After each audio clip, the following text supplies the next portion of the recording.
Go to any bookstore and you'll find there are many books written on the subject of investing in real estate. If you're like me, you've read several of them. While the books are written by people who claim to be financially successful, I noticed that many of them are not really real estate professionals. One famous real estate author made a lot of money selling his real estate investment books, yet in reality, he lost most of his money in real estate. Today, he continues to earn a lot of money selling his books and charging a lot of money for his seminars. Another famous author was a garage mechanic only a few years ago. He got into real estate after being fired from his job. Another book is written by an ex-banker who now sells his secrets on how to find foreclosure properties from banks. I recently ran into an ex-financial planner who stopped selling mutual funds after the stock market crash and is now holding seminars, teaching his investment secrets, and then getting his audience to invest in his high-priced properties. The Rich Dad Company asked Ken McElroy to write this book for 5 reasons. 1. Ken is a real estate professional. Right out of college, he began his career as a property manager. Today, Ken McElroy owns one of the largest property management companies in the southwestern United States. Ken is also a developer of multi-million-dollar commercial properties, the past president of the Arizona Multi-Housing Association, and has lobbied Congress for the real estate industry. Due to his track record and reputation, investment bankers are often Ken's financial partners in his projects. 2. Property management is one of the most important aspects of real estate investing. Many people do not get into real estate investing, even though in my opinion it's the best investment class in the world, because they do not want to fix toilets or deal with tenants. I do not blame them. Ken's insight into the management side of real estate investing is priceless. 3. Property management is a long-term process. Finding a property, financing a property, and selling a property are, in most cases, relatively short-term events. If you are a true investor, rather than a speculator who flips properties for profits, the management of property is an ongoing process. In other words, the core of real estate is a long-term process of property management. 4. Property management is where most of the profits are made or lost. Many people lose money in real estate simply because they fail to manage their properties properly. If they cannot control the occupants, income, and expenses, the property soon goes downhill. The good news is that professional real estate investors love buying properties from investors who fail to manage their properties well. Why? Because you can often buy the property at a good price, and then, with good management skills, you can increase the cash flow as well as the value of the property. 5. Ken McElroy is a great teacher. Ken McElroy is not only a Rich Dad advisor, for he does advise me on my property investments, we are also partners in several property investments.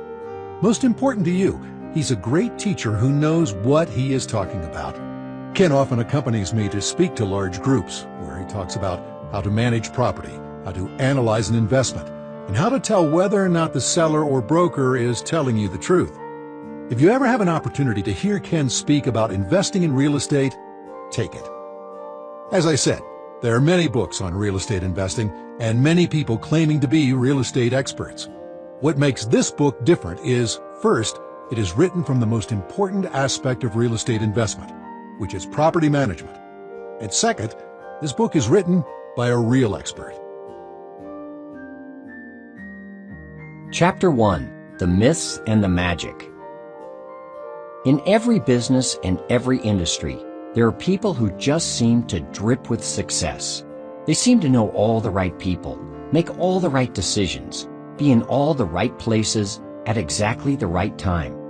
They seem destined for success, whether they even try or not. Real estate investing is no different. In every city or town, there seem to be real estate tycoons that struck it rich through real estate. These are the people who just make success look easy. They appear confident, knowledgeable, savvy, and seem to see opportunities where others don't. It's easy for onlookers to think the achievements of these golden few are the result of luck or some sort of magic. But magic and luck have absolutely nothing to do with it. Over 20 years ago, I decided I was going to be one of the people I just described. I was going to make my own success, be my own boss, and achieve financial freedom. and I chose property management as my route. Call it instinct, call it impatience, call it burning desire. I wasn't about to wait for a lucky break or a magic charm. I set out to make my dream happen, and I did it through action. In the early days of my first property management and real estate deals, there was a lot of trial and error, and I made my share of mistakes. But for every mistake I made, I learned 10 lessons and got smarter every day. I started to see patterns, discover formulas and systems, and develop a network of people I could count on. It took time and it took work, but the more I pursued my dream, the luckier I felt, and the more often magical opportunities presented themselves to me. Maybe there is a bit of luck and magic in success, but it's luck and magic that comes from working hard and being prepared. At the Rich Dad seminars, where I often speak, I see people all the time who are taking the first steps toward future success, much like I did nearly 2 decades ago. Many have what it takes, the drive and desire that will help them overcome obstacles and be prepared. Unfortunately, I also see at the seminars some who lack what it takes. They are the ones looking to get rich quick and have little or no idea of the commitment required to achieve business success. Others have a lot of desire, but lack the technical skill and the knowledge that can only come from experience. I wrote this book for them. This is not a get-rich-quick book. It is not a book written to motivate, although I hope you'll be inspired to follow your real estate investment dreams. Instead, it is a book that will disclose proven methods, remove the unknowns, and shorten the learning curve for anyone who chooses investment real estate as his or her path to financial freedom. Before we get too deep into the how-tos of finding, buying, and managing investment property, let's take some time to drive out a few myths. Myths that if you buy into them, will only hold you back. I think you'll find the following list familiar. Have you or others said these very things? Are any of these statements echoing in your head and preventing you from moving forward? Are these untruths paralyzing you with fear? Let's get rid of them right up front. It's time to dump the baggage. Myth number 1. You have to already be wealthy to invest in real estate. People think they need to have a large lump sum of money to invest in real estate. They think it is like saving for their first home, or that it's something they can only do once they have made their fortune elsewhere. Both of these thoughts couldn't be further from the truth. You don't need hundreds of thousands of dollars in the bank to invest in real estate, and you certainly don't need millions. All you need is a good real estate deal that makes sense, one that has profit potential and is based on solid financials. My partner and I have been working this way for years. My very first investment deal was a condo that I bought furnished and rented out. It was a 2-bedroom unit that I put into a rental program. People who wanted to get away from it all could call up and rent my condo or one of 100 others for a weekend getaway. A cool $116,000 was what I paid, and I put down $20,000 out of my own pocket. You're probably thinking, see, I knew you had to have some cash to get started in this business. Well, I did that deal before I knew better. Contrast that with a more recent acquisition of a 182-unit apartment complex in Sun City, Arizona. The total cost was $9 million. Before you close the book and say, this is out of my league, let me finish the story. The down payment was $2 million, which we raised from other investors. My out-of-pocket was zip. I gave the majority of the ownership to the people who lent me the down payment. In essence, I formed a partnership with them. My salesmanship had nothing to do with it. The deal was the hero. It was so good that people wanted to be a part of it. What I've come to know is that there are a lot of people looking for good real estate deals. Some people are partner averse, but I think partners are valuable. They help you spread your risk by allowing you to own smaller positions in a number of properties rather than a big position in just one. And it's a fact that teams accomplish more. As for the return, which deal would you rather do? The $116,000 property that cost you $20,000, or the one that cost you nothing and yielded you 10% of a $9 million deal. For the record, that's $900,000, and I choose the latter any day of the week. Once you have located a real estate opportunity, the task is finding investors who are looking to earn a good return on their money. The first deal you do, granted, is the most difficult because you are an unproven entity. But trust me, it gets easier and easier with every successful deal you put together. All things are difficult before they are easy. Today, my partner and I have people literally standing in line who want to invest in our next real estate venture. Not because we're anything special, but because we are thorough. We look at a lot of deals and choose only the ones that are financially viable, like the one we just mentioned. We also communicate with our investors and treat them fairly.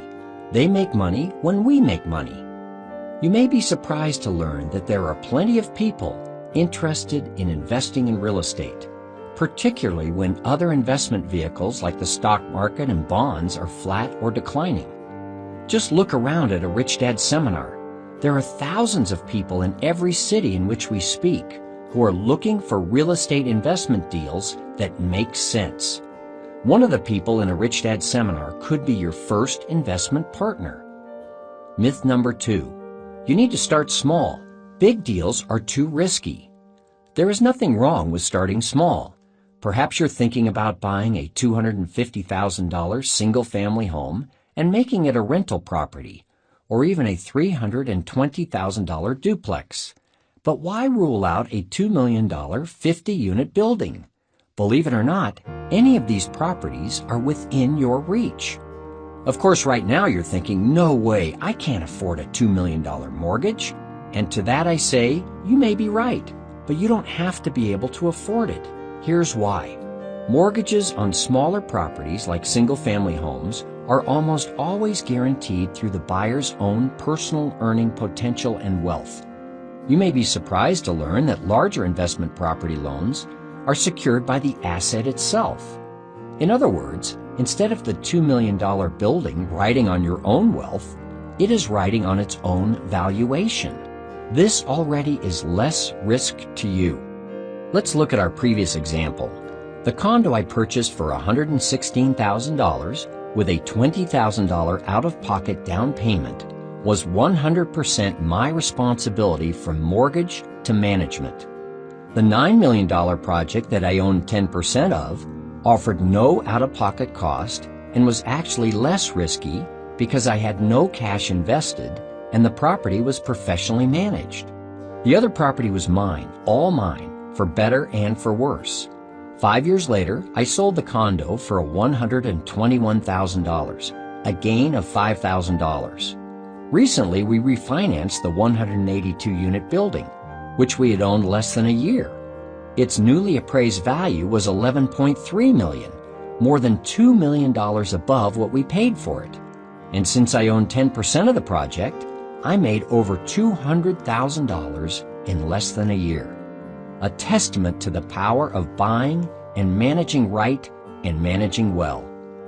This example also demonstrates risk related to valuation. When you buy a house or condo and rent it out, appreciation of the property rests solely on the appreciation of the surrounding neighborhood. You better have bought in the right neighborhood because there is little you can do to increase the value of your property. By contrast, appreciation in commercial property, like apartment buildings, is based on the cash flow of the property itself. The more money it makes, the more money it is worth. Now you're in control. When cash flow increases, so does the value of the property. Manage your property right, and you'll increase the value. Don't manage it right, and the value will stay the same or go down. Another way larger properties are less risky relates to occupancy. When a single-family home is rented, it's 100% occupied. When it is empty, it is 100% vacant, and you are covering the mortgage out of your own pocket in its entirety. In a larger property, even an 8-unit building, if one resident leaves, you still have 7 residents paying rent. Your exposure related to occupancy is greatly reduced the more residents you have. Myth number 3, you can flip your way to success or get rich quick with no money down. Many people think that flipping property, in other words buying it and quickly turning it around and selling it for more than you paid for it, is the way to grow wealth. The people who believe strongly in this have been lucky enough to make money this way. But in my opinion, this is like day trading in the stock market. It isn't easy and it is very risky. No money down is another way of saying that the property is 100% financed. That means a larger part, if not all, of your cash flow is going towards the monthly payment. In no money down deals, you'll be paying higher interest rates because there is greater risk to the lender, have higher loan costs, and have virtually no money to improve the property or even repair it should something break. With this model, you are banking on the property appreciating to make money rather than improving the operations of the property and making money through cash flow. Let's hope the market is high-flying and that you time it perfectly, because you'll be banking on external factors being just right. Appreciation, as we'll discuss in greater detail later, is only in your control when you've improved cash flow. In this scenario, you have none. As you might have guessed, I don't believe in $0 down, and I don't believe in flipping property. Even in the example where I personally put no cash down on the $9 million apartment building in Sun City, we as an investment team put $2 million down. I believe that buying and holding income-generating assets like rental properties is how you build wealth. You may say, but I need the capital gain, the additional equity I've made on this property, to buy a second, bigger rental property with more units. That means I have to sell the first one. In my experience, this just isn't true. What you need is a second investment deal that makes sense that you can bring to investors. They will help you raise the down payment on the second property, and you will reward them as the investment makes money. We recently finished construction of a 208-unit property located in Goodyear, Arizona, which cost us $13.8 million to build. Upon completion, it appraised for $16.3 million. We have received numerous offers to sell this property, and brokers were standing in line for the listing. As tempting as it was to walk away after 2 years' work with $2.5 million in cash, we did not sell it. The problem is one of taxation. Had we taken the $2.5 million gain, we would have been forced to place that money back into the market to avoid a pretty hefty tax bill. Sure, we had appreciation, but we also had what is known as a taxable event. Imagine the tax bill of 30% on a $2.5 million gain. That's an unnecessary $750,000 tax payment. If you want to take the money out, you don't need to sell. You refinance the property and pull out what equity you can. There is no taxable event, and you are not forced to put the money into another investment. In the case of the 208-unit property, we will refinance, and we will use the equity that we pulled out of the property to pay back our investors with interest. It's a great system, and best of all, you still own the property. You continue to receive cash flow from the building in the form of rent, and as the building appreciates, you can refinance and take the gain, tax-free, again. That's the money that you can use for other deals, and it's what I do every day. Property 95% of the time is going to become more valuable, not less valuable as the years pass. Especially if you follow the methods in this book that teach you to buy property right so you can afford the necessary improvements that will revitalize the neighborhood and make it a better home for residents. All that adds value, and it makes sense to ride the wave of appreciation long term. Myth number 4. Some people just have the Midas touch. It is easy to think that people who are successful investing in real estate have some sort of Midas touch, but there is no such thing. They are just people who see opportunities and know how to make them real and profitable. Take any 10-acre piece of land. Let's say this parcel is flanked by significant retail presence on all sides, and most of the big retail chains are represented in adjacent centers. There's also a large microchip manufacturer nearby that employs 1,000 people. Ask a tract home builder, and he'll see 40 single-family homes on that 10 acres. Ask a custom builder, and he'll see 10 luxury estates. Ask a retail commercial developer, and she'll see a new shopping center anchored by 2 large retailers, with specialty stores and restaurants as fill-in. Ask a multifamily developer, and she'll see a 150-unit apartment community with clubhouse, pool, and workout facility. Another commercial developer who specializes in office space may see a 3-story office building. In other words, everyone sees the property differently, and each vision will deliver a different level of payout, some better than others. The important part of recognizing opportunities is common sense. People who seem to have the Midas touch use their common sense when looking at property and opportunities. In the example here, common sense tells me that building custom homes would be a tough sell on a 10-acre parcel flanked by heavily trafficked retail. Single-family tract homes may be just as challenging. Additional retail may be viable if the developer can lure high-quality anchor tenants to the location, but they may already be operating in other nearby centers. By far in this example, either multi-unit housing or office space are the most viable options. Why? Because of the nearby employment base, the absence of apartments in the area, the proximity to retail, and the lack of office rentals. The developer in this instance who builds offices or apartments will have the best chance of success and will appear to have the Midas touch. There's no magic, just common sense. How do you know you're relying on your common sense? It's easy. If everyone you talk with is having difficulty seeing your vision for a property, it can be either one of 2 things: a revolutionary idea that will prove everyone wrong, or a bad idea that everyone recognizes as a bad idea except you. In 99% of the cases, the latter proves to be true. Remember, if you have to hard sell your vision for a property to everyone you share it with, it is likely your project, when completed, will be a hard sell too, and that will cost you money. Myth number 5, you need a great deal of confidence. Not true. People underestimate themselves all the time. They listen to that little voice of self-doubt that whispers and sometimes shouts in their brain, telling them all the reasons why they can't do something, why they shouldn't even try. I believe there are 2 voices, the voice of reason and the voice of self-doubt. The voice of reason is common sense. The voice of self-doubt is your past leading your future. I made a conscious decision not to let my past dictate my future. I grew up in an average middle-class home. There's nothing wrong with that. In fact, in my estimation, there's everything right with that. I worked for what I got. I learned solid values. A good deal of that came from my parents.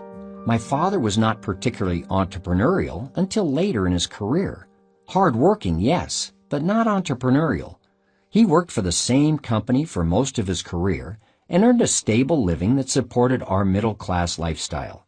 It was a good life for me, my brother, and 2 sisters. When I got out of college, I followed in my dad's footsteps and got a job. But while in that job, I began to meet people who showed me their entrepreneurial ways. They became my mentors, and from them I became entrepreneurial. Then I combined the innate values I received from my parents and my own newfound entrepreneurial spirit, and I became whole. Nothing in my upbringing would have prepared me for what I'm doing now, and yet everything did.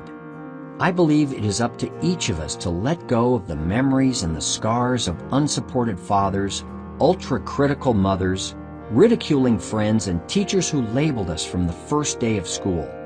Everybody has had negative influences in their lives, and every one of us will have lots more. Look at Hollywood. What's a celebrity profile on E without the struggles, without the strife? Everyone must rise from challenging situations. That's what successful people do. They decide to get beyond their past, whatever it may be. I've chosen to accept my past, learn from it, copy what was good, and realize the bad stuff only makes me stronger. Real estate investing is a business where you will need to draw on your strength. My advice is not only to look for strength in all that is good in your life, but also to use the hard times for what they are, character-building experiences. And contrary to what most people think, we can never have enough character. That's my soapbox on confidence and character. The rest of this book is dedicated to building your property investment business. Myth number 6, you want to do it, but you don't really have the time. This really comes down to choices and priorities. There is always time to do the things we need to do, like go to work every day, mow the lawn, feed the dog. Often there isn't time to do the things we really want to do. Learn to speak a second language, build a bookcase, or volunteer in the community. There is a difference between need and want. We'll often do what we need and put off what we want. Unfortunately, our wants are what truly enrich our lives. The investment real estate business is something you should want to do and may even need to do. It's work. To be truly successful, especially in the beginning, you will be involved in day-to-day activities of finding and evaluating property, negotiating deals, overseeing contract repair work, possibly even managing the property once it's yours. I can honestly say, I find the business rewarding, fun, and because of that, it is profitable. I fell victim to the myth of not having enough time myself, and I take full blame. Robert Kiyosaki asked me to write this book several years ago. Finally, I embraced the idea and actually started wanting to get it done. But wanting was not enough. What got me going was a do-it-or-else deadline. That got my attention and made me realize I needed to get disciplined and write the book. That's what got the book done. If you don't have the time to begin your real estate investment business, maybe in your mind, you don't really need to do it. Maybe you simply want to do it, and want alone may not be enough to get you started. After all, if you work during the week at another job, you will have to search for and evaluate property on the weekends. You'll need to make phone calls when you can during the week or in the evenings.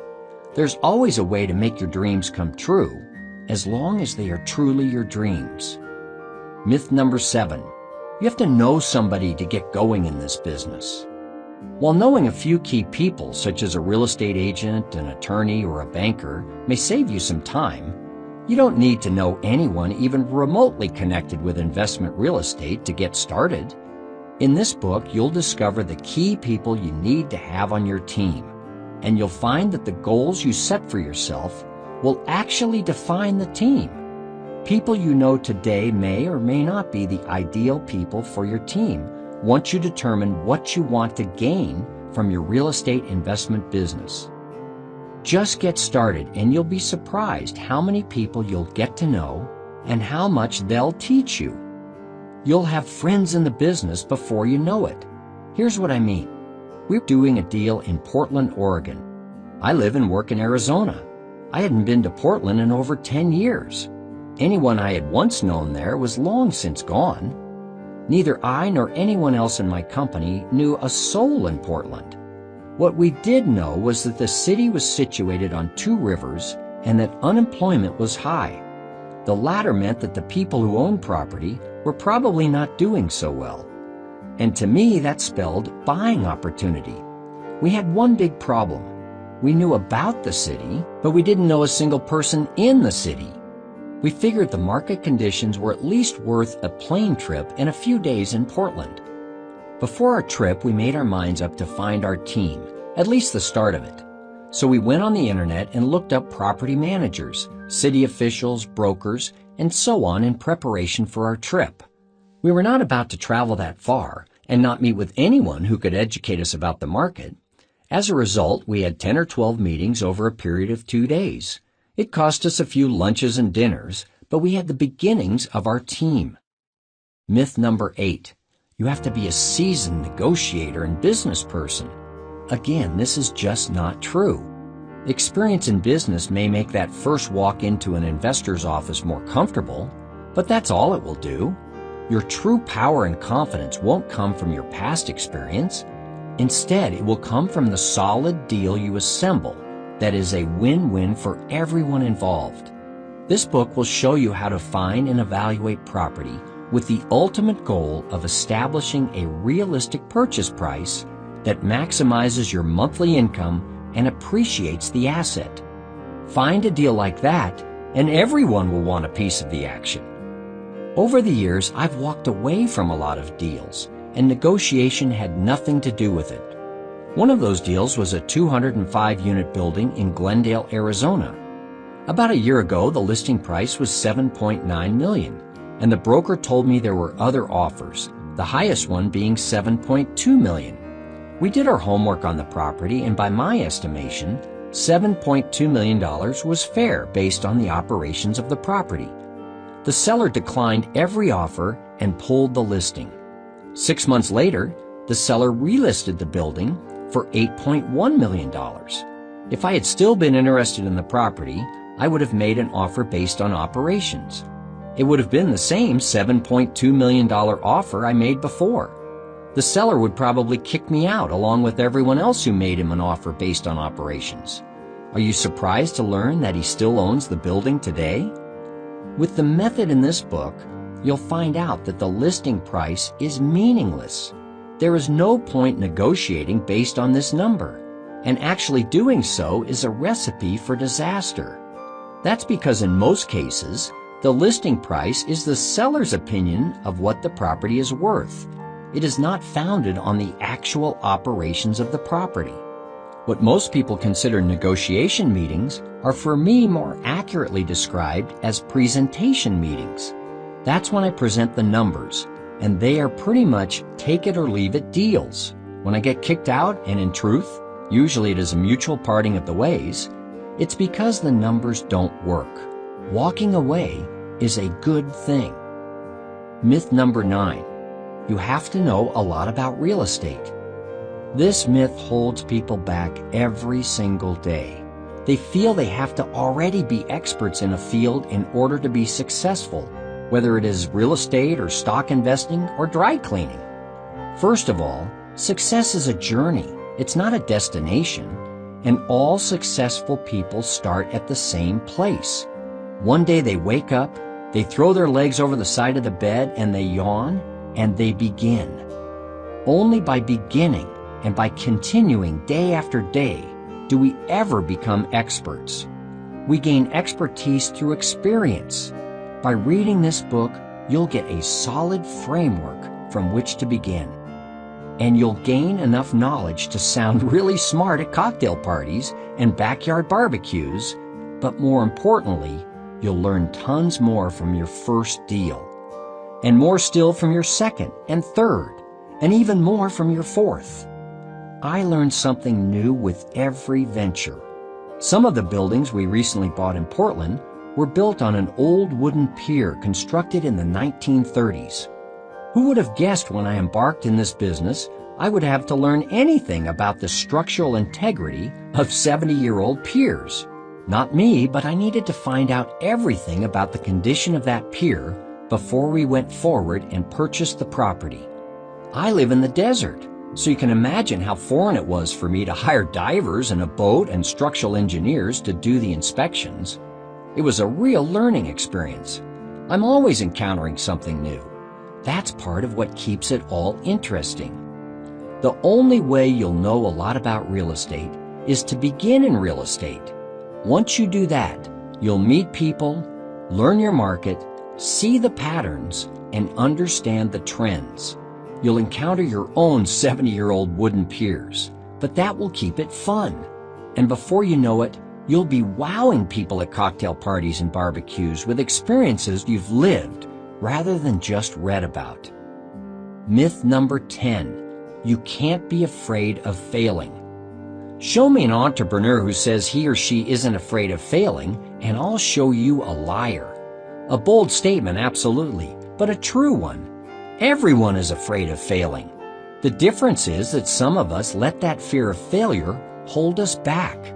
Sometimes fear stops us from beginning altogether, and that's unfortunate. If that's the case, make the decision now to just begin putting one foot in front of the other, making one phone call at a time, visiting one property and then another. It's not hard, but it can seem so if we focus on the end result instead of the tiny and very doable steps in between. Sometimes fear of failure occurs when it comes time to pull the trigger on a property. I call it analysis paralysis, and people fall into it all the time. They overanalyze an opportunity and are never quite able to sign on the dotted line. This book will prove especially helpful to people with this sort of fear because it will show you exactly what you need to know to analyze an investment property. When the numbers add up, no further analysis is necessary. Frozen in fear will be a thing of the past. Another way fear of failure presents itself is through regret.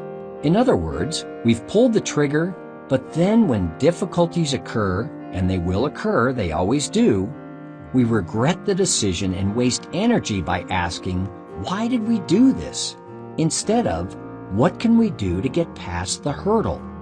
This form of fear can turn an otherwise great opportunity into a bad investment. In my life, I don't regret decisions. I just consider the place where I'm at as the starting line and go for the gold every day. I admit when I was just starting out, I had an acute fear of failing. The difference is I knew that if I did nothing and remained frozen in fear, I would fail. I felt that I had a better chance of success by just going forward one step at a time to make some opportunities pay off. That's the thing about fear of failure. If you don't use it to your advantage as a motivator, it becomes a self-fulfilling prophecy. Myth number 11, you have to know the tricks of the trade. There are no tricks of the trade in the purest sense of the term, but there are secrets to success in life, and as long as you know those, you'll be successful at anything. First, you have to set goals. Goals will be the foundation of the roadmap for your success. They will also tell you when you've arrived, so you can pat yourself on the back. Everyone needs that reinforcement. Not coincidentally, the next chapter is all about goal setting. Second, you have to persevere. Quitting when things get tough doesn't produce winners. In 15 years, I could have quit 100 times. I've had plenty of tough problems, financing that falls through, employee problems, and downright frightening resident issues. But successful people work through difficulties and they come out on the other side stronger, more confident, and better prepared for the next challenge. And trust me, there will be more challenges. Finally, you have to understand the process. That's what this book will do. It will take you from beginning to end and every step in between, from setting goals to setting up your team, to finding property, to evaluating it, to determining a purchase price, to managing it. I'll let you in on 15 years worth of experience. I hope this book will become your handbook for success. Chapter 1, Action Steps. Understand the myths in this chapter. Ask yourself if there are any others. Identify the ones you believe to be true. Determine which myths have been responsible for hindering your success. Make the commitment to abandon these unproductive myths. And make the commitment to learn techniques and preparedness so magical things happen. Chapter 2, You Gotta Have a Goal. The title of this chapter spells out pretty clearly how I feel about goals and real estate investment. Having a goal is not optional. Goal setting is step number 1 in the process. In this chapter, you'll learn how to set your goal, what a realistic goal should look like, and set milestones to achieve it. You'll come to understand the benefits of goal setting and discover how goal power can be your key to success. When I first started out, I had a goal. I wanted to be my own boss. I was tired of working for someone else and wanted to start some sort of business on my own. Admittedly, I'd never actually wrote down my goal in those early days, and I didn't tell too many people either. In fact, I barely verbalized it to myself. More accurately, I felt it. It wasn't until years later that I really understood goal power, the power you feel when you set a target and you concentrate all your efforts on hitting it. It makes you focused, it makes you decisive, and ultimately, it makes you successful. I don't know if anyone else before me has used the term goal power. It just seemed to accurately communicate a fact that's important right now, that having a goal makes you powerful. What's a goal? It's easy to get hung up on terminology. Is that a goal? Is it a vision? Maybe it's an objective. Maybe it's a mission. Forget all that right now, and don't worry about textbook definitions. My goal with this book is for it to become the best-selling guide that simplifies the process of real estate investing by showing you how to find, buy, and manage property right. And I may as well start with goal setting. A goal is something you plan to achieve. Maybe your goal is to buy one investment property in a 12-month period. Or maybe you want to earn $5,000 per month in income within 2 years. You might even set your goal so high that you decide you want to be the #1 rental property owner in your town within 5 years. Whatever goal you set, make sure it is something you plan to achieve. Nothing is more valueless than a goal that sits on a shelf and never receives any action. Those are simply dreams. There's no real power in dreams unless they are acted upon. Your goal should be measurable. My goal of wanting to be my own boss wasn't really a good goal.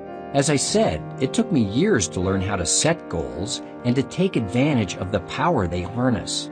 A much better goal for me would have included a time limit, say within 1 year, to become my own boss, or an earnings level, like earning $75,000 per year. Goals that are vague are hard to attain and even harder to stick to. If there's no time limit, dollar amount, or rank comparison, for example, how will you know when you've arrived? It's virtually impossible. One real estate investor I know has a very measurable goal to acquire 1 2-unit property per year. Another has a goal of acquiring 10 homes a year. The point here is that the goals are achievable and measurable. What will your goal be? Your goal should be attainable. Goals must be realistic and attainable. Otherwise, they will either be shelved or never acted upon or modified midstream to something more realistic. The latter alternative is acceptable, but goals that are set too high can trigger feelings of failure if not attained. On the other hand, they can be exhilarating if actually achieved. My first goal of becoming my own boss was very achievable looking back on it, but at the time it seemed like an ambitious dream. After all, I had a steady job that paid for my car, my house, my lifestyle. Deciding to give all that up was frightening, but I knew it was something I had to do. The goal, while lofty, was not impossible, and that gave me hope, motivation, and a desire to achieve it. Setting your goal. Goal setting requires you to be honest with yourself and reflect on what you really want in life. That means taking the time to think about what you want for yourself and your family right now, in the years ahead, and long into the future. It may even include aspirations you have for your children. If you think this level of goal setting is a waste of time, you may want to reconsider. I learned about 2 fantastic goal-setting programs through my involvement in an association called the Entrepreneurs Organization, or EO. I'm past president of the Arizona chapter, and my involvement has been one of the best business decisions I've made in my career. The first program is called Strategic Coach, and it's founded and run by Dan Sullivan. This program is centered on the 7 laws for experiencing continued personal growth and helping you develop a life plan. Strategic Coach meets with you every quarter to see how you're doing to achieve your goal. The Strategic Coach 7 laws of lifetime growth are: 1. Always make your future better than your past. 2. Always make your contribution bigger than your reward. 3. Always make your learning greater than your experience. 4. Always make your performance greater than your applause. 5. Always make your gratitude greater than your success. 6. Always make your enjoyment greater than your effort. And 7. Always make your confidence greater than your comfort. This material is trademarked and copyrighted by the Strategic Coach, Inc., and all rights are reserved. More information is found at strategiccoach.com. There's another terrific program called Setting Family Goals by Charlie and Barbara Dunlap. This program focuses on balancing your marriage, family, and business. Think about it. How much time do you spend planning your workday? How much time do you spend planning your family or your marriage? If you were like me, planning work was at the top of the list, and I spent very little time planning my family goals. After meeting with Charlie and Barbara Dunlap, I now have a solid plan for my marriage, my family, and my work. Work is now in third position, behind marriage and family. Once I developed a marriage and family plan, I actually became a better business person because my personal goals integrated with my work goals. Charlie and Barbara say your goals should be general, but it is the specific to-dos and the objectives that need to pass the SMART test. S is for specific, M is for measurable, A is for agreed upon in writing, R is for realistic, and T is for time activated. Charlie also happens to be my personal mentor, and I meet him once a month. Strategic Coach, Charlie and Barbara Dunlap, and a host of other similar organizations enroll thousands into their programs every year. People are setting goals and shaping their lives intentionally. If you think this is crazy, know there are whole industries built on this, and people everywhere are using goal setting to make their dreams realities. It's been said a goal not written down is a wish. I've also heard a goal is nothing more than a dream without a time limit. I made a decision a long time ago not to risk my future on wishes and dreams. Instead, I got smart and set goals with the help of people like Charlie and Barbara. You can reach Charlie Dunlap at chdunlap3@AOL for further information. These are the people who are setting courses for their lives and living them. Sure, there will be bumps in the road, and sometimes they will get off course, even change their courses purposely along the way, but the bottom line is that their goals empower them. Your goal may evolve over time. After many years of working for myself as one of the 2 principal owners in Arizona-based MC Companies, the real estate investment firm my partner and I still own today, I began to discover that my goal had evolved. I wanted to be more than just my own boss. I realized that I wanted freedom. Freedom financially to do the things in life I wanted to do, like spend time with my children, coach Little League, and travel with my family.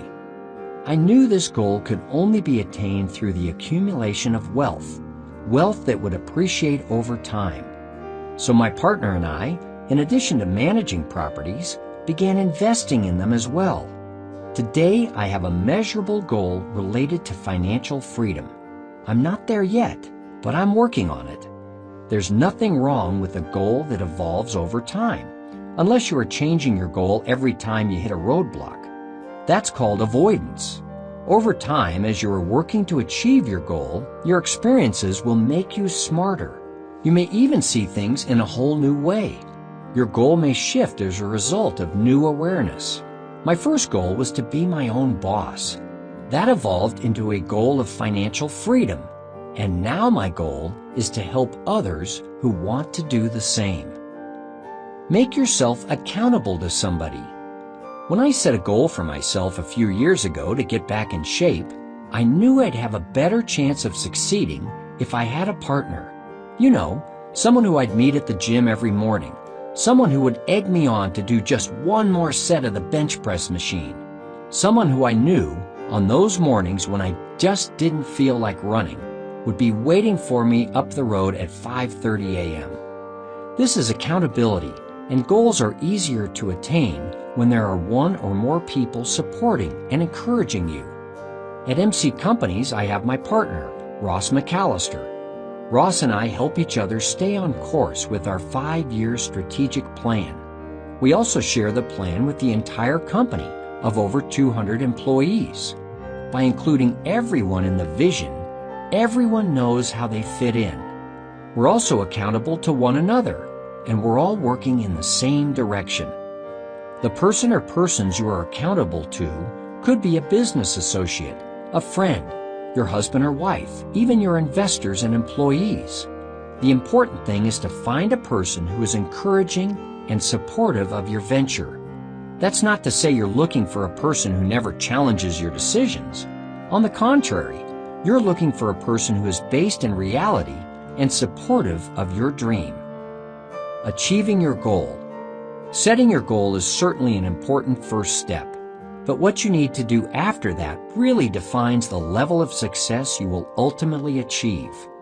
Achieving my goals meant I had to do 4 things really well: communicate, plan, persevere, and stay focused. Let's look at these important concepts in more detail. Communicate your goal clearly. If you have goal fear, that is the fear of telling anyone your goal in case you don't achieve it, get beyond it. When you have your goal set on paper and burned into your psyche, tell everyone. Tell your real estate agent, tell your attorney, tell your friends, family members, business associates, I mean everyone. These are the people who will help you attain it.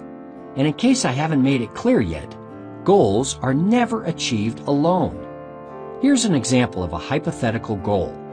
We will acquire one 8-unit property in your metro area within the next 12 months that will generate at least $4,000 of average annual income over the next 5 years. That's a goal. It's measurable, and it's clearly defined. It's certainly attainable. All that is really left is to make it happen.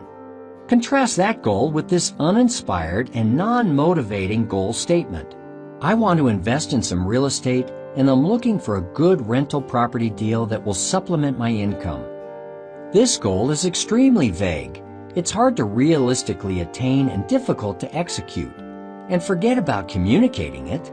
But unfortunately, that's how most people set and communicate goals. If you can call this statement a goal, it really sounds more like a pipe dream. If you share a goal as written in the first example with a few real estate agents, a few mortgage brokers, and some property managers, I know you will get calls. They will bring you opportunities because they can tell you are serious, that you know what you want, and that you have set a time limit. If you go to the same group with the goal as written in the second example, they will probably not respond at all because they don't know how. There's nothing there for them to sink their teeth into. Few, if any, opportunities will come to you. Instead, you'll be forced to find opportunities yourself. And given the vagueness of the goal, you have a lot of work ahead of you. Communicating a goal effectively puts you in the driver's seat. In the first goal example, you're in charge. In the second goal example, if any real estate agents respond to you, they will be showing you the properties that are in their interest to sell, not necessarily in your best interest to buy. That's a dangerous position. You'll know whether or not your goals are concrete by listening to what you say. Should you find yourself saying phrases like, "If you hear of anything, let me know," or "Tell me if you see anything that looks good," then you need to define your goal further. Those phrases are telltale signs of vagueness. Plan and set milestones. Once you have your clear, measurable goal defined, you'll also want to lay out the path you plan to take to achieve it. That means drafting a plan and setting milestones so you know when you've achieved important steps along the way. There are fundamental milestones that relate to personal behaviors and financial freedom. What behaviors should we change or eliminate? Behavioral change to-do list. Taking the same route to work every day. Hour-long lunches. Watching TV every night. By changing these 3 simple behaviors, you are setting milestones that help you achieve your goal. Taking a different route to work gives you new scenery and helps you learn about the market and the properties within it. It helps you understand traffic patterns and gives you new perspective on new areas. Using half your lunch hour to eat frees up the other half to make phone calls, meet with your team, and even visit properties. And in case you're a numbers person, a half-hour per day weekday adds up to 10 hours per month. Finally, eliminating TV, or at least reducing your viewing time, frees up countless hours in the evening to work on your business.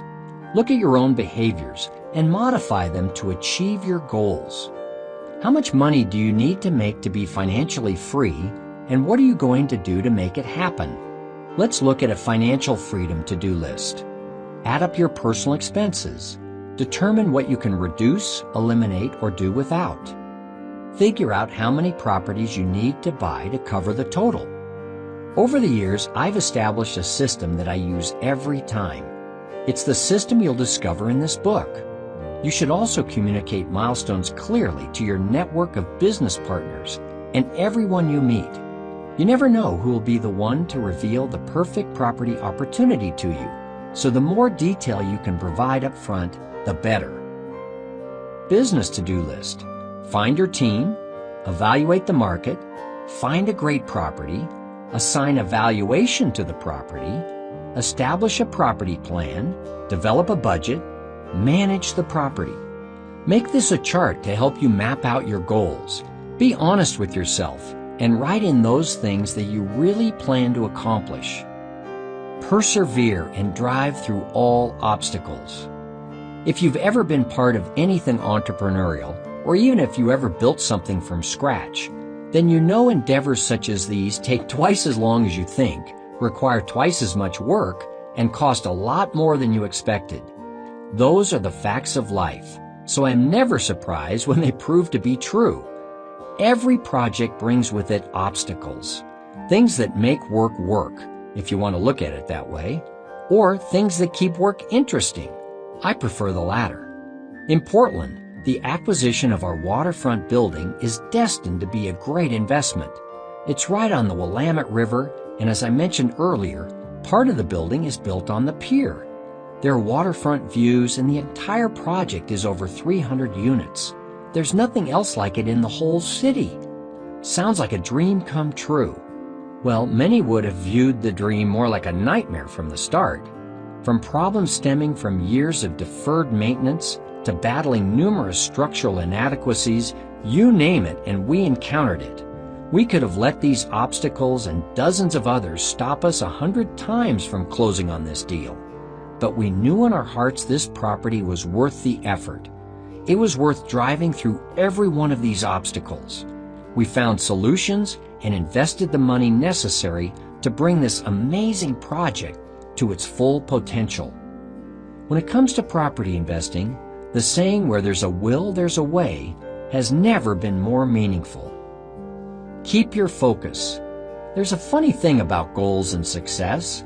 The closer you get to achieving your goal, and the more successful you become, the more opportunities will come your way. You'll be tempted on almost a weekly basis with new properties and other business opportunities that promise to increase your revenue. The sure things will come out of the woodwork. At least this is how it was and still is for me. All these opportunities are great, but you can't let them steer you away from your goal. Here's what happened to me. After we had built our property management business to a significant size and had begun looking for ways to increase revenue, I decided to start a carpet cleaning company. It made sense at the time. After all, we had thousands of apartment units with carpets to clean. Why should that business go to some other company? That single lesson cost me $250,000. But even more than the money, it took my eye off my goal for at least a year or two. It slowed the pace of our growth. Our company would have achieved its goal a lot quicker if it hadn't been for this diversion. I guess I should say I learned more than one lesson on that deal. As opportunities present themselves, ask yourself, how many balls do I want to juggle? If I take on this project, can I manage 10 more balls in the air? And more importantly, will taking on this project get me closer to achieving my goal? If your goal is to buy an 8-unit property and earn an average of $4,000 per year in the next 5 years, will a hot deal on a single-family home get you closer to achieving that? No, it won't. and in fact, it will divert your attention from the original goal and certainly not net you $4,000 per year in income over the next 5 years. If you are set on your goal, and you should be, sometimes it means passing up great deals that don't support it. Focus equals discipline. Goal setting is not an option. It is a requirement for success. The sooner you begin establishing your goal, the sooner you'll be ready to take the next step, establishing your team. Chapter 2, Action Steps. Understand and believe in goal power as a means to accomplish your dreams. Search within yourself and set a goal for your real estate investment business. Overcome goal fear, which is the fear of telling others your goal in case you fail. Find someone to whom you can be accountable. Tell everyone you see about your goal. Set milestones, the baby steps for achieving your goal. Tell everyone about your milestones. Chapter 3. It takes a team. Who was it that said no man is an island? Whoever he was, he could have been living in the 21st century, because today we don't do anything without the help of other people. Even when movie stars win Academy Awards, they never walk up to the podium, face the crowd and smile and say, "Thank you, I am quite wonderful for having done this all by myself." Instead, it practically takes a vaudeville cane to yank them off the stage as they thank the hundreds of people who helped them all along the way. Everyone has a team. Even the Lone Ranger had Tonto and Silver. Well, in the business of investment real estate, you can't afford to be a Lone Ranger. In fact, it's impossible to accomplish your goal on your own, no matter what your goal is. And no one is expecting you to. Quite the opposite. We're expecting you to build an extensive network and a close-knit team that will be your most valuable resource. Why have a team? Having a team of experts on call is not free, and it is not cheap. Those are the two biggest reasons why many inexperienced investors make a rookie mistake. They try to do almost everything themselves.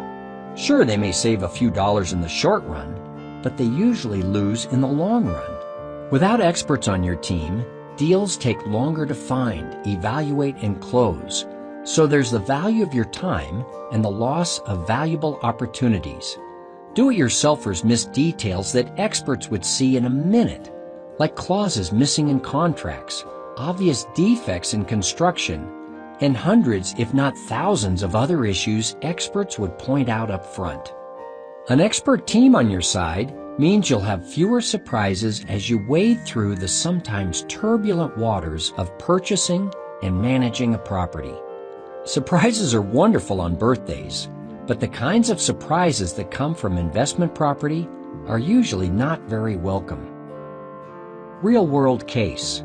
One investor who decided to go it alone is a man from Seattle who called us right after he purchased a 100-unit property and asked us to help him manage it. The key word here is after. The property is in Phoenix, and he had absolutely no plan for it. He had never walked into any of the units. He had never called anyone to inquire what the resident mix was like. He never even checked what kind of neighborhood the property was in. When we talked, it was obvious he had not done any research at all on the property. He bought it sight unseen. The property was in massive disrepair. A nice way of saying it should have been condemned. And worse than that, it was full of gang members. Even the Phoenix Police Department was instructed to never enter the premises without backup. This man's laziness on the front end cost him tons of money. I wonder why now, but we did take on the management contract for this property, and the price tag was pretty steep to get this place back in shape.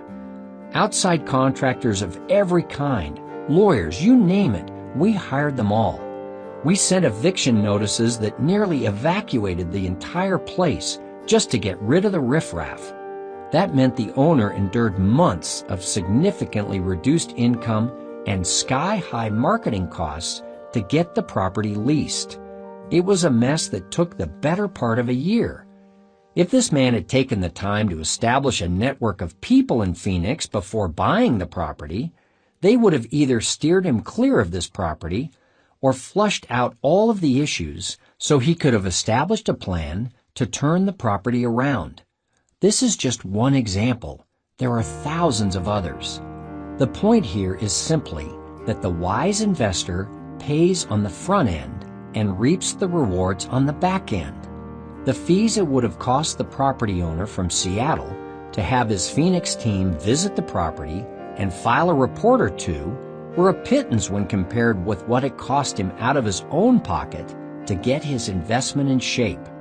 Had the work been identified up front, the cost of the property improvements would have been factored into the seller's listing price. Build your team now. You'll save money and be prepared for whatever you encounter along the way. And here's one more bonus. Often it is the team you establish that becomes the foundation for your entire network. Think of your network as your lifeline. Not only will they help you with the deals you're working on now, they're usually the ones who will bring you your second, third, and fourth property opportunities, particularly if you have voiced your goal to them clearly, as discussed in the previous chapter. There's no need to do all the work yourself. You need experts. I've been doing this for years, and I still rely on my team of experts. I wouldn't do a deal without them. My brother-in-law is an accountant. People have wildly different views on partnering with family members. Some say go for it and save a bundle. Others say avoid it at all costs. I fall somewhere in between. I believe that having family members on your team, or even partnering with them, is a good idea as long as you make an informed decision and know what you are getting into. You'll want to go in with your eyes wide open on this one, because let's face it, next year's Thanksgiving dinner is on the line. Plenty of families can mix business relationships with personal relationships and do just fine. Others have not mastered the art. Only you know where your family fits in. Having family members on your team has some pros and cons. The pros are, it's easy. This is definitely the easy way. If my brother-in-law is an accountant, I have that chore done. No need to spend time shopping around. Keeps the peace. In some families, hostilities may occur if you don't use the in-house pro. Low cost or no cost. Often family members will give away their services to relatives for nothing. Cons. A loss of objectivity. It's hard to have the tough conversations you need in business with a family member and still pass the turkey the next day. Loss of bargaining power. I evaluate rates and fees annually with all my suppliers. This is tough to do with family members. Loss of relationships. Families have been destroyed over bad business dealings. Whichever route you choose to employ the talents of family members or not to employ them, know that your degree of success will be directly proportional to your degree of integrity. People like to work with fair and honest people. This book and its methods are based on those values. Master them, and I guarantee you'll sleep better at night, and not surprisingly, people will line up to work with you. Partners. A good thing or a bad idea? At MC Companies, my partner Ross and I have been together since almost day one. His skills and my skills dovetail perfectly. He handles the construction and development, and I handle the management and operations. We both handle acquisitions, and together we bring to the deal our own unique perspectives. It's a great relationship, and because we have mutual respect and honesty, it works. We also push each other along, as I recommended in the last chapter. It's great to have someone to whom you are accountable. We've accomplished a lot more together than we ever would have accomplished alone. Qualities of a good partnership. Some partnerships are destined for success, and others are doomed to failure right from the start.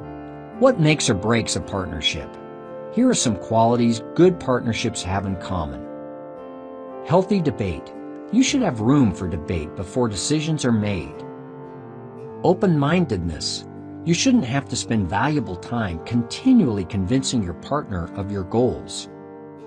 Commitment. You should be committed to each other and your goals. Similar values. You and your partner should share the same values. Accountability. You and your partner should push each other to achieve objectives and have mutual accountability. These qualities will guide you in establishing a partnership in your business. Now we'll look at how to partner with others outside your company and to set up your team. Your all-important team. The following lists include all the people and professionals you will eventually have on your team and how to evaluate and select them. While the list may appear overwhelming, understand that you will accumulate these contacts over time, and you don't need all of them at all times. There's no need to run out and start interviewing paving companies, for example, when you don't have a parking lot that needs resurfacing. You just need a few key team members to get started: an attorney, an accountant, a real estate broker, and a property manager. But here are the full lists to get you prepared. Your business team. Before you do anything, even print your business cards and letterhead, get your business set up correctly. To do that, you'll need to talk with an attorney who will advise you about setting up your company. Should you set up a corporation, a limited liability company, or some other business entity? You'll need to know the pros and cons of each to make that decision. Regardless of what you choose, having a formal company established will protect your personal assets and provide tax advantages to you. If you need more information before choosing your own business team, you should contact your own attorney. You'll need this person to file the paperwork with the Corporation Commission. There are do-it-yourself kits, but unless you know what you're doing, I advise against them. Your own accountant. This person will be able to give you tax advice based upon your own personal financial situation. The property search team. The property search team includes people you will most likely have to find on your own.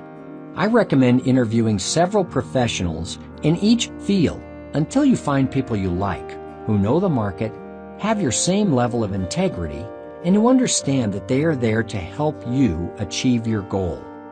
Both of these professionals can also help you establish the rest of your team, especially for the property inspections commonly called due diligence once you get into escrow. Real estate broker. The real estate broker will help you understand your market and help you find properties. Property manager. This person will help you assess the properties you are considering from an operational perspective. They will give you a solid idea of what you are getting into. The offer team. Your property search team will most likely refer some or all of these professionals to you as you need them. That's another reason why who you choose as your real estate broker and your property management contacts are so critical. They set the tone for your entire team and therefore your entire work experience. Choose wisely. Attorney. Your attorney will certainly help you set up your business, but he or she will also help you wade through letters of intent and purchase and sale agreements. A lender or mortgage broker. Find a lender or broker who understands the business of property investing. Not only will they lend you money, but they will also provide you with leads on other properties that are ripe for sale. Investors. By communicating your goals and doing the work of building your team, you should find several sources of equity who will entertain investing in rental property. A contractor or rehab specialist. Contractors see things you and I don't when it comes to walking a property. Before I sign any deal, I have a contractor perform a detailed inspection and file a report of all critical and non-critical repairs. Other team members. From time to time, you may find you need these professionals to assist you with projects that arise when either considering a property or once you own it. As with the professionals we previously discussed, these team members will come to you through referrals. 1. An accountant. Your accountant will help you not only with your own business finances, but also help you put together profit and loss projections for the properties you are considering. 2. An appraiser. An appraiser is an important team member and should be a person who specializes in both your market and the types of properties you are targeting. This professional will help you determine the appraised value of property before and after the sale. 3. An architect. Some properties need more than just a coat of paint and the bushes trimmed to get them into shape. An architect can help you with new design ideas and renovations to increase curb appeal and operations performance. 4. An insurance agent. The insurance agent will help you place the proper protections when you own the property. Having the right coverage for the right price will be necessary if you acquire the property. 5. A property tax consultant. Property taxes are realities in this business, and property tax consultants can ensure that your taxes are being assessed fairly and accurately. 6. An income tax consultant. The tax laws are complicated, and it is always good to have the advice of someone whose job it is to keep up with the tax law. 7. An estate planner. As your real estate assets grow, an estate planner can help you shelter and dispose of them in the event of illness or death. 8. An environmental engineer. If you suspect mold, asbestos, or any other environmental hazard, you'll need an environmental engineer to help you get through the process of testing and removal if necessary. 9. A surveyor. As you're rehabilitating a property, you may need the services of a surveyor to assess boundary lines, elevations, and other such matters. And 10. A structural engineer. Your contractor may find a problem that jeopardizes the structural integrity of the building. Call in a structural engineer who will analyze the problem and recommend a strategy to repair the building. Teams are just that, people who work together to get the job done. They should be on your side and have the mentality that when you are successful, they are successful. Keep searching until you find people whose goals and business methods gel with your own. Chapter 3, Action Steps. Understand it takes a team to be successful in this business. Determine whether you want a partner. Evaluate partner candidates based on the qualities of a good partnership. Establish your business team first, an attorney and an accountant. Begin networking to find other team members for your property search team, your offer team, and the other team members you'll need from time to time. Chapter 4. Research can be fun? At Robert Kiyosaki's Rich Dad seminars, where I sometimes speak, attendees always ask me, how do I find good investment property? This has to be the most commonly asked question, and for good reason. There is a needle in a haystack sort of quality to this whole endeavor, or at least it seems that way, particularly if you've never done it before. Do you look in the newspaper, grab sales sheets from real estate offices, check out the internet, drive around? The whole thing seems so haphazard. Truth be told, there is a lot of information out there about property and a lot of ways to get that information. Maybe too many ways. Knowing which resources are valuable and knowing how to access them can save you time and frustration. In this chapter, I'll reveal a research strategy that you simply cannot do without. By walking you through my experience of buying a property in a new market I knew nothing about, you'll see how this research method works and what you can gain from it. There's no real trick to this at all. It's just having fun, being open to the information that's available about your market, knowing where to look, and committing yourself to do it. Researching a market can be a lot like doing the preliminary research for a college paper. Maybe you remember the feeling of stepping into the library for the first time. Looking around at all the books, magazines, computer databases, and microfilm, if you're as old as me, was overwhelming. You knew the information you were looking for was in there somewhere. The problem was finding it and making sense out of it. Your first paper was always the hardest. But once you got familiar with the best sources in the library, the next papers got easier and easier. Well, at least that was what I was told.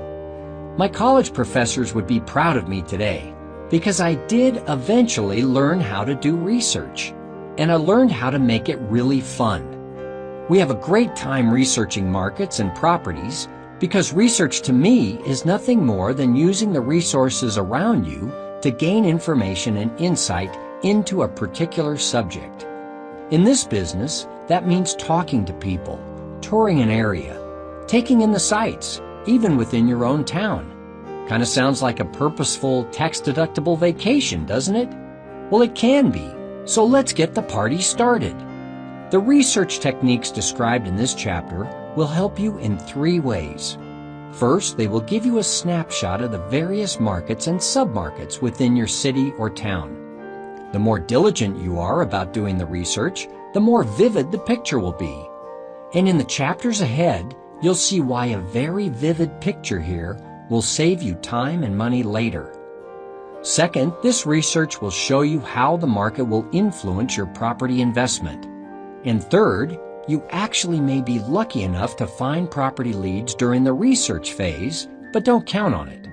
The most important fruit from your efforts is the picture of the market. The properties will come later. I group the research I do into 3 easy-to-define and easily understood categories. The descriptions for each are in the sections that follow. Level 1 research. Level 1 research is what I call the very preliminary stuff. To do it, you don't even need to leave your house. This is research you do before you even set foot on a property. Or in the case of the true story of our acquisition of the waterfront property in Portland, Oregon, before we even set foot in the town. You should know that we didn't just pick Portland out of a hat. Before we settled on Portland, our goal was to do Level 1 research on all the major markets in the western United States. It was time to expand our company's reach, and the question was where to go. One of the first things we did was look at all the newspapers and business journal newspapers in every major western city via the internet. We followed the online hyperlinks to every interesting lead. For example, we'd type in a city like Denver into a search engine, and up would pop a story about population growth. We'd follow it. Then as part of that story, there'd be a link about school funding. We'd follow it. What we found was very interesting, particularly in Portland. First, we discovered that the city has an urban growth boundary that we felt would limit the supply of rental property in the future. That's a good thing. Next, we found that the city of Portland was progressive in their downtown planning and progressive in terms of transportation with their light rail, bus system, taxi system, streetcar system, and even plans for a future water taxi on the Willamette River. We also found that living and working downtown was in high demand and that the downtown employment picture was favorable. We were beginning to get our picture of the market. It was looking good. Then we started to uncover some of the city's limitations. On the downside, we found statewide unemployment was leading the country with a whopping 8.1%. This was an important finding because when we saw that statewide number compared to unemployment in downtown Portland, we knew for us the only opportunity was downtown or possibly a few other suburban bright spots. Furthermore, downtown was mostly all built out and had even greater supply restrictions than the rest of the metro area. Our job was not going to be easy. We found out this information in less than a day, all from my desk in Phoenix, Arizona. Although there were some negatives about the market, overall we were pleasantly surprised and impressed with Portland. It was nothing like we expected it to be. We thought it would be a place with major corporate layoffs, a place plagued by downturns in the logging industry and agriculture, and one that was especially hard hit by other economic woes, including declines in the stock market and the after effects of the 9/11 tragedy, which had happened just 4 months earlier. Our preconception of the area was based on the broad brushstrokes painted by the media, and boy, were we wrong. We saw Portland as a progressive city that was concerned about the quality of life and that had long-term plans for building a wonderful community for today and tomorrow. We also found that downtown Portland was one of the least affordable places to live in the Northwest. Portland was a mixed bag, but the negatives didn't scare us. In real estate, you've heard the saying, buy low and sell high. In most cases, the opportunities to buy low are when the economy is down and the press is making a living by saying bad things about you. That was Portland. The point here is not to sell you on Portland, but to tell you that we would have never known any of this unless we decided to do level 1 research in that area. We would have never found out that downtown Portland was a market with good employment, that it was progressive and forward-thinking, and that it had a very high cost of home ownership, and that it was in high demand. This is all good news for rental property investment, contrary to the picture the media painted. We knew it was worthy of a site visit. Level 2 research. In Portland, we were a couple of desert dwellers from Arizona who came armed with information but hadn't seen rain in months, let alone trees that actually bear leaves. We were as green as the Portland landscape. We plunked right into this market knowing no one. We were prepared, however, to conduct level 2 research once we got there to develop a team that would help us understand the market and maybe even lead us to a property. Research plays an important role in establishing yourself within the market and finding the people who will help you make things happen. Level 2 research is about meeting face to face, and we didn't waste time. Even before we arrived, we had made phone calls to set up meetings with property managers, commercial brokers, commercial lenders, city officials, and business people like the publisher of the local apartment guide. When we arrived, we met with each of them. First of all, they were amazed at how much we knew about the area and the depth of our knowledge. They affirmed the things we presumed to be true and set us straight on the assumptions that were off base. For instance, they confirmed our assumption that the limited supply of housing in downtown Portland was greater than in any other area of the city. They confirmed that there was a high demand to live and work in the city. They confirmed that the downtown area was not only a vibrant, progressive community for those who lived there, but that it was also a draw for people who lived elsewhere through its Saturday markets, jazz festivals, holiday events, convention center, rose garden, parades, and more. It was a true city center. We didn't get everything right during our level 1 research, though. The people we met with surprised us by painting a gloomier picture of the outlying suburban areas than we had painted ourselves. There was more overbuilding than we had assumed, and there was more available land than we had assumed. Nike and Intel had a very large presence there, without much other employment of any size. The overall picture was clearly a risky one. It was during this time that we really started narrowing in on our sub-market. In any economic downturn, it's always smart to be in the market that will turn positive first.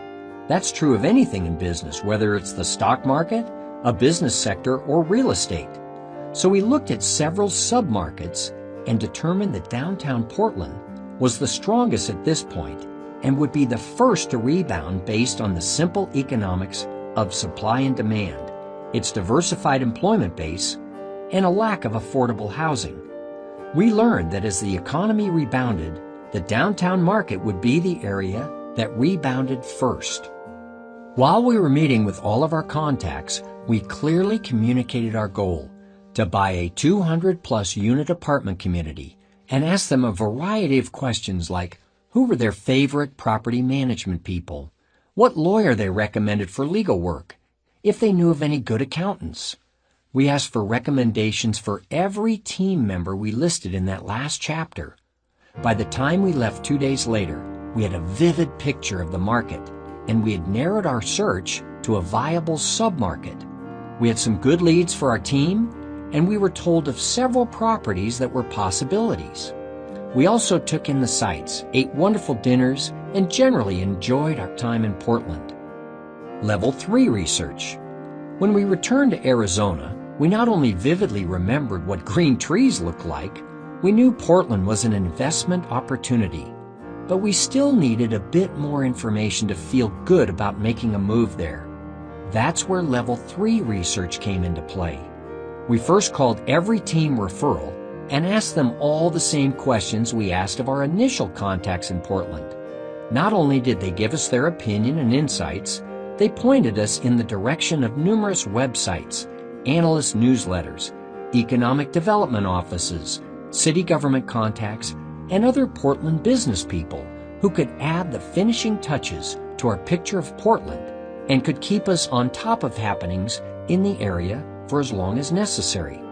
Through this exercise, we started to discover who should be on our team.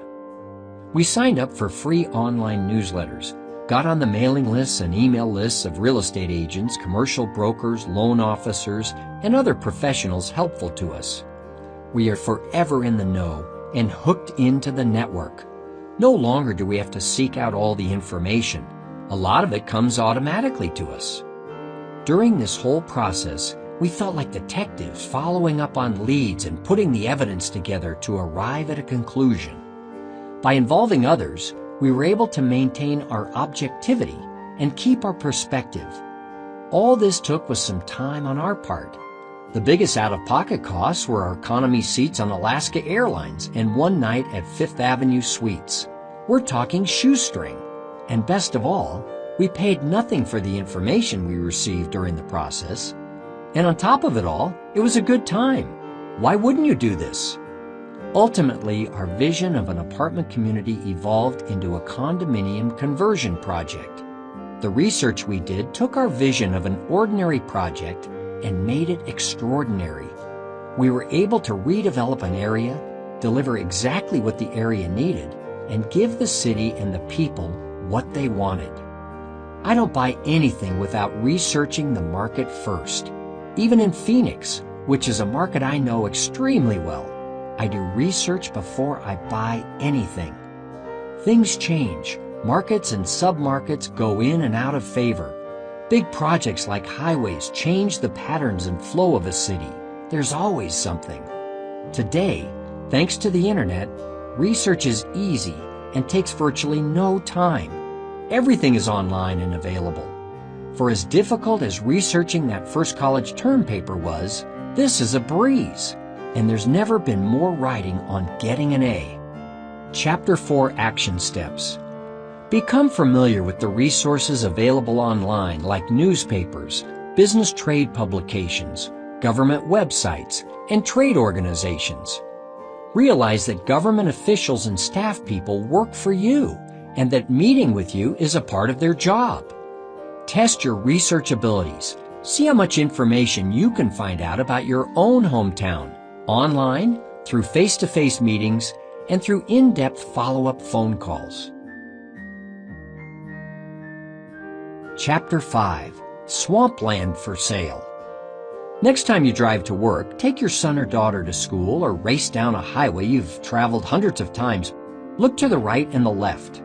Maybe I should say glance. Repeatedly, it's safer that way. But what I mean is this. Take the time to really look around. I travel roads, the same ones every day, just like you do. I think I know the area. You probably think you do too. After all, you pass by the same houses, the same stores, the same apartment buildings, the same office parks every day, right? Well, caution here. This type of complacent knowledge, the knowledge you get by passing by, can be dangerous when it comes to property investing. First impressions and outward appearances of cities or towns and the neighborhoods within them, also called markets and submarkets, can be deceiving. So can buying anything in a market that you know nothing about. You've heard the saying, and it's true. A lot of swampland gets sold to unsuspecting buyers, not just in Florida, but in every city and town across America. Every town has its swampland. You know, it's the investment that sucks up all your resources and offers nothing in return. And let's face it, getting people to venture into the murky water is a lot more challenging with alligators lurking around. If we learn anything from all those poor people who have purchased swampland with the hopes of striking it rich, we should take away one lesson. The market is more important than the property. I'm always amazed by how much there is to know about a specific market or even a small submarket just a few blocks in size. What you see on the surface is just the beginning. And just when I think I know an area really well, something changes. In this chapter, I'll show you how to get beyond the appearances, avoid the swamps, and see the true picture of a market and its smaller submarkets. And in this process, you'll gain objectivity, a very good thing indeed when it comes to real estate investing. the problem with gut feelings. Too many people purchase investment real estate on a hunch or a gut feeling. And while it's important to have instincts, understand that they are the products of experience, not a right of birth. This gets back to the myths. People are not born knowing this stuff. I believe it is impossible for a person who has never done a single investment deal to have an instinctive knowledge that one deal will be better than another. It's not that simple. In fact, that's the kind of naive thinking that gets investors off to the wrong start. Save your gut instincts for 20 years down the road. Starting off on the right foot involves doing one thing really well: evaluating your market and submarket. You must get to know your target area and become an expert in it. Not for the sake of merely being an expert, but for the ultimate purpose of finding a great property investment that is viable and profitable for the long term. That's what we're shooting for here. If you can accomplish that, the rest becomes easy. And that goes for finding and keeping residents, which directly impacts your cash flow and profitability. I've been in business for a long time now, and even I don't rely on instincts alone. Before we invested in the Portland River District, we did our homework. You heard about our online research, our site visit, our marathon of meetings during our 2-day tour, and our follow-up phone calls. That was covered in the last chapter. To be honest, we had no choice. Knowing everything about the Portland market and the submarket of the River District was the only way for me to make realistic projections about future profitability. It was the only way I could feel comfortable about making an investment. Knowing the market inside and out was a key to knowing if the project would be viable. Fact-finding is the opposite of relying on gut feelings. In the last chapter, we discussed my research method. I touched on a few important concepts that are worth defining further. These concepts are critical to understanding the total picture of the market and submarket. Supply and demand. When it comes to investing in property of any kind, particularly rental property, I make sure my first objective is to get an accurate read on the supply and demand in the area. I'm not talking about anything complicated, just basic economics. Supply is defined as the number of rental properties available in a market or submarket. Ideally, supply should be low and demand should be high.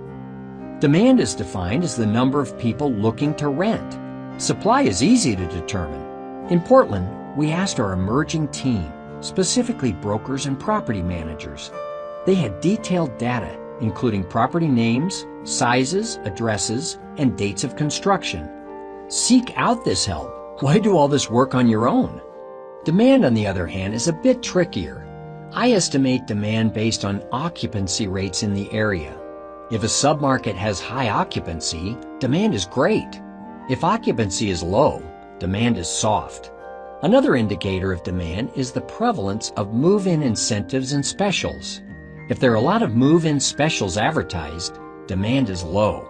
If rental properties are offering no incentives at all, demand is high. These are some outward signs. Another factor to consider when determining supply and demand is future supply. By future supply, I mean any and all new rental property that is in various stages of development, from planning to permitting to construction. Future supply is a critical indicator of how properties in the area will perform long term. If through your research you find that supply is greater than demand, you may want to stay away or at least keep looking for a better market. Your job of finding residents, generating cash flow, and increasing the profitability of the property will be more difficult. And remember, the value of a rental property increases based on its operations and cash flow. In Portland, demand in the River District submarket we chose for our waterfront project certainly exceeded the existing supply. We knew that based on our face-to-face meetings and the fact that nothing was available in the area to rent. But by contrast, in the small mountain community of Fountain Hills, Arizona, the opposite is true. Here, rental properties, including large apartment communities and uncountable numbers of duplexes, condos, and single-family homes, seem to be everywhere. Many were purchased by hopeful investors, and now they are competing head-on for a relatively small number of renters. The reasons for this lopsided market state are no mystery. Rather, they are totally explainable. Have you figured them out yet? The three drivers of supply and demand. Simply, there are three drivers of a market's or a submarket's economics that come into play. As an investor in real estate, you'll want to keep each of these variables in the forefront at all times. They are true indicators of supply and demand. Employment. This is the first and possibly most important indicator of demand, and for good reason. If a market or submarket has lots of jobs, people will come to fill those jobs. Very basic stuff. It is a fact that jobs drive residency. So with all things being equal, property that is near to employment is in greater demand. That's not to say that people won't drive to live in a highly desirable city or town, or that people won't drive to their job, but just be aware of the market condition. When you're looking for indicators of supply and demand, look at employment. In the case of Fountain Hills, Arizona, there's little to no employment base at all.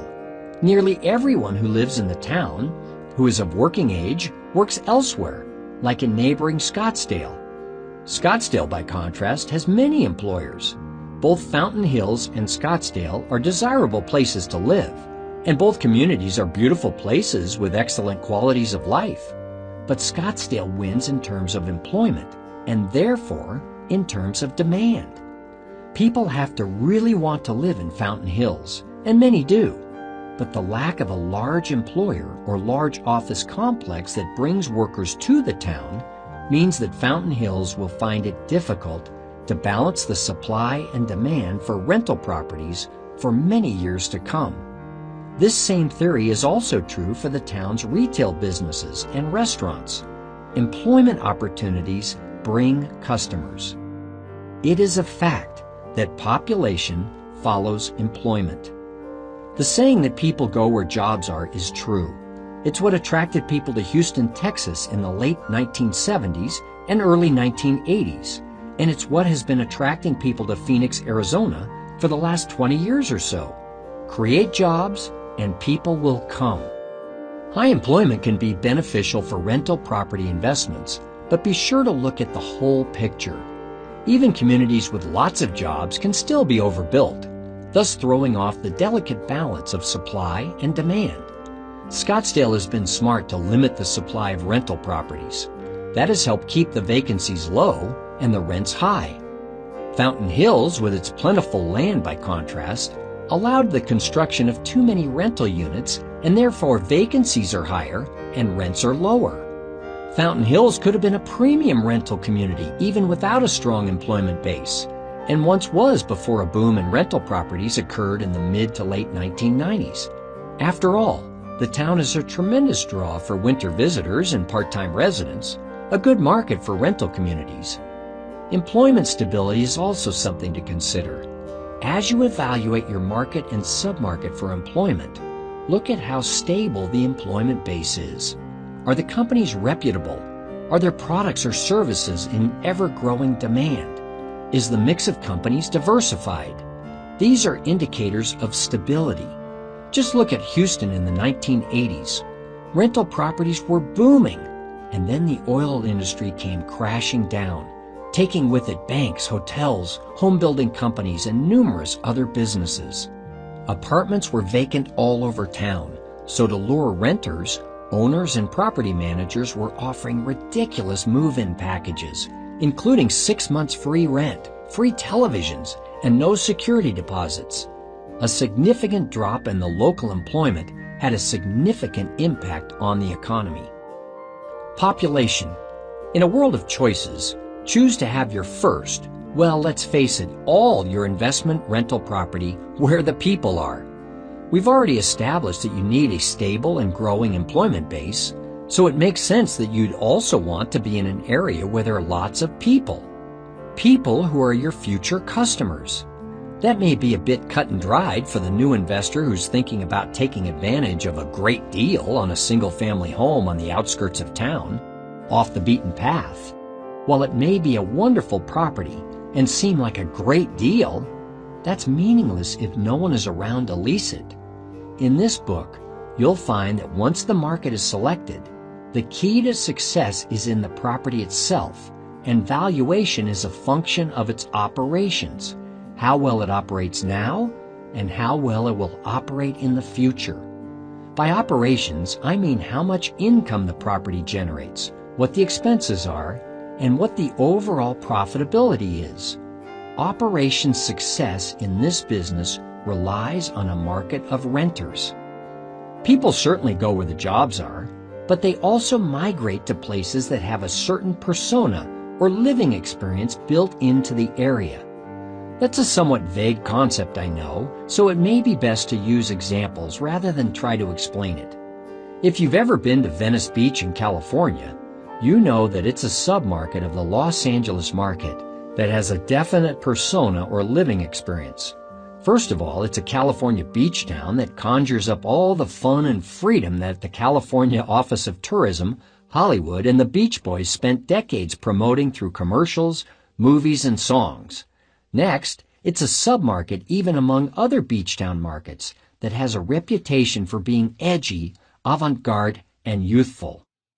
Purchase investment property in Venice Beach, and you wouldn't have to say much more. Lots of people are drawn to this lifestyle and the persona of what living in Venice Beach means. Contrast that with the Phoenix submarket of Dobson Ranch. There are rental properties in this master plan community, but the area has no real persona that drives the multitudes to it. Sure, it's a nice place to live and a great place for families, but there is no major image that draws population. I'm sure most everyone listening to this book has never even heard of it. Other areas that come to mind when I think of living experience and persona are Key West, Florida, and Coronado Island, California. They are both exclusive beach resort communities. Whistler, British Columbia, is another example, and the name is almost synonymous with skiing and stunning alpine scenery. Gig Harbor, Washington, is a mecca for boating enthusiasts. Aspen, Colorado, is the place to ski and be seen. And finally, Scottsdale, Arizona, is known for sun, golf, spas, and shopping. These are famous places that possess personas. But there are other less famous areas in every community that have unique personas and living experiences that are known to those who live in the region. Take some lesser-known areas in Arizona. Litchfield Park, which was once known as the location of Luke Air Force Base and a lot of farms, is now readily known in the Phoenix metro area as a boom town with lots of development, a sports arena complex in neighboring Glendale, and retail everywhere you turn. Mill Avenue, a submarket of Tempe, Arizona, is well known as a youthful, happening, artistic college center. Do you understand through these examples the concept of persona and living experience?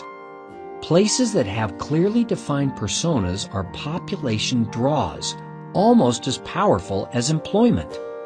The lure of charming buildings in towns that lack employment and a solid persona have tempted even the best of us, me included. But don't be caught. Charming buildings in towns with lots of people stay charming after the sale, and they get even more charming when they are making money. Unless you're a Vegas gambler who always tries to beat the odds, stay away from markets and submarkets that are not drawing people. Now that you know some of the reasons why markets attract people, you'll need to know how to quantify the population in your area. Here's another time where the team comes into play. Talk to your city or town officials, visit their websites, and set up meetings. Remember, as a taxpayer, you are paying their salaries. You are their customer. Do whatever it takes to get realistic population projections, and when they rattle off blue sky numbers, ask them to elaborate on the factors they see that are contributing to this optimistic growth scenario. If any of your sources project population to decline, that's a bad sign. But at least they are honest. I always look for real indicators from people, not blue sky. and value them for telling it like it is. In addition to employment and town persona as population draws, your contacts may also refer to the following. 1. New highways or highway extensions. These create new traffic patterns and transform areas that once seemed a long distance away into places that suddenly seem close by. If a new highway project is slated near that single-family home off the beaten path we talked about earlier, it may not be such a bad investment opportunity after all. 2. Master plan communities. These large residential projects combine home and work, and with them draw lots of people. New communities in particular are usually backed by big-dollar advertising campaigns, and the older ones, like Dobson Ranch mentioned earlier in this chapter, become yesterday's news. 3. New sports stadiums and arenas. So often the hub of urban redevelopment is a sports stadium or arena complex. These facilities bring tens of thousands of people to an area and open up all kinds of opportunities for investment real estate. The new Phoenix Coyotes hockey arena, as well as the newly added Cardinals Stadium in Glendale, have been two of the most important projects in the recent emergence of neighboring Litchfield Park, the boomtown we talked about earlier.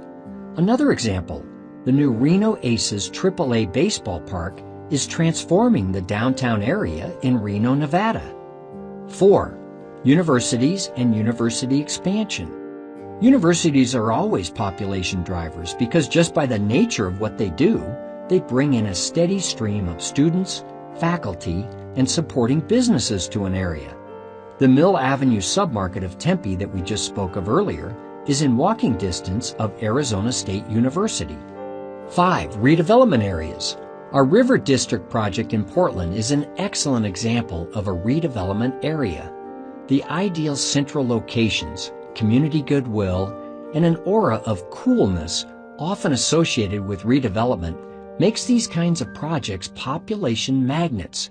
People love the wow factor associated with before and after stories. 6. Casinos. Casinos bring with them the masses who every weekend and a lot of weeknights want to try their luck and win big bucks.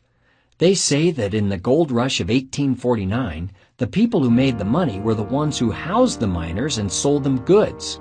The same is true here, except the gamblers at the slots are the modern-day miners. 7. Military bases. Not all military personnel live on the base.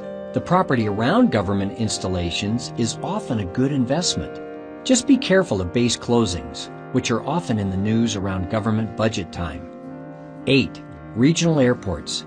Scottsdale Airport is a prime example of how valuable real estate can be around airports. The Scottsdale Air Park is a haven for small businesses and a real driver of rental communities and single-family homes in the area. A brand new highway linking the airport to the rest of the Phoenix metro area didn't hurt either. 9. Company relocations. When Boeing moved from Seattle to Chicago, with it went thousands of jobs. Bad for Seattle, great for Chicago. Corporate relocations are instant population boosters. 10. Major events. The 1962 World's Fair redeveloped downtown Seattle, and the legacy of that event, of course, is the Space Needle, which still is a tourist attraction decades later. Olympic Games also have a way of transforming communities, as the 1996 Games did in Atlanta and the 2000 Games did in Salt Lake City. Even annual events like the Super Bowl can completely revitalize an area through huge injections of new money. These are just a few population drivers, and when you see, hear, or read about them, they are good indicators for growth. Projects and developments such as these tend to reshape the face of a community, and change of this type is potentially lucrative for real estate investors. But there are also a few other things to watch out for. 1. Resilience. Make sure that the growth of a market or submarket isn't too heavily reliant on one thing. In other words, if one major employer is responsible for nearly all the population in a given area, think twice about investing. If the employer moves, so will your market. You want a market that can withstand the ups and downs. Motorola has significantly scaled back its Phoenix operations, which could have been devastating to many cities. but Phoenix's strong, diversified economy and vigorous small business community minimize the sting. 2. Economic diversity. I steer clear of areas that don't have a good, diverse economy. It's happened before, and it will happen again, that an entire market falls victim to an industry sector that goes bust. It happened in Pittsburgh, Houston, it happened in Detroit, and most recently in the San Francisco Bay Area when the dot-com bubble burst. 3. Pioneering. Pioneers have a romantic place in history, but I make a point of never being one. Being too far out on the forefront of things can be expensive and dangerous. I try not to create the wave, simply catch a wave I see beginning to build and ride it in. 4. Affordability. I always look at the affordability of housing in a particular market. If a single-family home is out of reach for most people, apartment living becomes a valuable option. This is the case in big cities like New York and San Francisco, which attract large populations, most of whom cannot afford homes. Look for markets where the cost of home ownership far exceeds the cost of renting. The closer the two variables are to each other, the harder it is to find renters and the harder it is to keep them. Location.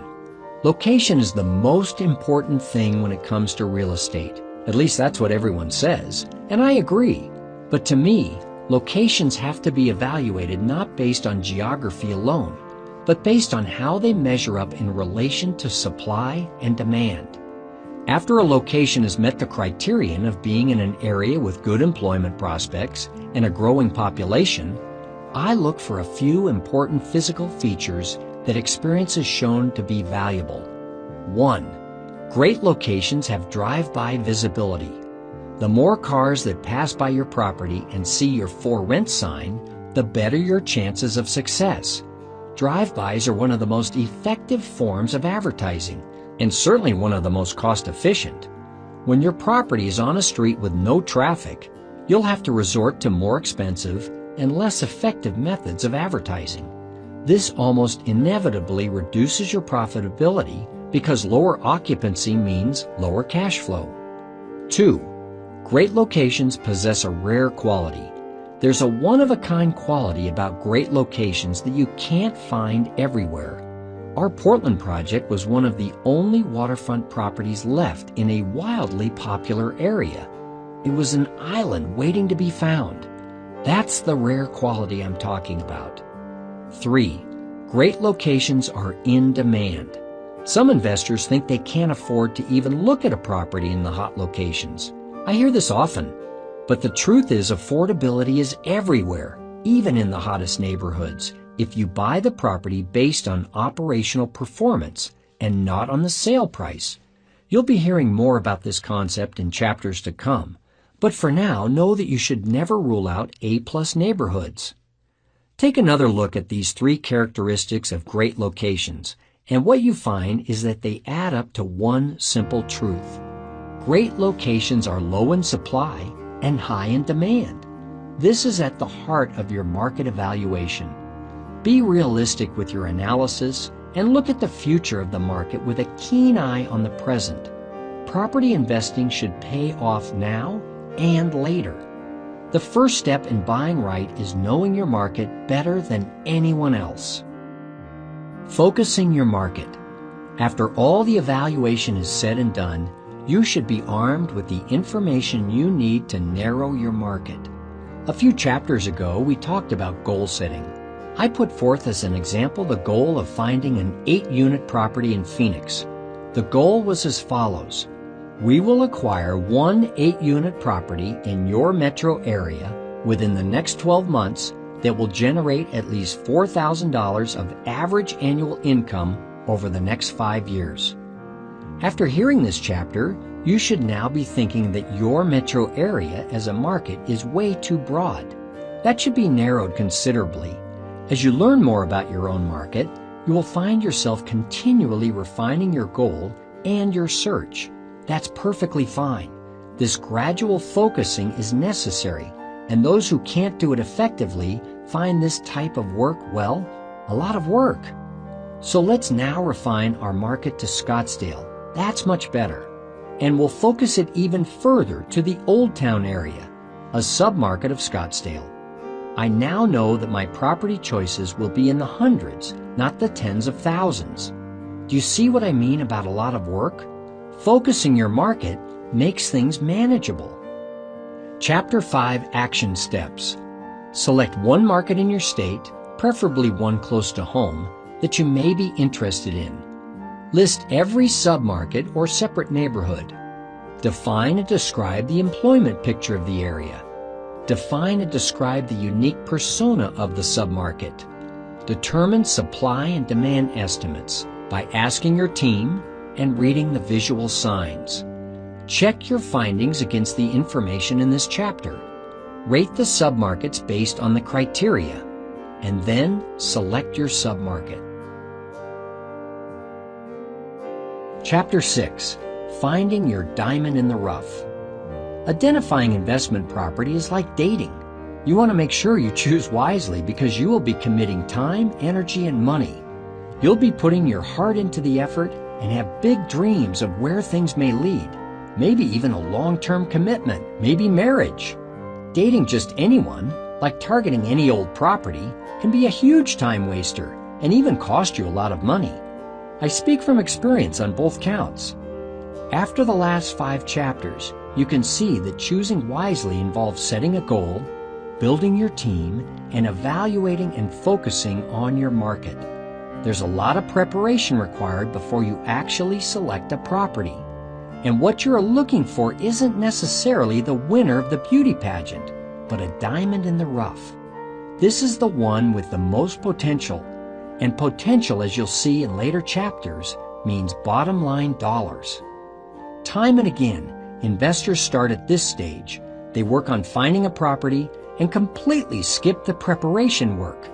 This is why the word risk is so often associated with real estate. Selecting the property should come only after you have assembled a team to assist you, decided upon your goal, and done the work of identifying a market or submarket. Never should it come before. It requires a level of trust, but like I always say, trust but verify. By now you've found your market and a submarket or submarkets within it.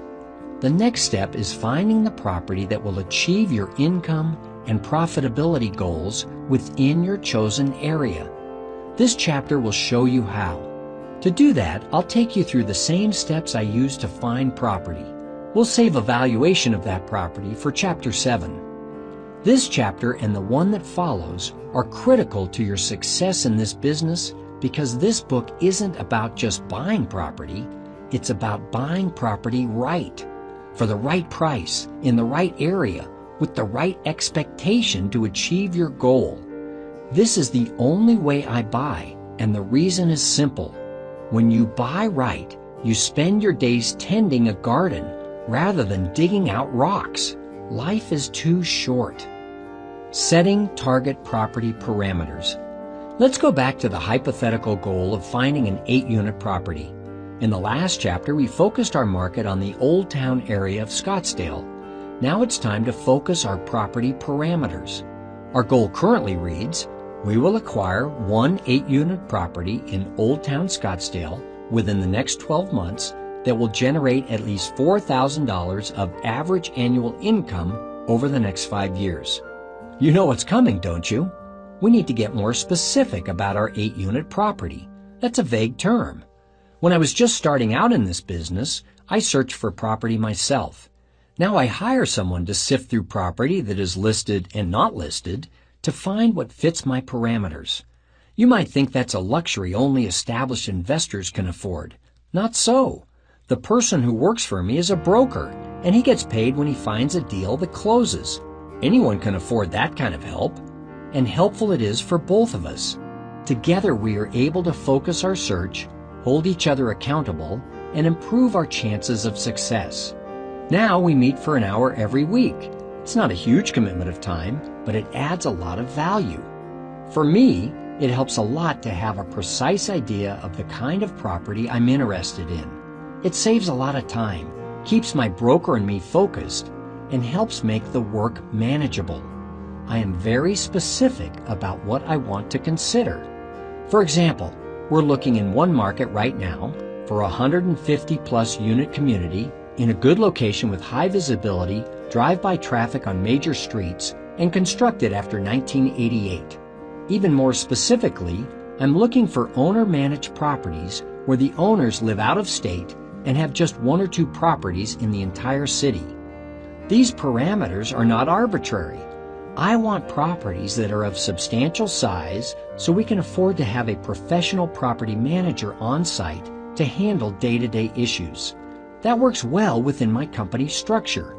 The year 1988 is important because many properties older than that take a lot of money to bring up to the standard of other apartment buildings in the area. You will find it's normal to replace roofs, paint, install new carpeting, and so forth.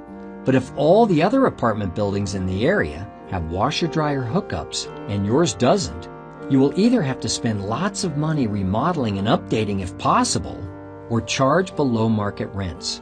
Neither is a good alternative. See what I mean about knowing your market? By targeting properties that have owner-managers who live out of state, I have found there is a higher likelihood that they are not managing the property to its full potential. There are a number of likely reasons for this. 1. Travel.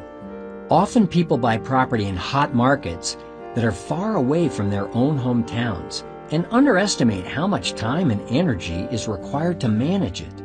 Add in travel time and expenses to that, and you can see why absentee ownership is prevalent. 2. Complacency. It's easy for out-of-towners to lose interest and become complacent over time, especially if they are making money and their property isn't one they drive by every day. 3. Perception. Many owners wrongly believe that the investment real estate business is an investment and not a business. They think it is like a stock or bond that they can buy and forget. In truth, it is a business they need to operate. 4. Lack of information. This actually happened with a property my company manages.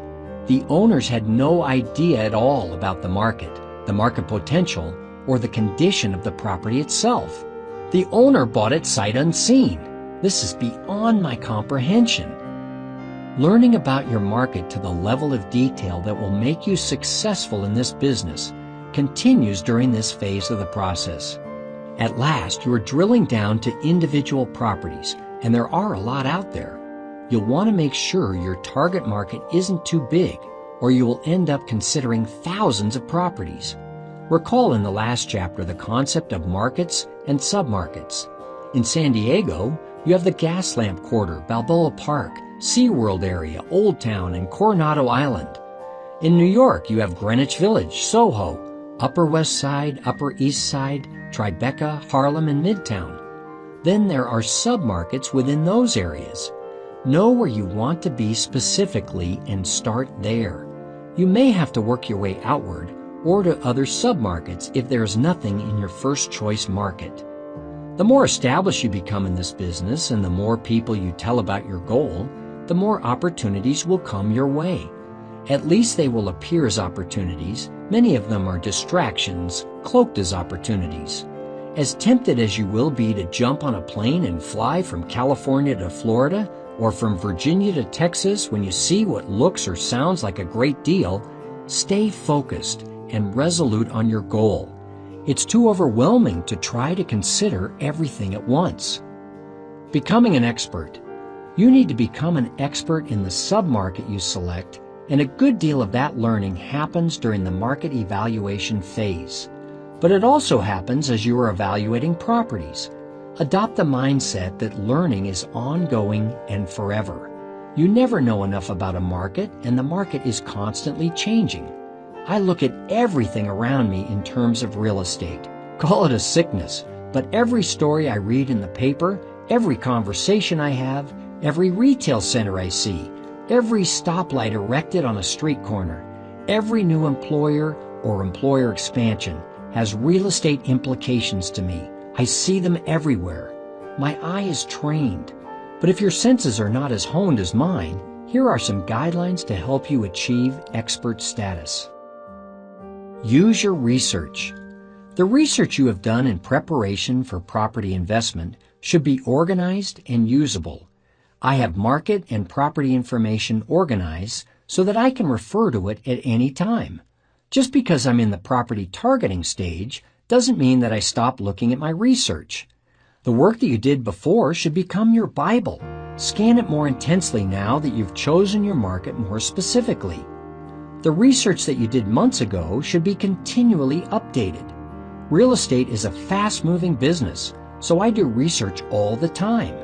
Anything that I see that pertains to my target markets, I catalog and keep. Anything that pertains to markets I'm not currently targeting, I catalog and track. You just never know when a sleepy community like Litchfield Park, Arizona, will pop onto the radar and become a boom town unless you track it. Then you'll see it coming often before anyone else. Read everything. I read every article I can get my hands on in our target markets.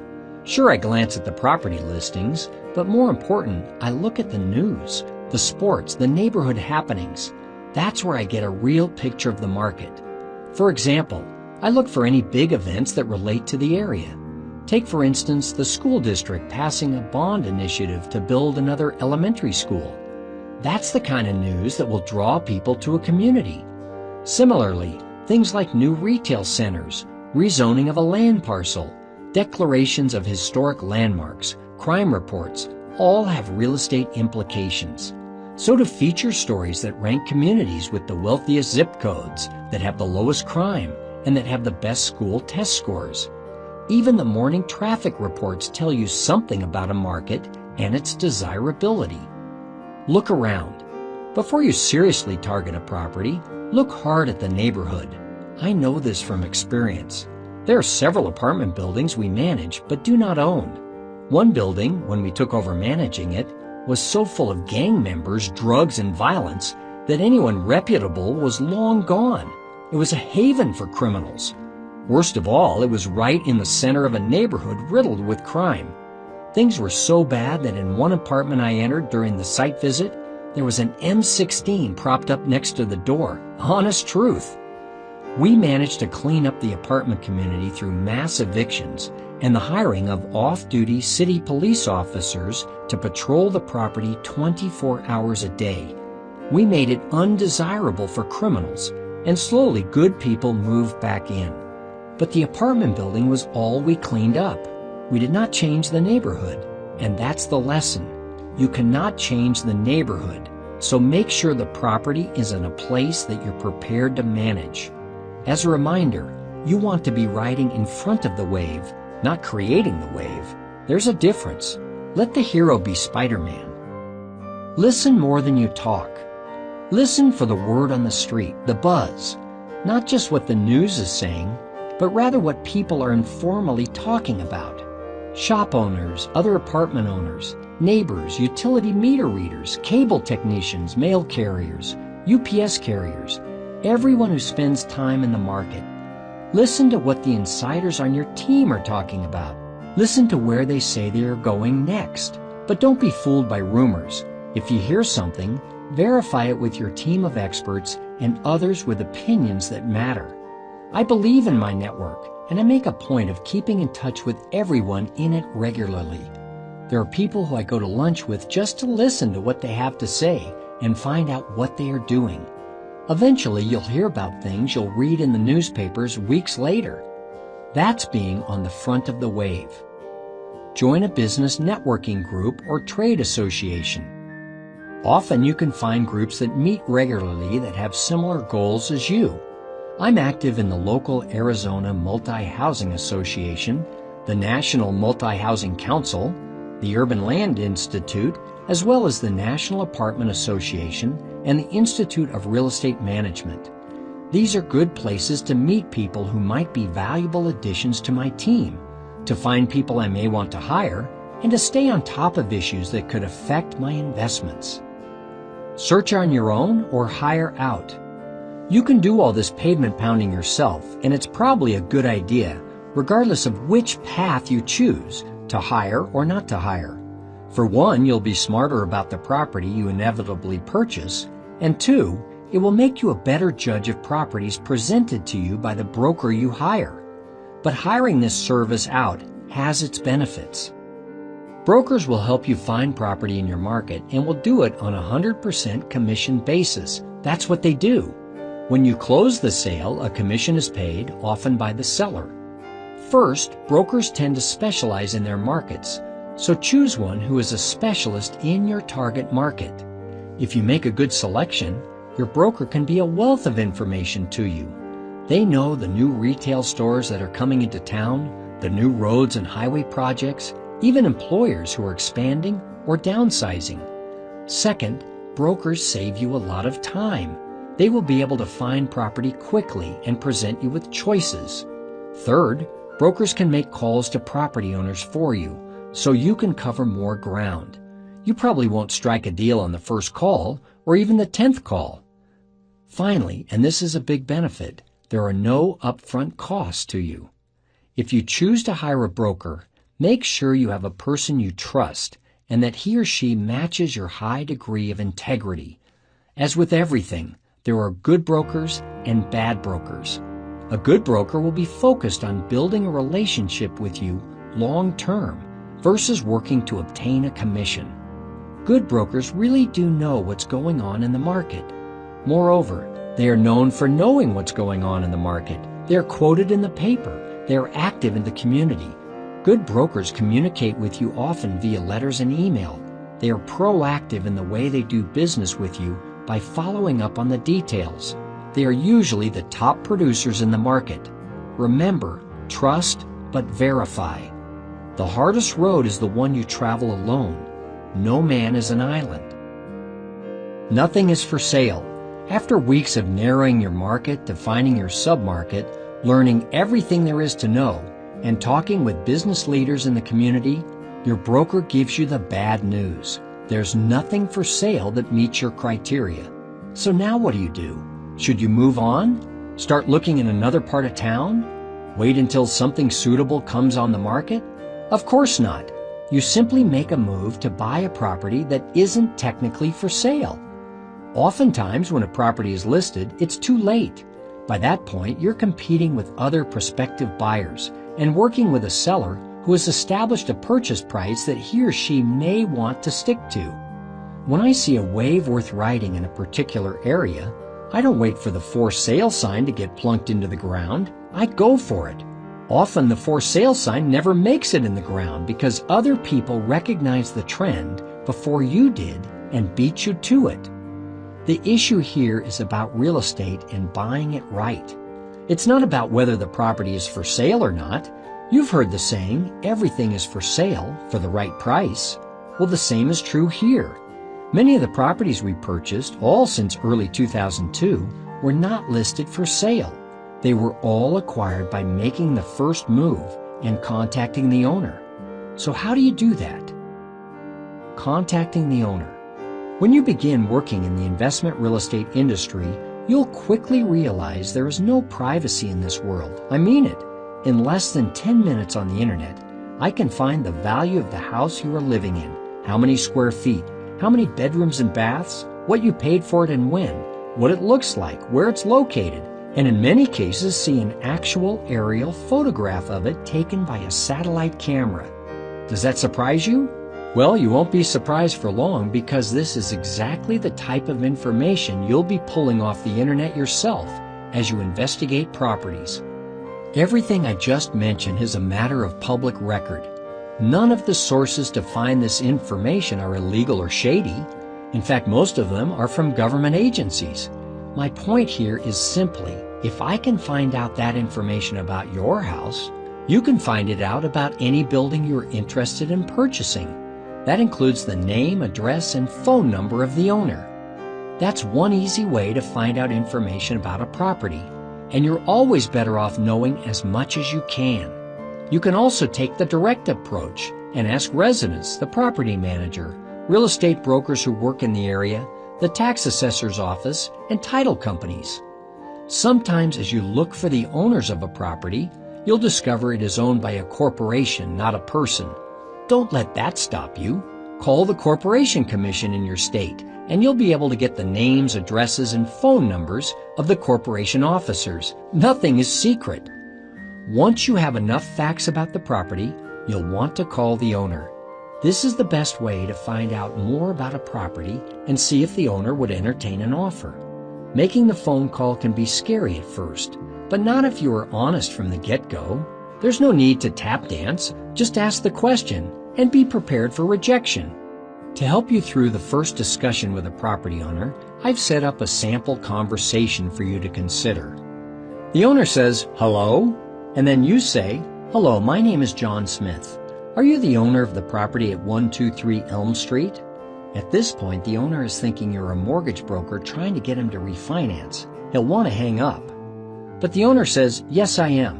And you say, "Your property is one of 10 on my list that fits my parameters of an 8-plex in Old Town Scottsdale, and I'd like to talk to you about buying it."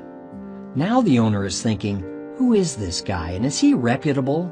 Is he a broker just trying to get a sales listing, or is this a real buyer? The owner says, "I might be interested in that. What did you have in mind?" Then you say, "The first thing is I'm not a broker looking for a listing, and I'd like to say that everything we talk about here is confidential, and I'm prepared to send you a confidentiality agreement. I'll fax it to you immediately, signed by me." The owner is now thinking the confidentiality agreement is very professional. He likes that. This sounds legitimate. The owner then says, "What kind of money are we talking about?" And you say, "I'm not prepared to make an offer today, but once I find out more about your property and its operations, I'll get a formal offer to you within a week. If you can give me some basic information, I could get an offer started right away. My offer will be based on a return on my investment, and I won't know what the return is until I look at the operations of the property." At this point, you are not in a position to make any kind of offer because you don't know how the property is operating. Remember, buying right is about buying based on operating performance. The seller may be reluctant to give this information, or he or she may be open about it. You must make the owner understand that he or she is risking nothing by giving you this information, and that he won't ever get an offer unless he does. The owner then says, "What kind of information do you need?" And you say, "For starters, I'll need the rent roll, which is a listing of the units and how much money they rent for, and your current occupancy. I'll also need your operating expenses."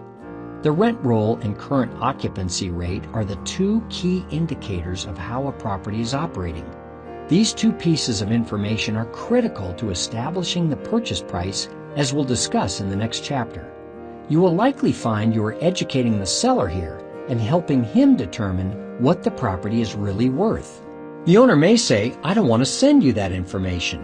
To which you say, "Okay, I can make you an offer without this information, but unless I know how the property is operating, the offer may change dramatically should we decide to go forward, and I will see this information during the buying process. I'd rather be informed now and provide you a reasonable offer right up front. If nothing else, you'll get an assessment of how much your property is worth. I'd rather not have to renegotiate further down the line." The owner needs to understand that there's no risk here. This is information you'll need to know sooner or later, and sooner is better. As we'll hear in the next chapter, you'll review the property operations in detail before you buy anything, so there's no point in keeping this information secret. The owner then says, "Tell me a little about you and your company." To which you say, "We are a real estate investment company in town and are looking for properties in this 1-mile area near the Old Town Scottsdale Center. With the right information, we are prepared to make an offer within 1 week." If the owner asks you about your company, be prepared with your 30-second speech about your company. The owner at this point may want to have one more credibility check. The idea here is to make sure he or she knows you are professional and credible, and that you mean business. You must demonstrate that you are capable of pulling off the deal and that you are decisive about what you want. The owner then may say, "That sounds fine. I'll get you the information you need." You say, "To summarize then, you're going to get me the rent roll and the occupancy and operating expenses by tomorrow morning. I'm going to send you my confidentiality agreement immediately, and I'm going to send you my offer letter within a week of receiving your information." To conclude the call, restate the action items and set up the deliverable dates. The owner then probably says, "I'll look forward to hearing from you. Thank you and goodbye." And then you say, "Great, I'll get back to you. Thank you for your time. Goodbye." Conclude the call on a cordial, optimistic note. If the seller is not interested, the owner will say, "No, I'm not interested."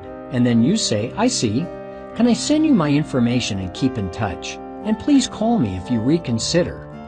In the event of a rejection, don't burn the bridge. Many of the properties I own today were originally owned by people who were not interested in selling at first. Stay in contact with these people and call once a quarter. Put them on your mailing list. Contacting the owner can be easy, provided you steer the conversation in the direction just demonstrated. The goal with the first phone call is to try and educate the seller and build a relationship. There are two kinds of sellers, one trusting and the other untrusting. Some people may give you lots of information and that helps. Others may be secretive and not want to divulge anything. Either way, keep accurate notes of everything stated because what is stated in this conversation is highly material to any future negotiations. Learning and networking. Whether your first contact with a property owner leads to an eventual purchase or not is not that important. The whole exercise is worth the practice and the learning that can only come from doing. I find no matter how much I think I know about a market, I always come away from conversations with property owners knowing more than I did before. You'll be surprised at how quickly you will come to know a market or submarket by talking to property owners within it. As a side benefit, I also know I've established another network of people for future leads. I've found several properties this way. One building I now own came my way from a property owner who didn't want to sell the building I initially contacted him about. Instead, we ended up doing a deal on another property a few miles away. This happens often. This whole process is about becoming an expert, putting out feelers, and getting some action going. So don't be discouraged if your first calls are rejections. It's like fishing. You put a worm on the hook, cast it out, and see what comes back. Eventually one or two will bite, and then the real action begins. And that's the focus of our next chapter, determining the initial valuation of the property. Chapter 6 Action Steps. Narrow your target property parameters further based on your initial review of properties in your targeted submarket. Find out everything you can about the properties in your targeted submarket. Use your team to help you get specifics on every property. Create a spreadsheet or chart that compares at a glance the rents, features, and amenities. Continue to read the business, government, and news sections of newspapers and recognize how any changes can impact real estate. Find all the real estate associations in your area and join them. Attend their functions and make a point of meeting people. Decide whether you want a broker to help you find property. Locate and target a few properties you may be interested in buying. Find the owner information on the internet. Call and meet with residents, shop owners, and property managers to get more information. And after listening to the next chapter, get ready to make your first phone calls. Chapter 7. Is it really a diamond? Someone once told me that the average person remembers only 3 to 5 concepts in a business book, just 3 to 5. I know already in this book there have been dozens of concepts presented, so which ones are going to be remembered and which ones forgotten? I found this statement hard to believe until I started to think back on the books that I read recently, and I had to admit that if I remembered 3 concepts in each of them, I was lucky. I always knew I was average. Well, I'm not going to assume that with this audiobook I'm going to change the reading comprehension rate of the typical human, and I'm not going to take it personally if after listening to this book you don't retain every single thing. But I will be disappointed if you don't remember the concepts in this chapter. In fact, if you forget everything else you listened to in this book, this is the one chapter I hope you not only remember, but refer to often. Because if you master the process I'm revealing here, your life as an investor in rental property will be infinitely easier. Infinitely. It's true that your success in this business is the result of your preparation. That's the message and the purpose of the early chapters of this book. But regardless of how prepared you are, you can create a disaster for yourself in a matter of seconds if you can't tell a diamond from cubic zirconium. That's the time it takes to sign your name on the dotted line of a bad deal. I know that sounds pretty scary. There is little gray area separating a good deal from a bad one. A deal is either good or bad, and fortunately a bad one is easy to define. It is simply a deal where the numbers don't work. In other words, it's where the projected cash flow, income minus total expenses, equals a low or negative number. In good deals, the numbers work. In bad deals, they don't. Does this seem terribly obvious? Of course it does. But you'd be surprised how many times investors ignore this simple truth. They purchase property based on the seller's asking price, or something close to it, instead of the operational performance of the property. Here are a few principles about property investing we need to get out on the table right now. The seller's asking price is irrelevant. You determine the property value, which becomes your offer. With multiple units, the property value is based on the current cash flow of the property. These three principles are the foundation for everything else in this chapter. That's because in this chapter, I will walk you through my own personal system for determining property valuations for multiple units. It's called the 5-step property evaluation, and I've used it for the past 15 years with outstanding results. Here it is in a nutshell. 1. Verify property income. 2. Verify expenses. 3. Determine net operating income. 4. Find the capitalization rate and valuation. And 5. Calculate the loan payment and your profit or cash on cash. I use those 5 steps to come up with the initial cash flow for the property and arrive at an offer price. To do that, we look at everything associated with expenses, including our loan payments, and everything associated with income during our analysis. In the end, we have a solid picture of the bottom line for the property and are in a position to make our offer. You'll realize the importance of this process when you think of it this way. Would you put your money into a mutual fund without looking at its past earnings performance? Would you put your money in an annuity if you didn't know the annual interest rate? Probably not. Well, why invest in real estate without a reasonable estimate of what your return on investment will be? In real estate investing, return on investment is also called cash on cash, and it is your net cash flow as a percentage of your down payment. For instance, if you put $100,000 down on a property and it brings in $1,000 of income per month, your cash on cash is 12% per year. Not bad. But if that same property brought in $500 a month, your 6% return may not seem worth your time. As you listen on, you'll see why it's too early to make that judgment. Furthermore, the process I will describe in this chapter will enable you to value property without actually doing a physical inspection. You heard me correctly. In over 95% of the offers we make, I do not visit the community before I complete the valuation and make an offer. What could I really gain by doing a property visit that I couldn't learn from the seller at this point?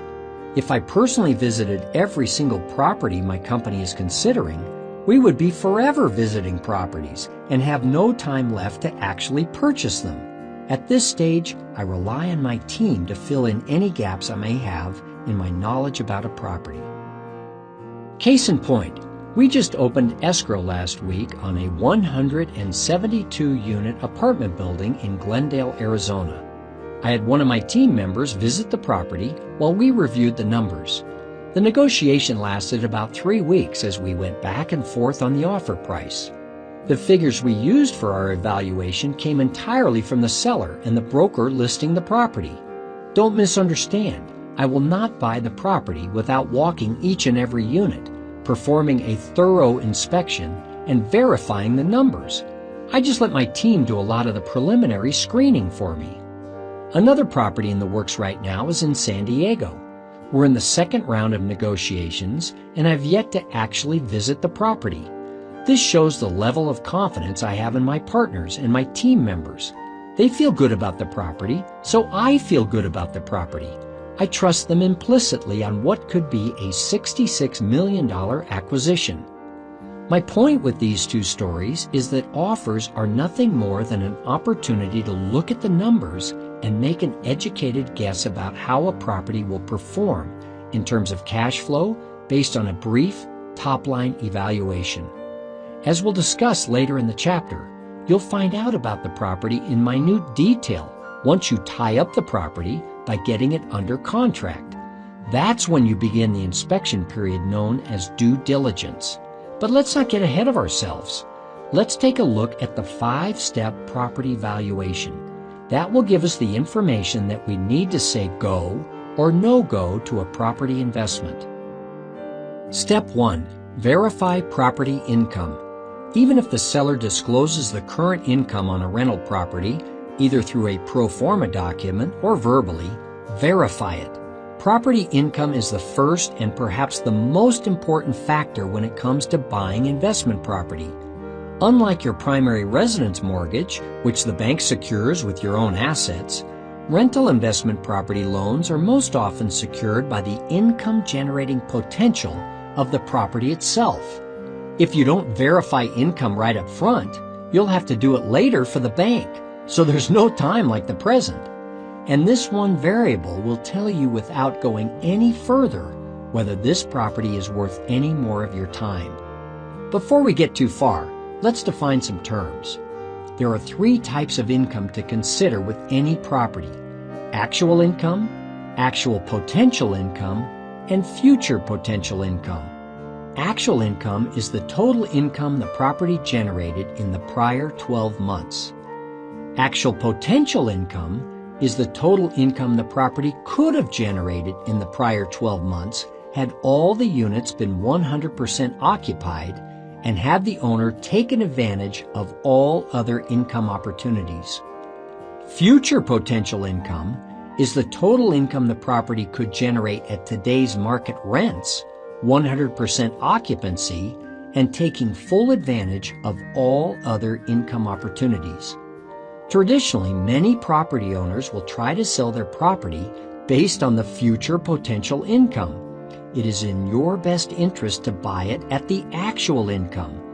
That's the way I like to buy, based on the way the property is currently running and the amount of money it is currently making. I think of that as wholesale. If you buy a property based on how it could run and the income it could generate in the future potential income, I call that buying it retail.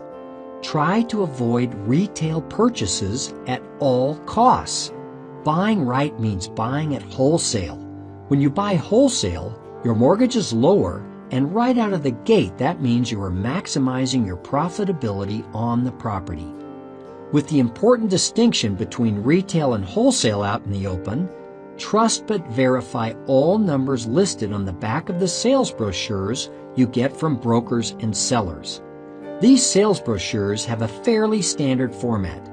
Usually on the front there is a photo of the building, and on the back are a lot of numbers that depict the property's operations performance. You simply cannot accept these numbers as fact, since they are often inflated. Before you start a rumor that Ken McElroy is a broker hater, know that on the bottom of every sales brochure I've ever seen are these words: "This brokerage company makes no warranty or representation about the content of this brochure. It is your responsibility to independently confirm its accuracy and competencies. Any projections, opinions, assumptions, or estimates used are for example only and do not represent the current or future performance of the property." This disclaimer makes it pretty clear that a smart investor must verify each and every number in this brochure. If you don't, they're basically saying with this one statement, it's your own fault. Here's how you verify the income from the numbers on a typical property pro forma in a sales brochure. The information I'll use in this example is from an actual property in Phoenix, Arizona. Unit mix and rent schedule. The unit mix and rent schedule is a table that is usually in rental property brochure pro formas. It lists the number of units, the type, square footage, and rent. Its purpose is to give you a picture of the income by unit and overall for the property. An example is found in Chart A in the companion files. I use unit mix and rent schedule tables, as in Chart A, to verify the rent income on properties, and from experience, I have yet to ever find one in a pro forma that accurately depicted the actual income picture. That's why it's important to know how to read and analyze this information. Let's look a little closer at Chart B. With this information, the owner is telling you that the total rent for the 8 units on this property is $4,000 per month based on the rents as listed in the total rent column. But on this particular table, the seller put asterisks next to the rents to indicate that the actual rents are lower. Significantly lower, see the small print. An inexperienced buyer might look at this table and conclude that the $4,000 is the actual income of the property. But the fact is, and by the seller's own admission, which is rare by the way, this $4,000 is the future potential income based on higher rents, which may or may not be at market rent levels. Let's see how the income picture changes when we insert into the table the actual rents for this property, as in Chart C. Now that the actual rent numbers are in this table, it is clear that the rents used by the seller or broker were a full $63 per unit higher than what the property is actually generating. Over a 12-month period, that equates to $6,048. If you would have bought this property based on the seller's pro forma, your income would have been more than $6,000 below what you expected. That's not good. But what if the seller doesn't reveal the actual rent numbers in the small print on a brochure pro forma, and they usually aren't disclosed? Then you must request a rent roll and use those numbers for your calculations. You should even verify the small print rents on a brochure such as this one by comparing them to the actual rent roll. Trust, but verify. What about vacancies and other income? At this point, we have verified the actual potential income for the property. Remember, that's the income the property could generate at current rents with 100% occupancy. But certainly, it is highly unlikely that this property is or will be 100% occupied every day of every year from now until eternity. So we have to take into account vacancy and turnover from residents moving in and out. And while we're at it, we should consider any other income generated from sources like laundry facilities, parking, and so on. The typical pro forma lists these values as well. And, surprise, these numbers too I have found to be inaccurate most of the time. Vacancies are usually understated and other income is usually overinflated. The key here is to try and project what the vacancies and other income will be in the future. It's nice to know where you've been, but where you're going is really more important. That's why the windshield is so big and the rearview mirror is so small. Common sense will tell you that if an apartment is not rented, it is not producing income, and that reduces your cash flow. Even if the vacancy rate is listed on the pro forma, verify it with the property manager on your team. He or she will be able to tell you if the vacancy rate listed is at above or below the average of the market, and will know this because vacancies are mostly a function of supply and demand within the market. You can also find this information by looking at the monthly rent rolls and move-in dates on the leases. The income section on the pro forma is where the seller lists the property's income and the vacancy rate. It shows the income from rent minus the average vacancy for the property and adds it to the other income the property generates. The typical pro forma income table looks like the one in Chart D, which contains information taken directly from the property in Phoenix. In this real-world example, the seller or broker is reporting a total income for the property to be $45,120 per year, using a 7% vacancy rate and $480 in other income. That seems pretty good, but look at the rent figure. It's based on the inflated rent numbers listed on the unit mix and rent schedule. You remember those? They were the ones with asterisks. That's not good. Take a look at Chart E as to what happens to our total income when we insert the real rents in the projected column. Keep in mind the rent value is the only thing we have changed in this analysis. The total income for the property falls by $5,669, which is $45,120 less $39,451. That's a lot of money, especially if you were counting on it. Reality hurts, particularly if you don't see it coming. Now let's look at Chart E in the companion files. Look at the three figures for total income. The seller pro forma number of $45,120, the prior year actual number of $41,800, and our projected number of $39,451. First, let's compare the seller pro forma income number with the prior year actual income number. What this tells you is that the reported seller pro forma income is $3,320 more than the income from prior year operations, which is $45,120 less $41,800. The seller is implying that you can improve the operations from what it was last year, and they don't even know what kind of manager you'll be. This isn't flattery, it's more like a fast one. As I'm sure you've guessed, when I formulate my offer, I disregard the other two income numbers and use my own projected figure, the one that takes into account the real property rents. The best part of this strategy is that because the numbers are real, they are easy to defend during the negotiation process. This is how easy it is to verify income and how easy it is to catch these kinds of inconsistencies in the numbers. As I mentioned, income is often inflated, so don't be shocked if the difference between the numbers on the pro forma and the numbers you project are in the thousands. That is common. Before we leave the topic of income, let's address future potential income. Recall that future potential income is the total income the property could generate at today's market rents, 100% occupancy, and by taking full advantage of all other income opportunities. You may find through your income verification process that the reported rents are well below the market. This could be your advance to boardwalk card, so keep it close to your vest. It's this kind of upside potential that property investors dream about. With income verified, it's now time to turn our attention to expenses. Step 2. Verify expenses. Expenses are the second important variable to consider. As I mentioned earlier, the definition of net operating income is income minus expenses. In the previous section, we showed you the specifics you need to review to estimate the income potential of a property. In this section, you'll see how to assess the expenses. Just as we did when we verified income, you'll want to get a clear picture of the current expenses.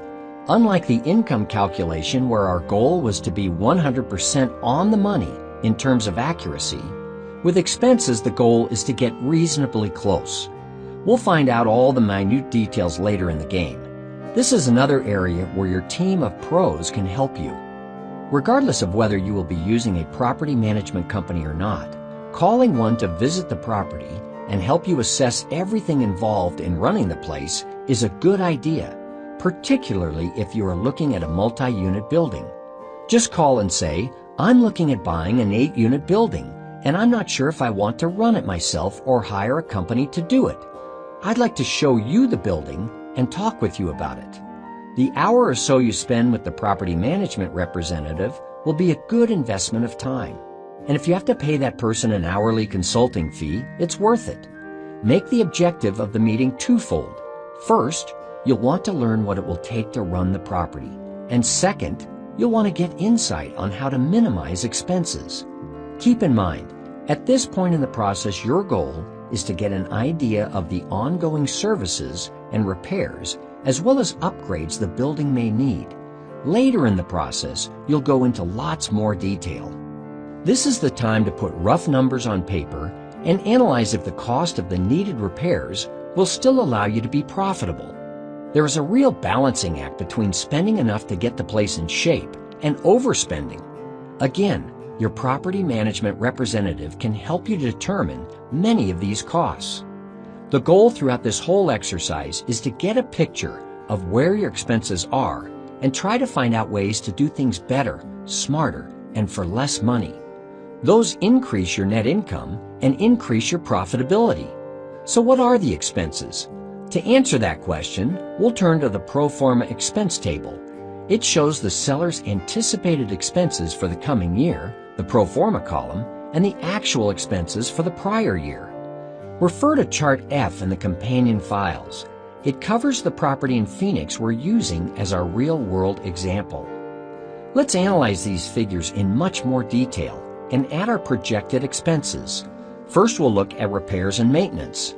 In the repairs and maintenance line, we have a per-unit cost of $838, a seller pro forma of $6,700, prior year actuals of $8,010, and our projections of $8,010. The first thing that caught my eye on this table was a seller pro forma value lower than the prior year actuals number. For some reason, this seller or broker wants buyers to believe that the repairs and maintenance will actually go down. In fact, this seller predicts repair and maintenance to go down by over $1,300 from actual prior year costs. Here's a rule of thumb. As properties age, repair and maintenance costs go up. Common sense says expenses in the coming year will be the same or more. We'll keep it simple here. For purposes of my projections, I will use the prior year actuals number of $8,010, knowing that even this number could be low. Time will tell. Now we'll look at the utilities. Utilities per unit, $409. The seller pro forma is $3,273. The prior year actuals are $3,273, and our projections are $3,273. The seller's pro forma utilities figure appears to be in line with the actual expenses from the prior year. But let me caution you that utilities normally have standard rate increases from year to year. In this pro forma, the seller projects no increases. For now, we'll use the seller pro forma number, but you can get a very realistic projection simply by contacting the utility companies. What about the next line in our expense table, real estate taxes? We have a per unit cost of $425. The seller pro forma is $3,400. The prior year actuals and our projections are $3,400. Real estate tax expenses are simple to determine with almost pinpoint accuracy. The data is usually available on the internet in most areas. Simply go to the county assessor website and locate the property search area of the site. Then just type in the property address to get current figures. In most cases, you'll see not only the prior year property tax amounts, but also projections for 1 to 2 years out. Focus on the future and use the next year's assessment as your projection. Understand that property sales often trigger tax increases, so you may want to consult with your real estate tax team member about this. For the purpose of the expense evaluation, I'll just say I found the seller's figures to be accurate. Next is the insurance expense line. We have an insurance expense of $125 per unit. The seller's pro forma and prior year actuals are $1,000.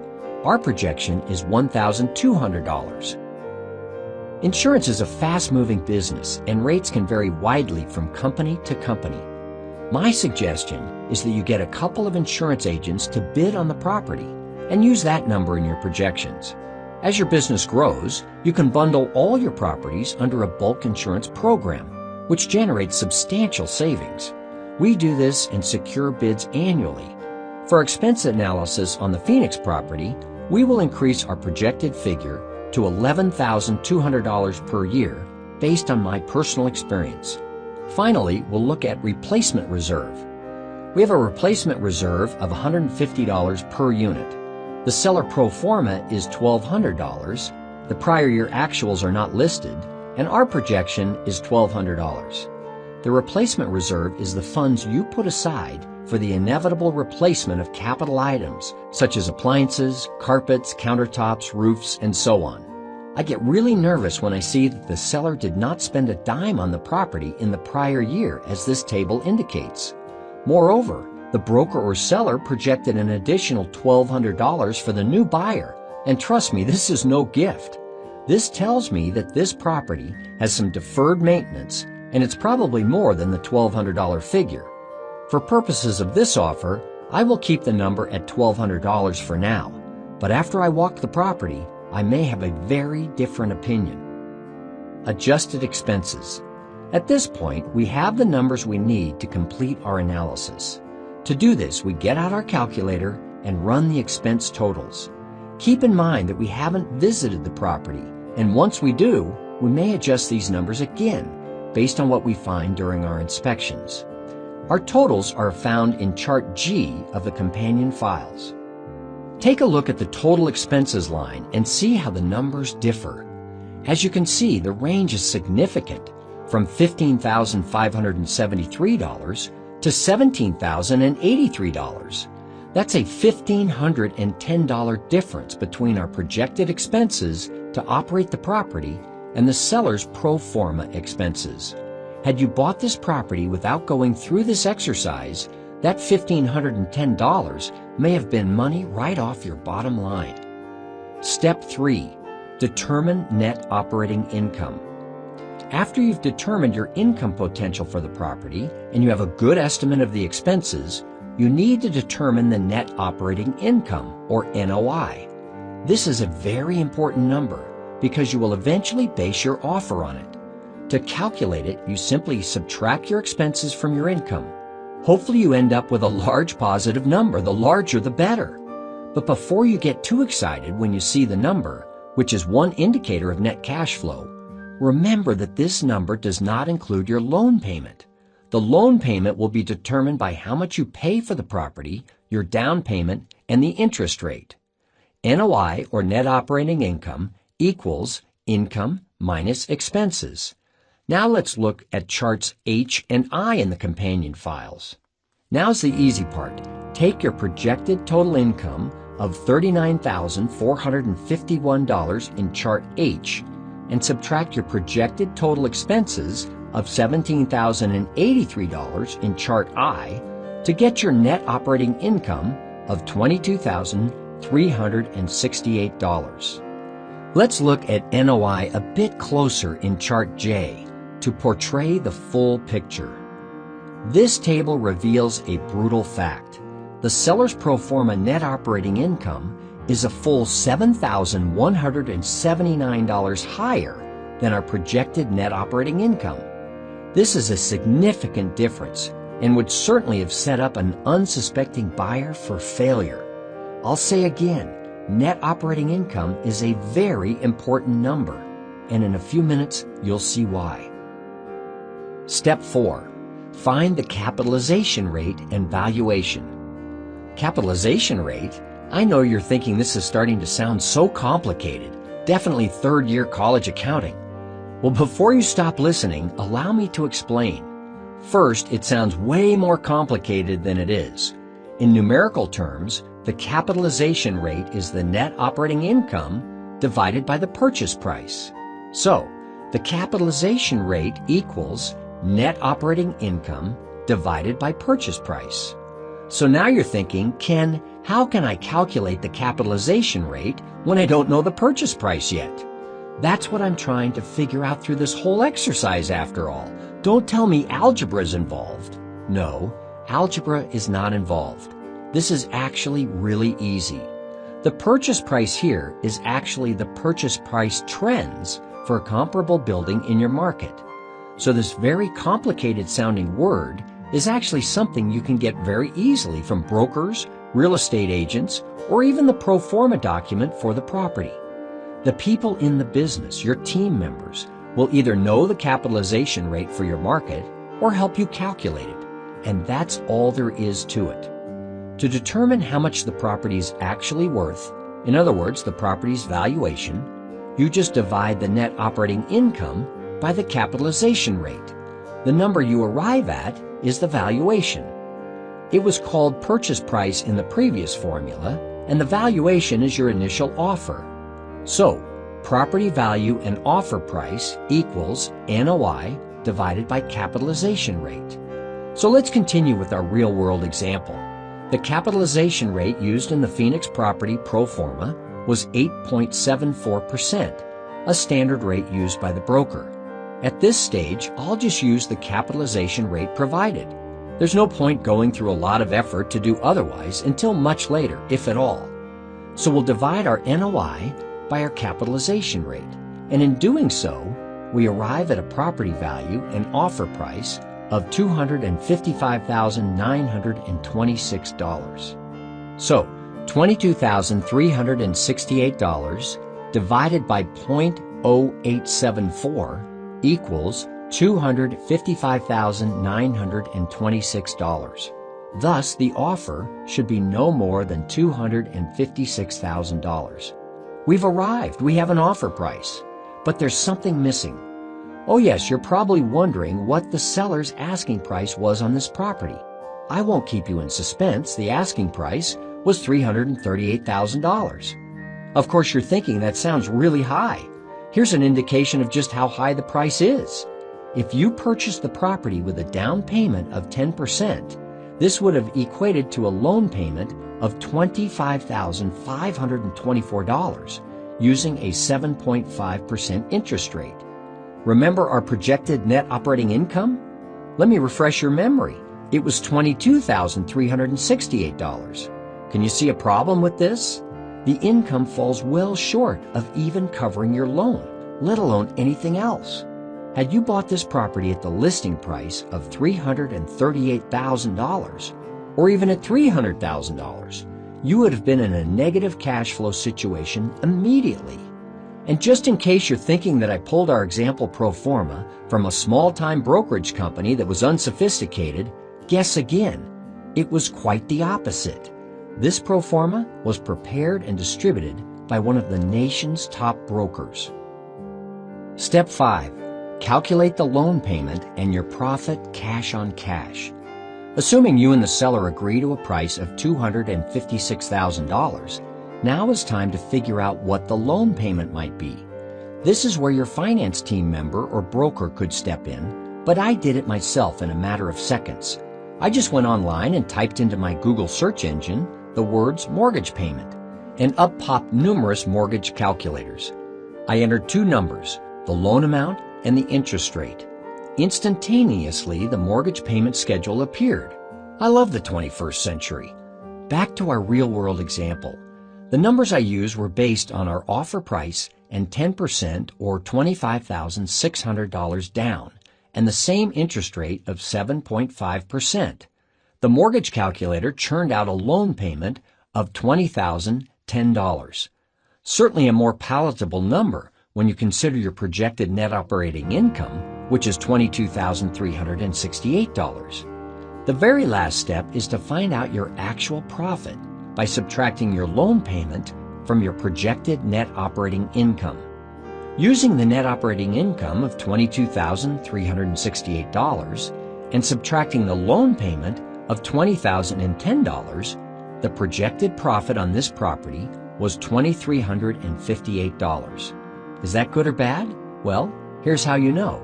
You calculate your cash on cash, which you recall is a lot like a return on investment.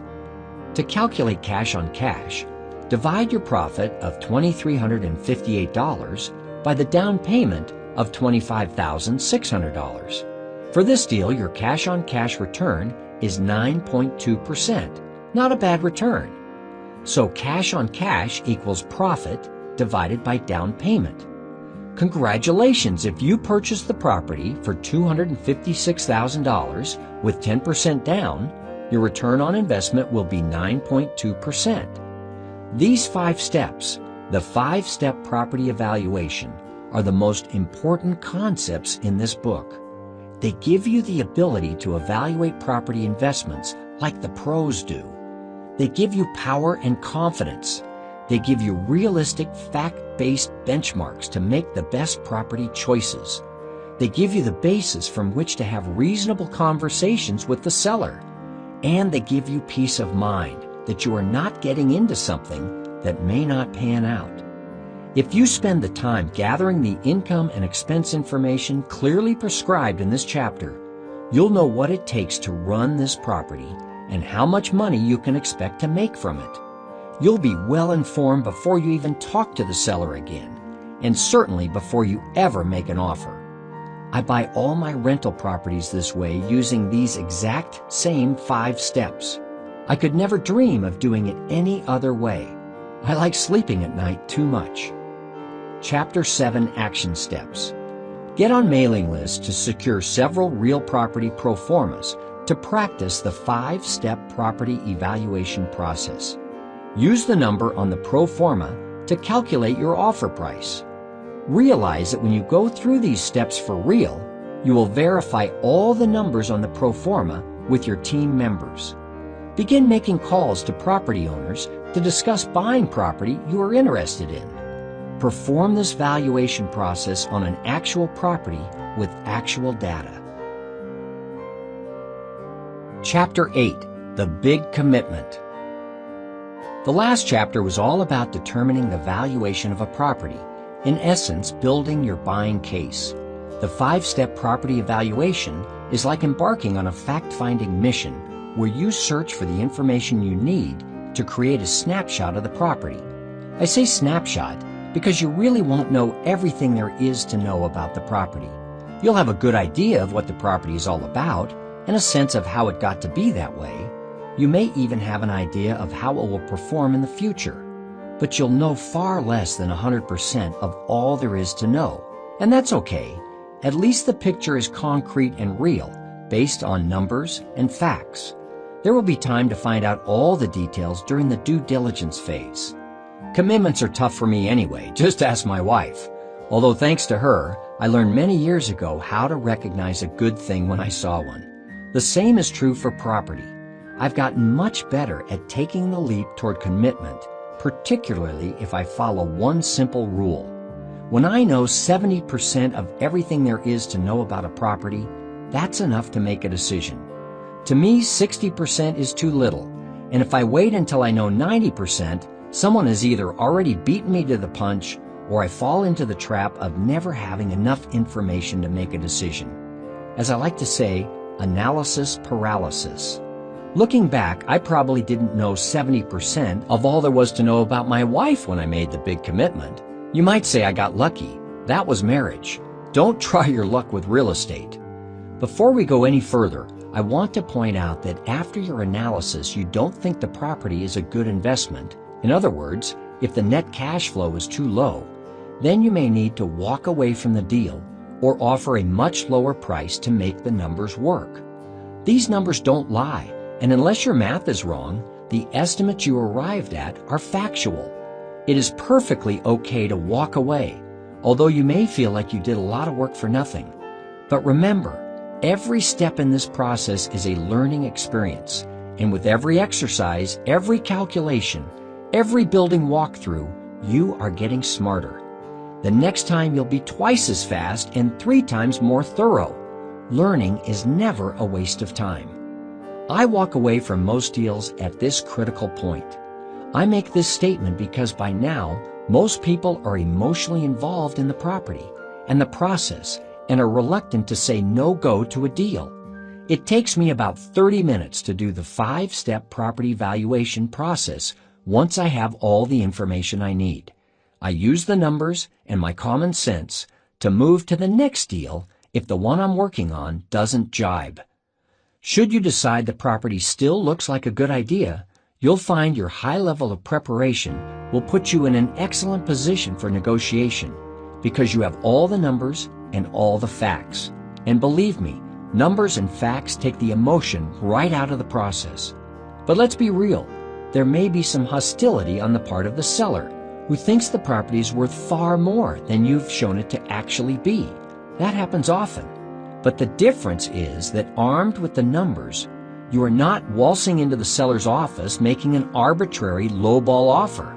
Instead, you are coming in with a well-prepared case based on research and facts, calculated with industry standard formulas and a realistic offer number. Kick and scream as the seller may, you'll both know that the offer you are presenting is a fair one. It just may take the seller a little longer to arrive at that conclusion. Now is the time to convince the seller to sell the property to you. When you feel good about the numbers and arrive at the decision to buy, you have reached a milestone. In this phase of the process, the goal is to tie up the property. What I mean by that is you want to get the property off the market by beginning the process of generating the letter of intent, or in some cases executing a purchase and sale contract.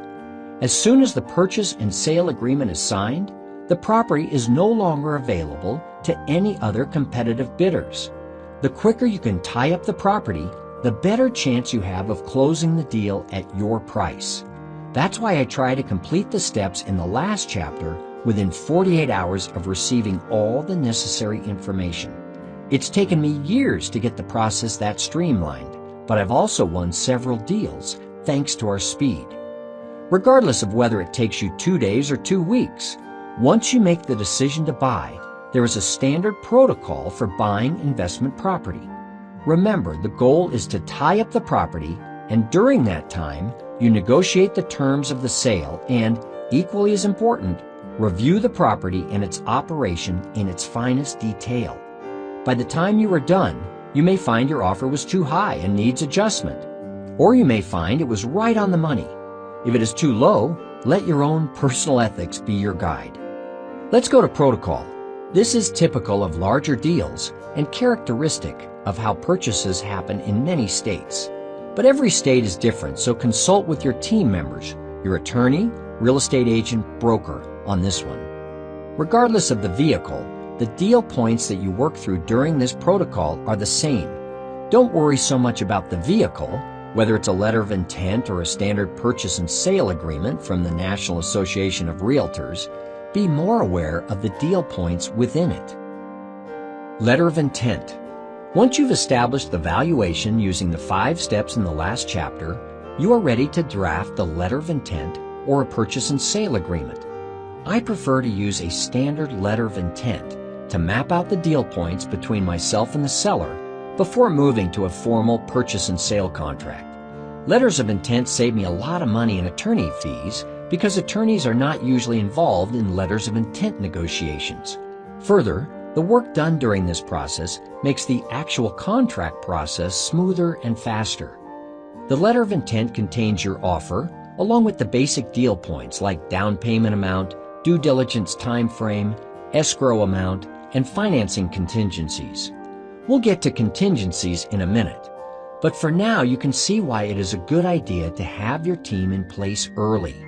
The last thing you want to do at this stage of the game is begin relationships with banks, title companies, or investors. You'll want the relationships to be established. Time is of the essence. Get your letter of intent out as quickly as possible so you can agree on the basic terms of the deal and tie up the building. In high-demand markets, time is not your friend, so I typically fax or pay a courier to hand-deliver the document to the seller. Regular mail is way too slow. Letters of intent are like a proposal you send to the seller. They are designed to be negotiated, and the original document you send over is a starting point. The seller will review the offer and the terms, and will usually counter the offer and adjust some of the terms. This is a back-and-forth process, so don't be surprised if it takes weeks to accomplish. That's normal. Realize, even though you are actively negotiating the terms of the sale with the seller, the property is not off the market. In fact, I recently lost a property during a letter of intent stage. It felt like you can imagine it felt.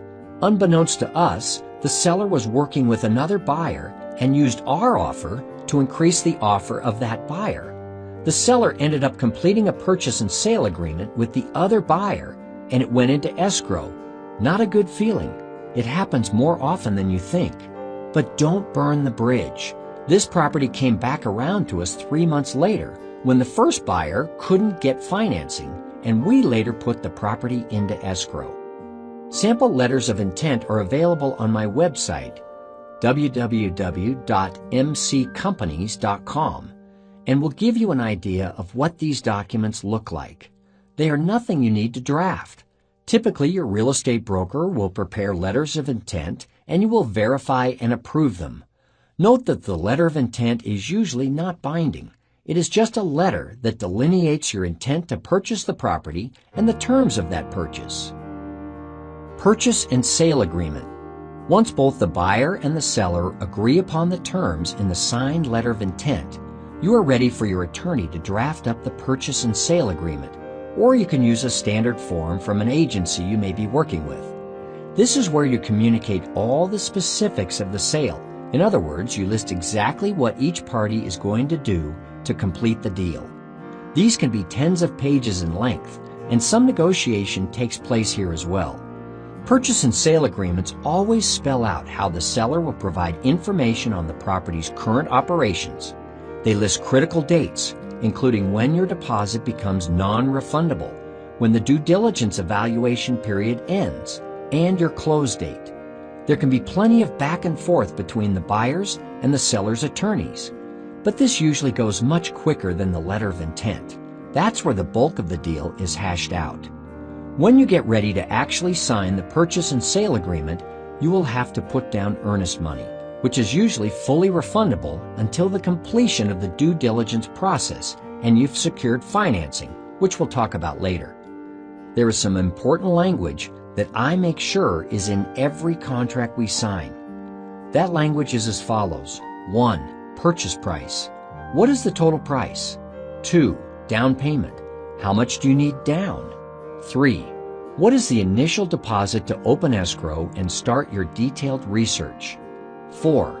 Who holds the buyer's deposit in escrow, and when does it become non-refundable?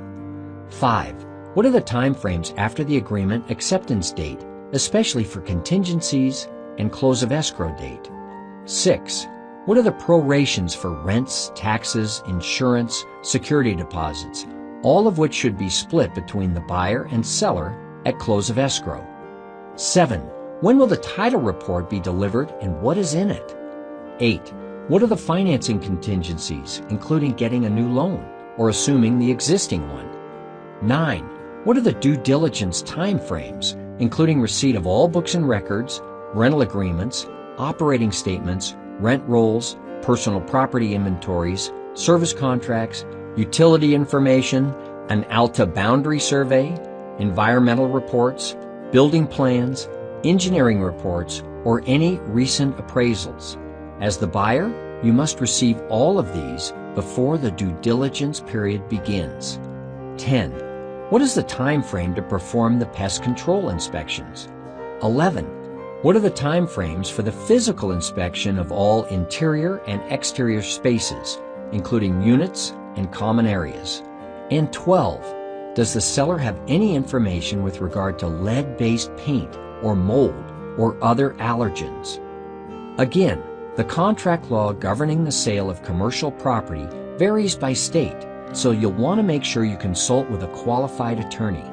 By now, however, you should have one of those on your team, and he or she should be familiar with your specific goals. Work closely with your attorney and your broker to make sure you receive the items promised in the agreement on time. Contingencies. Your attorney will be able to advise you about contingencies.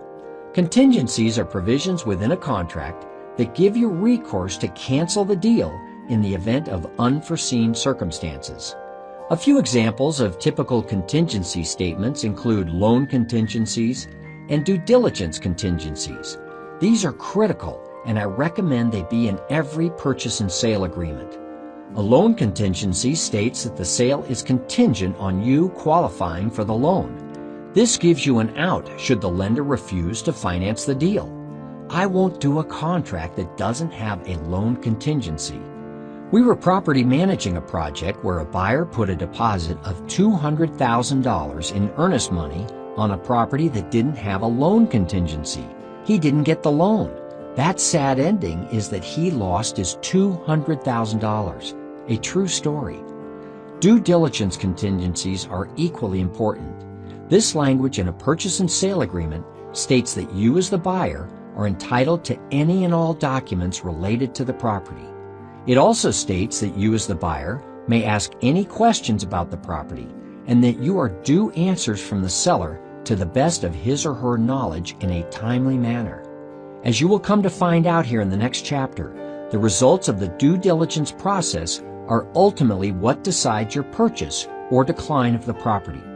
They will also help you formulate your property plan and operating budget, 2 steps critical in maximizing your investment. This clause ensures that you get all the information you need. Signing the agreement. Once both the buyer and seller agree upon all terms of the agreement, you have a completed purchase and sale agreement that is ready to sign and date. This agreement is binding, and in most cases you will be asked to put down an earnest money deposit on the date you sign the contract.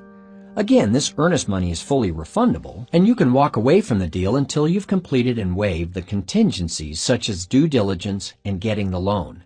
And that's what we'll cover in the next chapter. But as binding as the agreement is, with the right language built in, you can walk away, extend your dates, or adjust your offer based on your findings during due diligence. We have rescinded our offers on a few properties for just cause. In fact, there was one property that we pursued through the signing of the purchase and sale agreement. During the due diligence investigation process, the structural engineer on our team found that the building was built on what they term in Arizona, expansive soil. What that means is that the soil expands and contracts more than normal and can cause foundation problems. Knowing that, we looked further and found a 20-foot hairline crack in the pool, small foundation cracks, and exterior wall separations. This was indicative of bigger problems that could be incredibly costly, and we felt the risk was too great, so we sent a letter to the seller stating that we were rescinding our purchase offer in accordance with the terms of the agreement. Chapter 8 Action Steps. Visit my website, www.mccompanies.com, and print out several sample letters of intent and get familiar with the provisions and language. Do the same with purchase and sale agreements. Continue to seek out property prospects, calculate valuation, and when you see a deal with numbers that work, generate a real letter of intent, or in some states, the purchase and sale agreement. Chapter 9, Due Diligence, the Easter egg hunt. In Webster's dictionary, the definition of diligent is prosecuted with careful attention and effort. But it's really the synonyms for the word that reveal exactly what is expected during the due diligence period when purchasing investment real estate. The synonyms for diligent include conscientious, thorough, careful, thoughtful, attentive, and meticulous. And that's exactly how you need to behave when you do due diligence on a property. You need to conscientiously review every document pertaining to property operations. You need to perform walkthroughs of every apartment unit.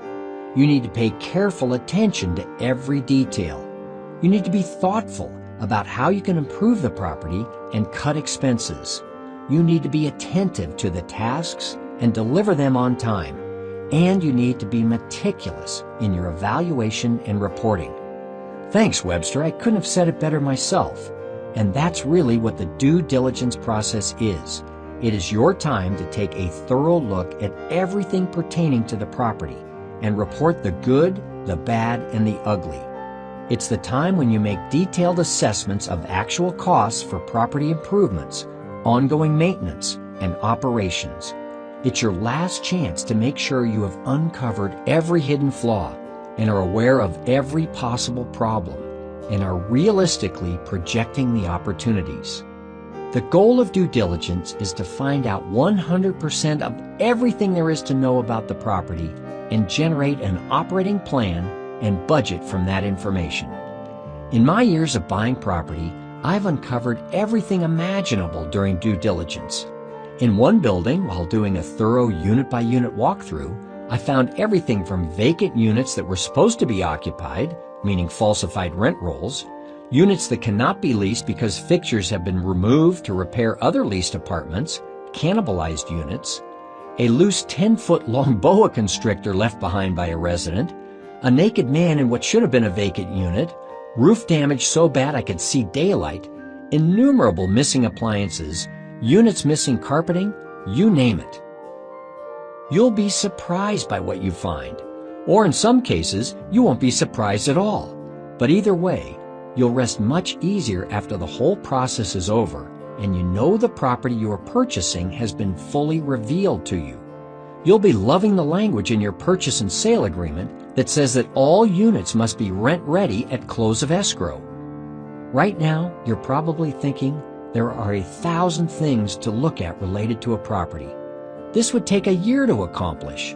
You're right, there are a lot of things to look at and evaluate, but you're wrong about the timetable. The bad news is you don't have a year to accomplish the due diligence. Rather, you typically have about 30 days. Ike, that's impossible. I thought that too, but then I remembered. I have a team, and they can make the due diligence process much easier, way more manageable, and actually a good time. To me, due diligence is really kind of fun. I guess it's the element of surprise and of finding the unexpected, both for the good and the bad. It's like an Easter egg hunt, and come to think of it, as a kid, I used to like those too. You just never know what you're going to find. But unlike my preparation for an Easter egg hunt, I come to the due diligence process with more than an Easter basket. In all cases, because I was thorough on the initial property valuation, I have a strong belief that whatever I find is fixable. I also take comfort in knowing that anything I find that would cost me money to fix is a final negotiation point before the sale closes. That's right. If you find that the property requires any type of major repair, such as a new roof, exterior painting, new appliances, termite extermination, snake and naked man removal, you can get estimates and factor the cost into the final valuation and purchase price. That's what I call finding the golden egg. The due diligence checklist. As I mentioned, I've gotten really good at due diligence. I've seen it all, and our due diligence checklist is compiled from over 15 years of experience. For years, every time we thought we had everything on the list, we'd encounter a property that would throw us a curve. For the past year or so, this checklist has remained static. We really feel we've got it all. The due diligence checklist. The file audit. Purpose: to verify the actual potential income calculation.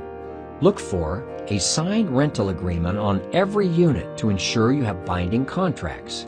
Monthly rental rates from the rent roll that match the numbers used in your offer.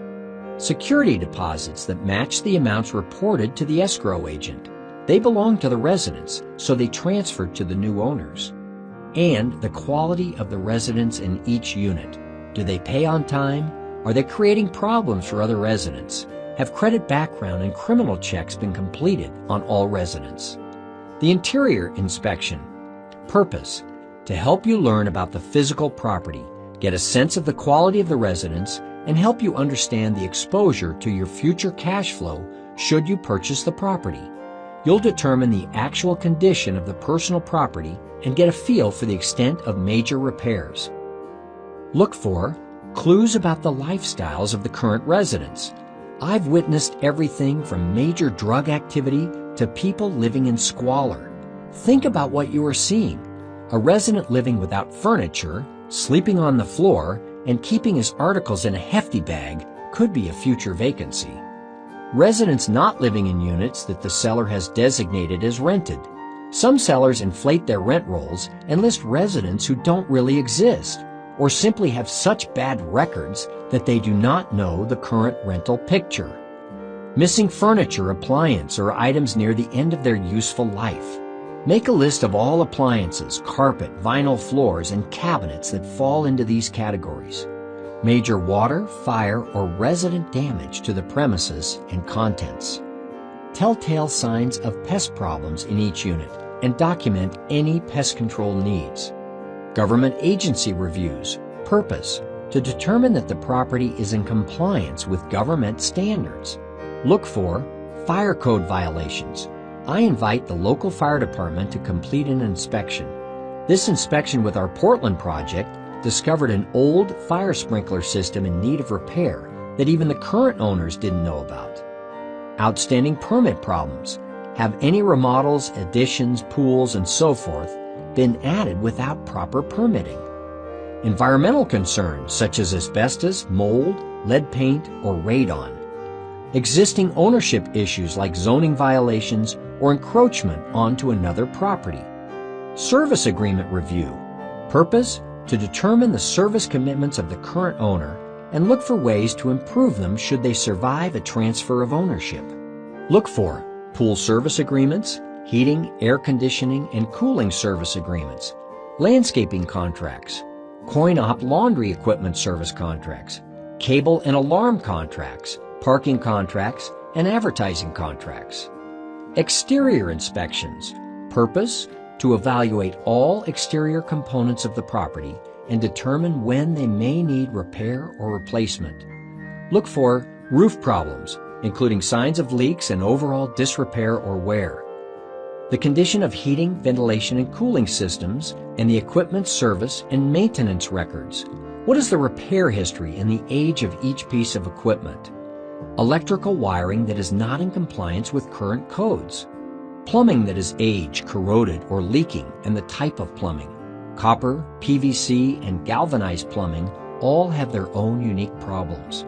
The condition of the exterior paint and trim. The condition of the driveways and parking lots. Are they cracking and full of potholes? What repairs are necessary? Landscaping problems, including irrigation and sprinkler system breaks, large trees that need trimming, and root growth that is cracking sidewalks or causing foundation problems. The purpose of this entire inspection process is to put an estimated cost to each item in the list, not simply for cost's sake, but to arrive at a total number that we can take back to the seller and discuss. What if the property is not in compliance with the fire department? What if there are environmental hazards? What if 3 out of the 8 units obviously need new carpeting? In many cases, if you bring these issues to the seller's attention, they can be fixed before you close. That saves you money, in some cases, lots of it. Books and records. As important as it is to know everything about the physical property, you absolutely need to dig just as deep into the operations.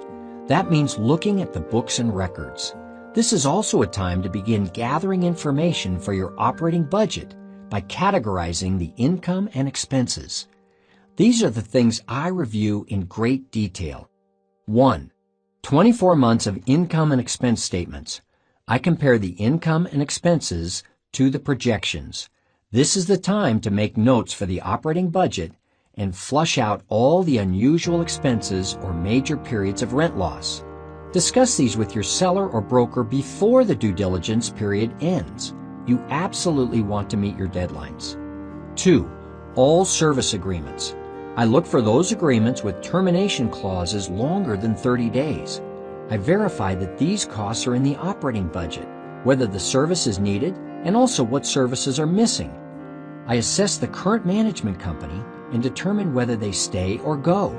I review all advertising agreements for effectiveness. It's worth your time to look at all these agreements because you could find yourself locked into them. Any contract you don't want to assume, you need to spell it out before the completion of due diligence. 3. Current rent roll. This is when I verify the actual income, the actual potential income, and the future potential income to the penny. Take a hard look at every unit that is under the market rent. This is your golden egg advance to boardwalk card that will create an increase in your cash flow after you purchase the property. Take detailed notes for your management plan and operating budget. 4. Utility bills. Here I verify all the utilities. Call the utility companies and get the last 12 months operating history on each account. Ask about increases for the next year. Finally, insert the revised figures into your budget. And 5, payroll information. On large properties, I look at who is working at the property and how much they are paid, especially if I want them to stay and work for me or the management company. When assuming these employees, treat them like new hires. Be sure to find out the accrued vacation information. We also run a criminal and credit background check on all new hires, as well as complete a drug screening before we acquire them. For me, the due diligence process is an exciting time. Sure, I get some great stories out of what I see, but more importantly, I know that whatever I find will be documented for the next round of discussions with the seller. The due diligence document is my report card to evaluate how well I estimated the numbers during the 5-step property evaluation. In many cases, the problems I find during due diligence either result in a reduction in the price of the property, or better yet, they are fixed before we close escrow. It's this kind of information that is only going to help you be more successful with whatever property you purchase, this one or another. We recently found a new landscape company in this way. I received a monthly landscape contract on a property we were considering. The landscaping looked great, and I was surprised to see the cost was much lower than I was paying at some of my other properties. In fact, it was lower than what I had budgeted for this project. This one find is saving me thousands now because this landscaping company does the bulk of our work at this and our other properties. Regardless of whether I find hidden jewels like a great landscape company I didn't know about before, or buried warts that if missed would have negatively impacted cash flow, I am happy. Happy because additional revenue opportunities are always great, and happy because any problems now in the open give me additional bargaining leverage. Only the stuff that isn't found during due diligence is scary to me. Once the sale is closed, you're stuck with any and all hidden problems, and they can cost a lot. Imagine not checking the property's drainage, only to find that after a big rainstorm, raw sewage drained into one or more of your apartments. Don't laugh, it happened to a friend of mine on Maui. And the cost to clean up all that damage and correct the drainage problem were huge. It was a crappy deal. That's why, as you can imagine, I am very diligent during due diligence. You should be too. Chapter 9, Action Steps. Review the detailed due diligence checklist and make copies of it so you can use it as a guide as you are inspecting properties. Use your team members to help with the inspections and to ensure you meet your due diligence deadlines. Look for and keep notes of golden eggs, management plan opportunities you see when you look at the property and analyze the books. Categorize income and expense items as you discover them for the development of your operating budget. Stay calm about the problems you find. Remember, if you find them during due diligence, the expense of taking care of them will not come out of your wallet. Be keenly aware of and adhere to the critical dates in the contract. Chapter 10, Making Sense of It All. Now that you have all the information, how do you make sense of it all and know what to look for? You may feel you've just become part of the research business instead of the property investment business. And at some point, you're going to want to get out of analysis mode and say, show me the money. This chapter will show you how to make sense of all the data and how to put it into a form that will enable you to see exactly where the money-making opportunities are and where they aren't. Because remember, at this point, you are still in due diligence mode. So if you find that the money-making opportunities aren't there, there is still time to renegotiate the purchase price or pull out of the deal entirely if the numbers simply won't add up to profit in your pocket. In the sections that follow, I'll walk you through how to formulate a management plan and an operating budget simultaneously for the property. They really go hand in hand. The management plan will define the key strategies you will use to either cut expenses, increase income, or both. The operating budget links numbers to those strategies and helps you quantify your bang for the buck. At this point, I ask myself how I will run the property once it's mine. I'd rather take the time before I've closed on the sale to develop a few what-if scenarios than to live through some fairly if-only scenarios. If only I had taken the time to develop an operating budget.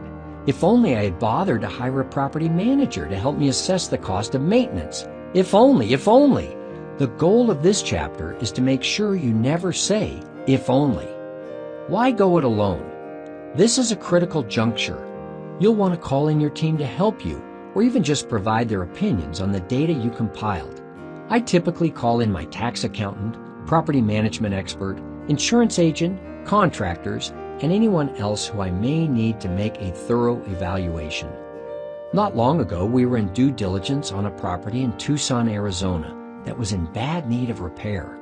There was no way I could estimate the cost of the repairs on my own, as they were way beyond the scope of my expertise.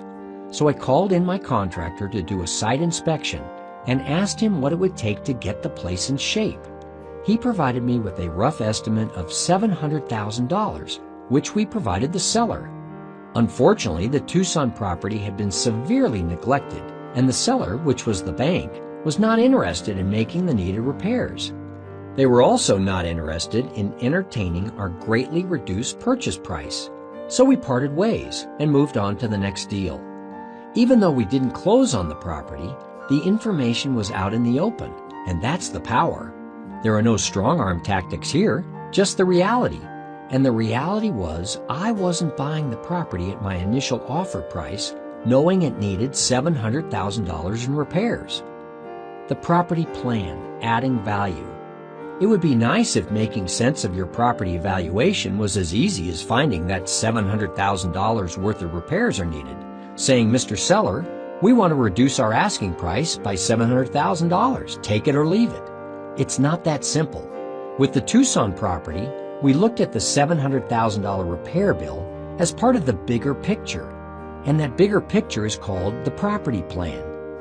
You will reach your financial goals much quicker if you can find that property that is underperforming and kick it into shape through sound management.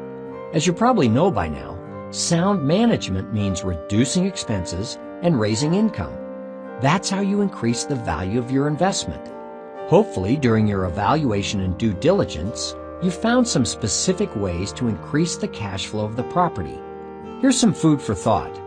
While walking the property, did you turn the corner and ask where the laundry facility is, only to be told there isn't one? Did you walk into one of the units and find a breathtaking mountain view, and later look on the rent roll to discover there was no premium for this unit?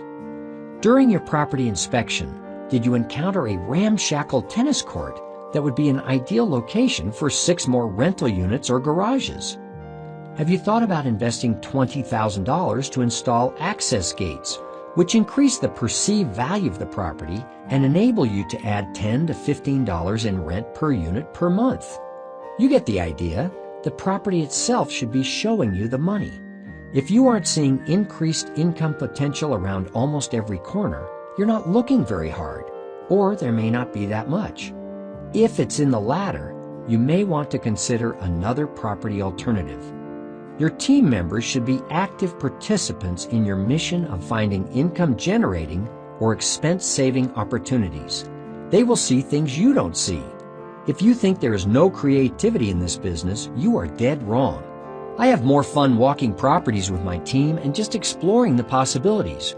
Remember, that's how money is made, when you and your team see things other people don't see and then capitalize on them. At this point, your job is to ask, what if? And with every what if, enter the numbers into the budget and see how the bottom line shapes up. Here's a few what ifs you should be asking of the properties you are considering. What if I increase rents? Will it create more vacancy? How quickly will I rent the unit if someone moves out? Can I test it on vacant units before issuing increases to existing residents? What is the market rent in the area, and are my rents in line with the market? What if I need to attract new residents? Do I have a system in place? Do I have a waiting list if I am full? Am I keeping in touch with the vacancy rates and concessions in the area by communicating with my team and surveying competitors regularly? Is that advertisement in the newspaper worth the expense? And is it making my telephone ring and getting me rentals? What is the advertising cost per rental? What if I plan to adhere to the lease agreement? Will it generate more income through late fees, non-sufficient fund fees, parking fees, water and sewer fees? If I do this, what does it mean financially? Will it create more vacancies? What if I charge location premiums, installed access gates, or put in a children's play area? Would the residents pay for it? What other things can I provide that the residents will pay for? Will the investment pay for itself within 24 months? What if I replace an item instead of repair it? How much more rent will I get? What if I bid out my landscaping and maintenance and repairs? Would I save money? What if I had a couple of insurance companies bid my insurance? Would I save any money? What if I installed energy-efficient lighting? How much would it cost? How much money would I save in energy bills? Would the return on investment be worth the outlay of cash? What if I hire my own maintenance person to handle routine maintenance? How many repairs can my maintenance person handle? How often am I paying for an outside service to do routine maintenance? What can I personally do to save money? Property management, landscaping, accounting, painting the units on move-out, cleaning them before the next person moves in. Do I really know my property so that if an unusual expense shows up, I can recognize it and flag it or investigate it? As you can see, there are lots of ways to increase income and reduce expenses. It just takes looking at the property and seeing the opportunities, understanding the residents' needs, and creatively coming up with solutions. Real-world example. My partner and I recently purchased a 182-unit property located in Sun City, Arizona, an age-restricted 55 and older community. It was constructed in 1996 and was in excellent condition. The ownership was based in New York City, and this was their only property in Arizona. After running the numbers, we calculated that the property was worth about $9 million based on the prior 2 years' actual operating numbers. This property was never listed for sale. We tied the property up at $9 million and started the due diligence process. We revised our operating budget for future operations while we developed the property plan. Through all our investigation, we discovered 3 main areas that were ripe for better management under new ownership. 1. Transportation. The existing residents wanted some sort of community transportation. 2. Apartment location. The seniors at this community didn't like to climb stairs, so the upstairs apartments were usually the ones that were vacant. 3. Cable and alarm. The property was locked into a bulk rate cable and alarm agreement. After doing our research in the surrounding area, we found that we were one of the only communities without a van to shuttle the residents around the community to and from appointments and special events. We found that our competition had transportation service and had a much higher occupancy rate because the van service attracted seniors who didn't want to drive. With that knowledge, we budgeted $54,000 for a 21-person van in our operational projections. We have owned this property long enough to tell you that this investment in the van has increased our rentals, occupancy, and cash flow, and ultimately the property value. The second action we took in response to the 3 items in our plan related to pricing. Clearly, our residents valued the first-floor apartments more than the second-floor units, so we priced them accordingly, making the first-floor rent slightly higher than the second-floor rents. Over time, we were able to lease these first-floor apartments for $75 per month higher than the second-floor apartments. We also increased the rent on the units that had exceptionally good locations or outstanding views. This equated to over a $6,000 per month increase in our cash flow, and the first-floor apartments are still 100% occupied. Finally, in response to point 3 in our plan, we renegotiated the bulk cable and alarm agreements. The existing agreements combined were about $21 per unit per month for all 182 apartments, regardless of whether or not the apartment was occupied. This equated to a $3,822 per month savings. Better yet, the residents liked the new arrangement because for the first time, they could choose the cable plan they wanted instead of being locked into a plan negotiated by the absentee ownership 8 years prior. The same went for alarm service. I know you're thinking that, wow, it must be great to have all that extra income every month from simply executing this plan. And you're right, it absolutely is. But the benefit of good operations goes one further. Remember from earlier in this book, the value of a multi-unit rental property is a function of operations. Well, the result of all this increased operating income paid off just as we had planned in a recent appraisal of $11.3 million, over $2 million more than we paid for the property just 1 year ago. This is the power of planning your success and using a good property management company that can, first, identify new ways to increase the net operating income, and that, second, has the experience to help you make it happen. This in turn increases the value of the property and increases the return to investors. I can't emphasize enough the importance of putting your property plan on paper and then working your plan.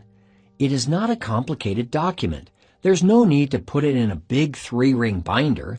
As you can see, the property plan that yielded us thousands of dollars in operating income and millions in appraised property value was a simple 3-point plan. The property plan is simply your goal for the property. And just as I stated earlier in this book that you need to tell everyone you see and know about your own personal goal, you need to do the same here. You should communicate the goal you have for the property to your property managers, your investors, and perhaps most of all, yourself. At this point, we've done a great job of finding all the opportunities and all the hidden expenses. We have some great ideas for inclusion in our property plan. But for all this work, we still only have words on a page. We need to make that leap to the numbers side of things. So, take a deep breath, leave your college accounting phobias behind, and let's do it. The operating budget.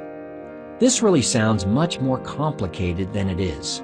In Chapter 7, I taught you how to read a seller's pro forma and make an offer. The steps to the budget are not all that different. You calculate the property income by using the information you obtained on the income statement, rent survey, rent roll, and operating statements. Then you look at the expenses based on the actual and projected expenses you've gleaned from the due diligence process. Let's look at income first and revisit some of our concepts in a new light. Actual potential income. The main source of income on almost any property is usually the rent existing residents are paying. That's the actual potential income of the property. For that reason, you'll want your rent figures to be as accurate as possible based on the information that you have. The easiest way to get this information is to get the existing rent roll or schedule of what each resident is paying, put the units in numerical order, and add up the rent amounts. Another way is to physically review each lease at the property and write down the rent each occupant is paying and mark off all vacant units. It's a good idea to do this anyway, just to make sure all the residents listed have binding lease agreements. Once your analysis is completed, your spreadsheet should look something like Chart K found in the companion files. Based on this rent roll, the actual potential income, including the vacant unit, is $3,492 per month. Use this number as your actual potential income in your budget. Other income opportunities. Most properties have other income opportunities. These should also be factored into your budget. The most common examples of other income budget items include the following: laundry income, parking income, water and sewer income, late fees, non-sufficient funds fees, cable income, internet revenue, and telephone income. From the operating statements and the individual ledger cards for each resident, you should get an idea of what other types of income exist at the property. After all, somebody has to deposit this money into the bank account, so there's a paper trail somewhere. Sometimes this information is difficult to get from the seller. Not everyone is a good bookkeeper. If this is the case with the property you are buying, you will need to recreate the records from the facts you do know. For example, if there is a laundry room with coin-operated washers and dryers, and you do not see the laundry income on the seller's income and expense statements, you will need to go directly to the company that services the machines and collects the coins to find out how much you should expect on a monthly basis. Finding the other income sources can take some time. Kim Kiyosaki just told me recently that she was buying a property from a seller whose books showed that for over 4 years the laundry company had not paid anything to the sellers. The washers and dryers were there, people were using them. You can bet this detail was flushed out during due diligence and a realistic income number was entered into an operating budget before Kim bought the property. This is the process of uncovering and entering onto a spreadsheet your income opportunities. Each opportunity should have its own line. Once you have exhausted all the existing income opportunities, you enter lines for any new income opportunities you may add once you take over the property. With income out of the way, you do just as we did before when we were valuing the property. You turn to expenses. Expenses. Just as you created a new line for each income opportunity for your property, you'll create a new line item in your spreadsheet for each expense. In the sections that follow, I'll list and describe most of the typical expenses you will encounter with your new property. Payroll. Payroll covers the salaries and wages you pay yourself or your staff. A typical management staff, depending on the size of the property, can include several people. First, there are on-site managers and leasing agents. Then there's the housekeeping staff that assist with unit turnover and upkeep of common areas. There are also maintenance people who complete minor repairs of buildings and grounds. Again, the property management expert on your team can tell you how much management and maintenance you can expect and the kind of costs you'll incur. In addition to the actual wages for yourself and your staff, if you have one, you'll want to factor in state and federal taxes, workers' compensation, health and dental insurance, as well as possibly a retirement plan. Administrative. Administrative costs include the fees you pay for special professional services, such as an attorney to help you establish partnerships and assist you with evictions. Accountants will help you manage accounts receivable and accounts payable, as well as guide you through the tax laws and tax reporting. If you plan to manage the property yourself, your accountant will come in handy. In addition to these professional services, all the things you need to do to run the property on a day-to-day basis are considered administrative expenses. These include everything from post-it notes and postage stamps to criminal and credit background checks. Marketing and advertising. You can ask the property owner to show you the advertising costs for the past year, and you may or may not get usable information.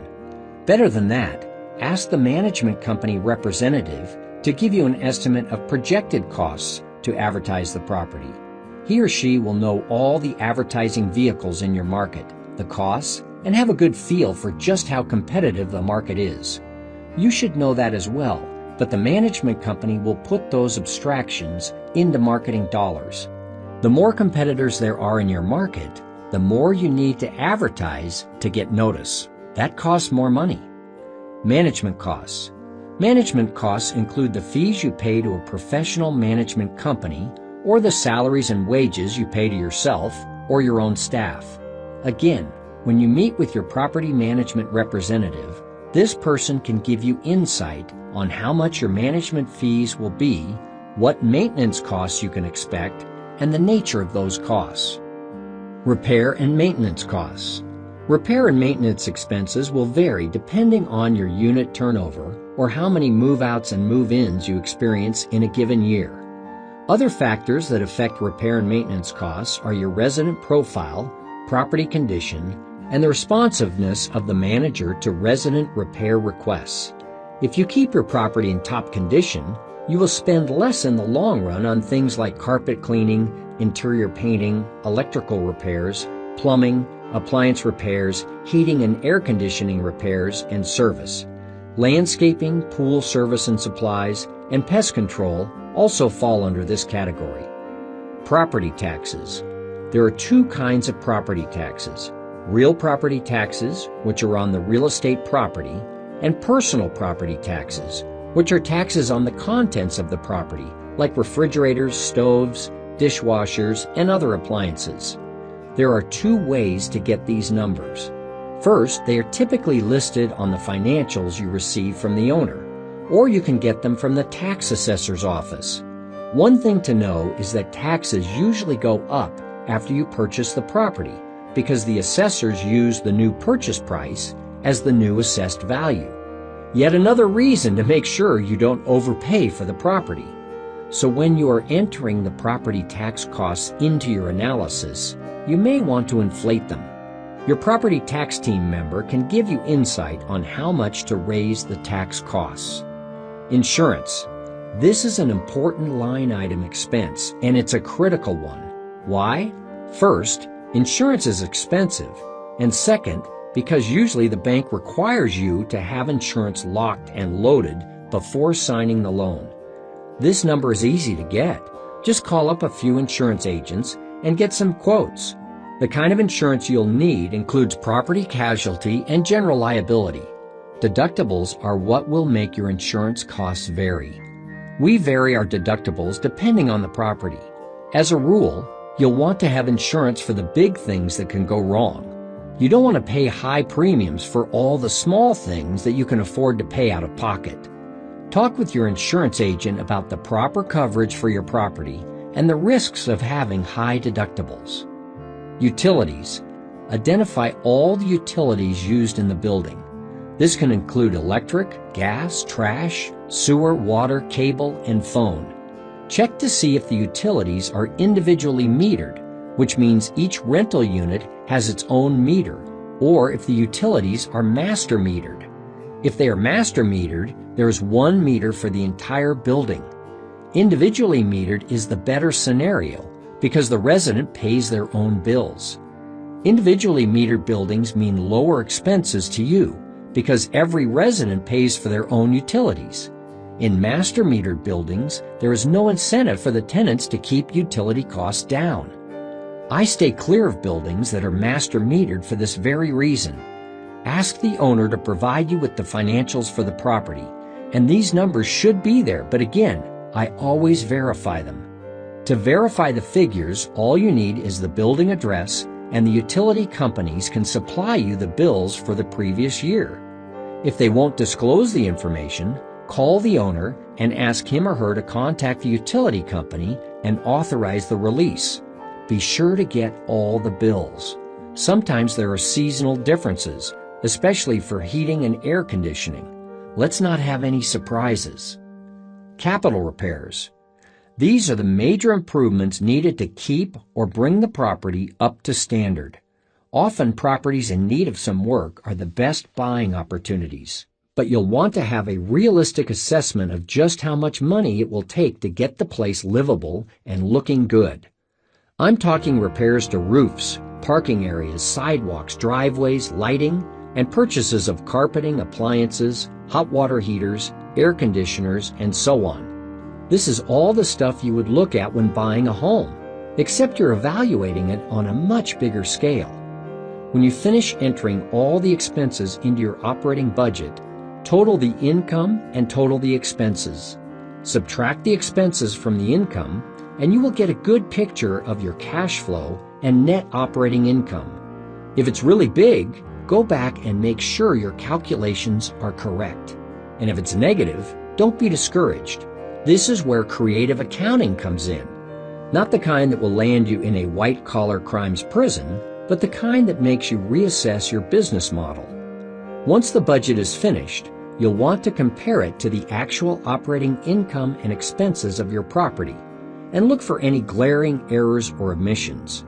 If you've tried every which way to make the bottom line a positive number, or, let's face it, a number that you're happy with, and the deal still isn't working, you may want to consult with your team.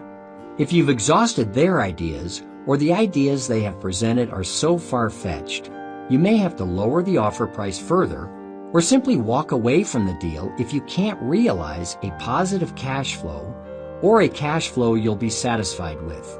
The last thing you'd want to do is move forward and pray for a miracle. That's not how miracles work. Lucky breaks come to those who do their homework and through preparedness recognize opportunities. Confrontation time. This doesn't have to be difficult, but you do eventually have to reveal to the seller your findings on the property. And you'll need to do this before the end of due diligence, or the property is yours, warts and all, as the saying goes. It's all in the presentation.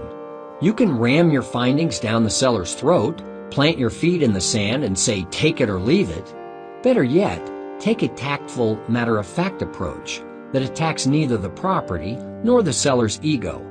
It's a discussion about the numbers, not about the seller's or the buyer's honesty and integrity. It's a direct conversation about the numbers, where everything is out on the table and there are no underlying motives.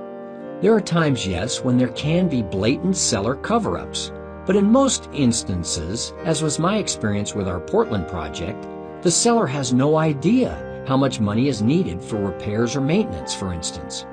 You are the bearer of that news, so it is in your best interest to do it professionally, truthfully, and with documentation. The property plan process and your professionalism can help you avoid the swift kick out the door, and best of all, help you create a win-win final property negotiation. After all, you should not be trying for the win-lose scenario. You never want to burn bridges in this business. Your seller today could be your buyer tomorrow, or even lead you to the next deal. I've had plenty of instances where a seller on one deal has turned into an investor on another deal, or a seller on another building. I never lose sight of the fact that this is a relationship business. Here is a short reference list of findings I've had to confront sellers with in the past. You may find yourself in the same position. 1. Vacant units listed as occupied on the rent roll. 2. Notices to vacate or unreported future vacancies. 3. Poor resident profiles with high credit risk that could create future vacancy. 4. Missing appliances, carpet, and so forth. Somebody has to pay for this. 5. High maintenance expenses required to get the units in rent-ready condition. 6. Pest control issues, including termites, scorpions, roaches, and pigeons. 7. Non-cancelable service contracts that add expense to your operating budget and affect your cash flow. 8. Utility costs much higher than the previous year. 9. Prior insurance loss at the property that affects the cost of future insurance. 10. Property tax higher than disclosed. 11. Violation notices from the city. 12. Fire code violations. And 13. Environmental problems. Moving forward, the operating budget is the last big test of a property's worthiness. If the operating budget calculations look good for the first year, and you project that you will make enough money to achieve your goal, you are ready to move forward and take ownership of the property. Remember, you will likely be adjusting the offer price slightly to account for any repairs, upkeep, improvements, or other costs you may have discovered during due diligence. Present your numbers and your rationale to the seller and finish the deal. It was a long time coming, from initial market evaluation to property search, to selection, to property evaluation, and finally to developing an operating budget. You will soon be the proud owner of investment rental property. Now the thrill of ownership begins. It's time to execute your plan to improve the property and maximize its cash flow. That is the subject of our next chapter. Chapter 10 Action Steps. Want additional help? Visit kenmcelroy.com for free resources such as form downloads, the latest insights on investing, and tools to help guide you through the steps outlined in this chapter. These resources were created especially for you to help enhance your knowledge base and grow your investments. Chapter 11. You own it? Now what? Congratulations! You're the proud owner of real estate investment property. After the toasts are over and you finish calling your spouse, mom and dad to let them know the deal has gone through, you'll sit back, relax, and in about 5 minutes you'll probably think, now what? Unless you have a plan, which of course you do. You may be amazed to discover that I have never purchased a single property without going through the process described in the last chapters. To me, it has just never seemed worth the risk to rely on gut instincts alone. And I certainly do everything in my power to not get emotionally attached to any property. In fact, I go into every property deal with the full assumption that I won't close the sale. That sounds pessimistic, perhaps, and anyone who knows me knows I'm an optimist through and through. So what's with the negativity? I don't really look at this as negativity. I look at my attitude as realism. No one likes to work harder than they have to, including me. And I know through personal experience and through the stories of hundreds of people who have shared their struggles with me at Rich Dad seminars, there is no fix, no repair, no advertising strategy that can mend a property that you simply paid too much for. Even improved management practices don't do the trick. I hope you realize that no matter how many deals I do, I still go through the same valuation process, the same contract process, the same due diligence process, and perhaps most important, the same property planning process. I don't take shortcuts, and knock on wood, I have not had one property that has not performed. Some may look at what I do and say, the guy must love risk. But in truth, I don't feel that what I do is risky at all. Doing the homework helps create sure things, or as close as anyone can get to sure things. It has paid off for me. By now, you know I don't leave much to chance, and buying an apartment building without a solid plan of how I am going to increase income and reduce expenses to maximize my cash flow is not going to happen. Through much of the work you will have completed so far, you should have solid ideas in your plan for how to run your building. That's great. Now's the time to put those ideas in motion. This is not a drill. I repeat, this is not a drill. Follow through. Follow through. Those are words that will become our mantra for this chapter, because in the pages ahead, I'll walk you through managing the property. Before you think that we'll be talking about shampooing carpets and trimming trees, let me clarify that managing the property means following through on your property plan and staying within your operating budget. Managing the property is about maximizing your cash flow. At this point, you may have already decided to manage the property yourself or to hire a professional management company. I know plenty of people in both camps, and they all say the same thing. It is simply a matter of choosing how you want to spend your time. I know one property owner who is incredibly successful. He has vacation homes in some of the most beautiful places on earth. He owns apartment buildings, we manage them, but he does all his own painting. Sure, it saves him a ton of money, but it's more important than that. I think it's being part of management that he really enjoys. Property manager job description. Regardless of whether you decide to hire outside management or do it yourself, you'll want to make sure you know either what kind of job you've just created for yourself or what you expect of the property management company you hire. So think of this chapter as either what to look for in a property management company or what to expect of yourself as your own property manager. The key to good property management and a good property manager has to do with systems. Systems to handle advertising and marketing, leasing, employee-related issues, hiring of outside vendors and bidding for services, reporting, emergencies, maintenance requests, rent collection, accounting, operating budgets, legal procedures, and anything else necessary for running rental property. Not only must a property manager have all these systems in place, he or she must follow them. The tasks of a property manager will fall into several categories. Solving problems daily.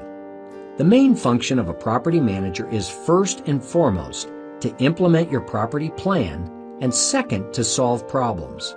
This is what I do every day with my property management company. My staff and I handle thousands of units combined, and even though our job title says property manager, we really are problem solvers. Because the reality of the business is that you are managing a lot less than you are problem solving, especially in the beginning when you just take over a property. Handling staffing issues. Property managers also handle all staffing issues. If you need a leasing agent on site, the property management company will have trained and qualified professionals to handle the job. If you are doing it yourself, either you or someone you hire will take on the task. That means you'll be responsible for training and equipping the person you hire with all the knowledge, skills, and materials he or she will need for success. This can include training in customer service, sales, fair housing policies, and so on. You'll also need a maintenance person or handyman. Again, this may be you or maybe someone you hire. If you contract with a property management company, they will usually provide this service. If you're managing the property yourself, look for a person who has enough time and who will be available to you anytime you call. The last thing you want is a resident with a leaky water pipe or a clogged toilet waiting for service. It's damaging to your property as well as to your reputation. An angry resident will move out and not only leave you with a vacant, non-income producing problem, that angry resident will cost you money to get the unit back into rent-ready condition. Leasing the property.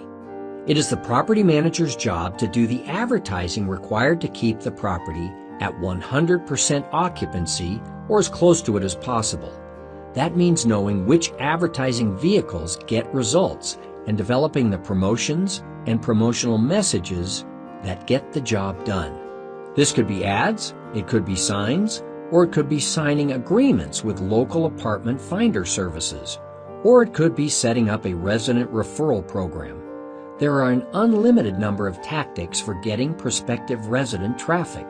Professional property management companies know what works and what doesn't.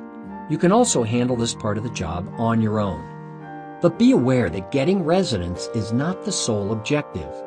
You want to attract the right residents. So as a rule, I never rent an apartment to anyone who has not been run through a criminal and credit check. In every apartment building or community that we manage, every applicant is run through a background check.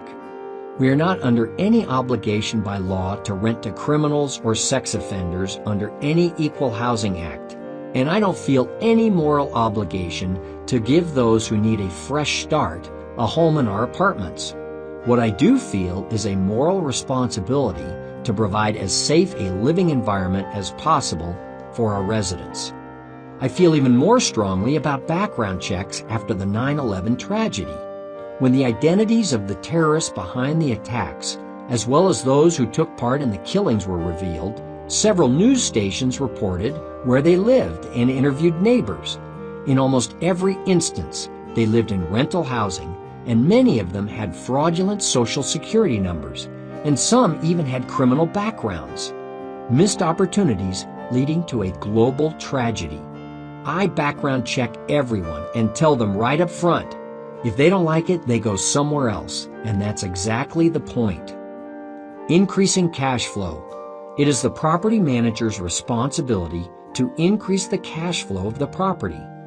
Good property managers understand the real-world parameters within which they must work to achieve this goal.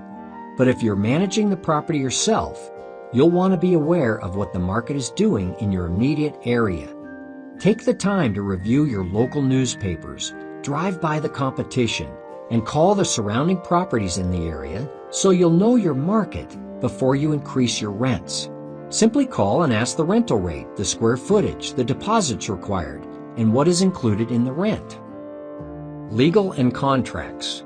Get into the rental property business and you'll quickly learn that most states have a lot of laws governing the operations of apartments, big or small. A professional management company knows these laws and has in place the appropriate forms for residents and property owners to complete upon leasing. In addition, they know how to file the appropriate reports and documents with the government. If you do not use an outside firm, you'll need to create your own leases, eviction notices, pet addendums, and so on in accordance of the law. Management companies also ensure that all residents are treated the same. In other words, that all have read and signed the required paperwork and are apprised of their rights as tenants and of your rights as the landlord. When you are your own property manager, especially of small properties, it's easy to be lax with your paperwork. This can and will get you into trouble eventually. Even if you don't believe me, rent the movie Pacific Heights. Not everyone is as nice as they appear on the outside. You are going to want a limited liability entity like an LLC for asset protection. For a good overview, I recommend reading Start Your Own Corporation by Garrett Sutton, Esquire. Maintenance. It's the property manager's job to maintain the landscaping, paint the apartments and the buildings, make sure all the appliances within the rental units are in good working order, and to do everything including change the light bulbs in the common areas.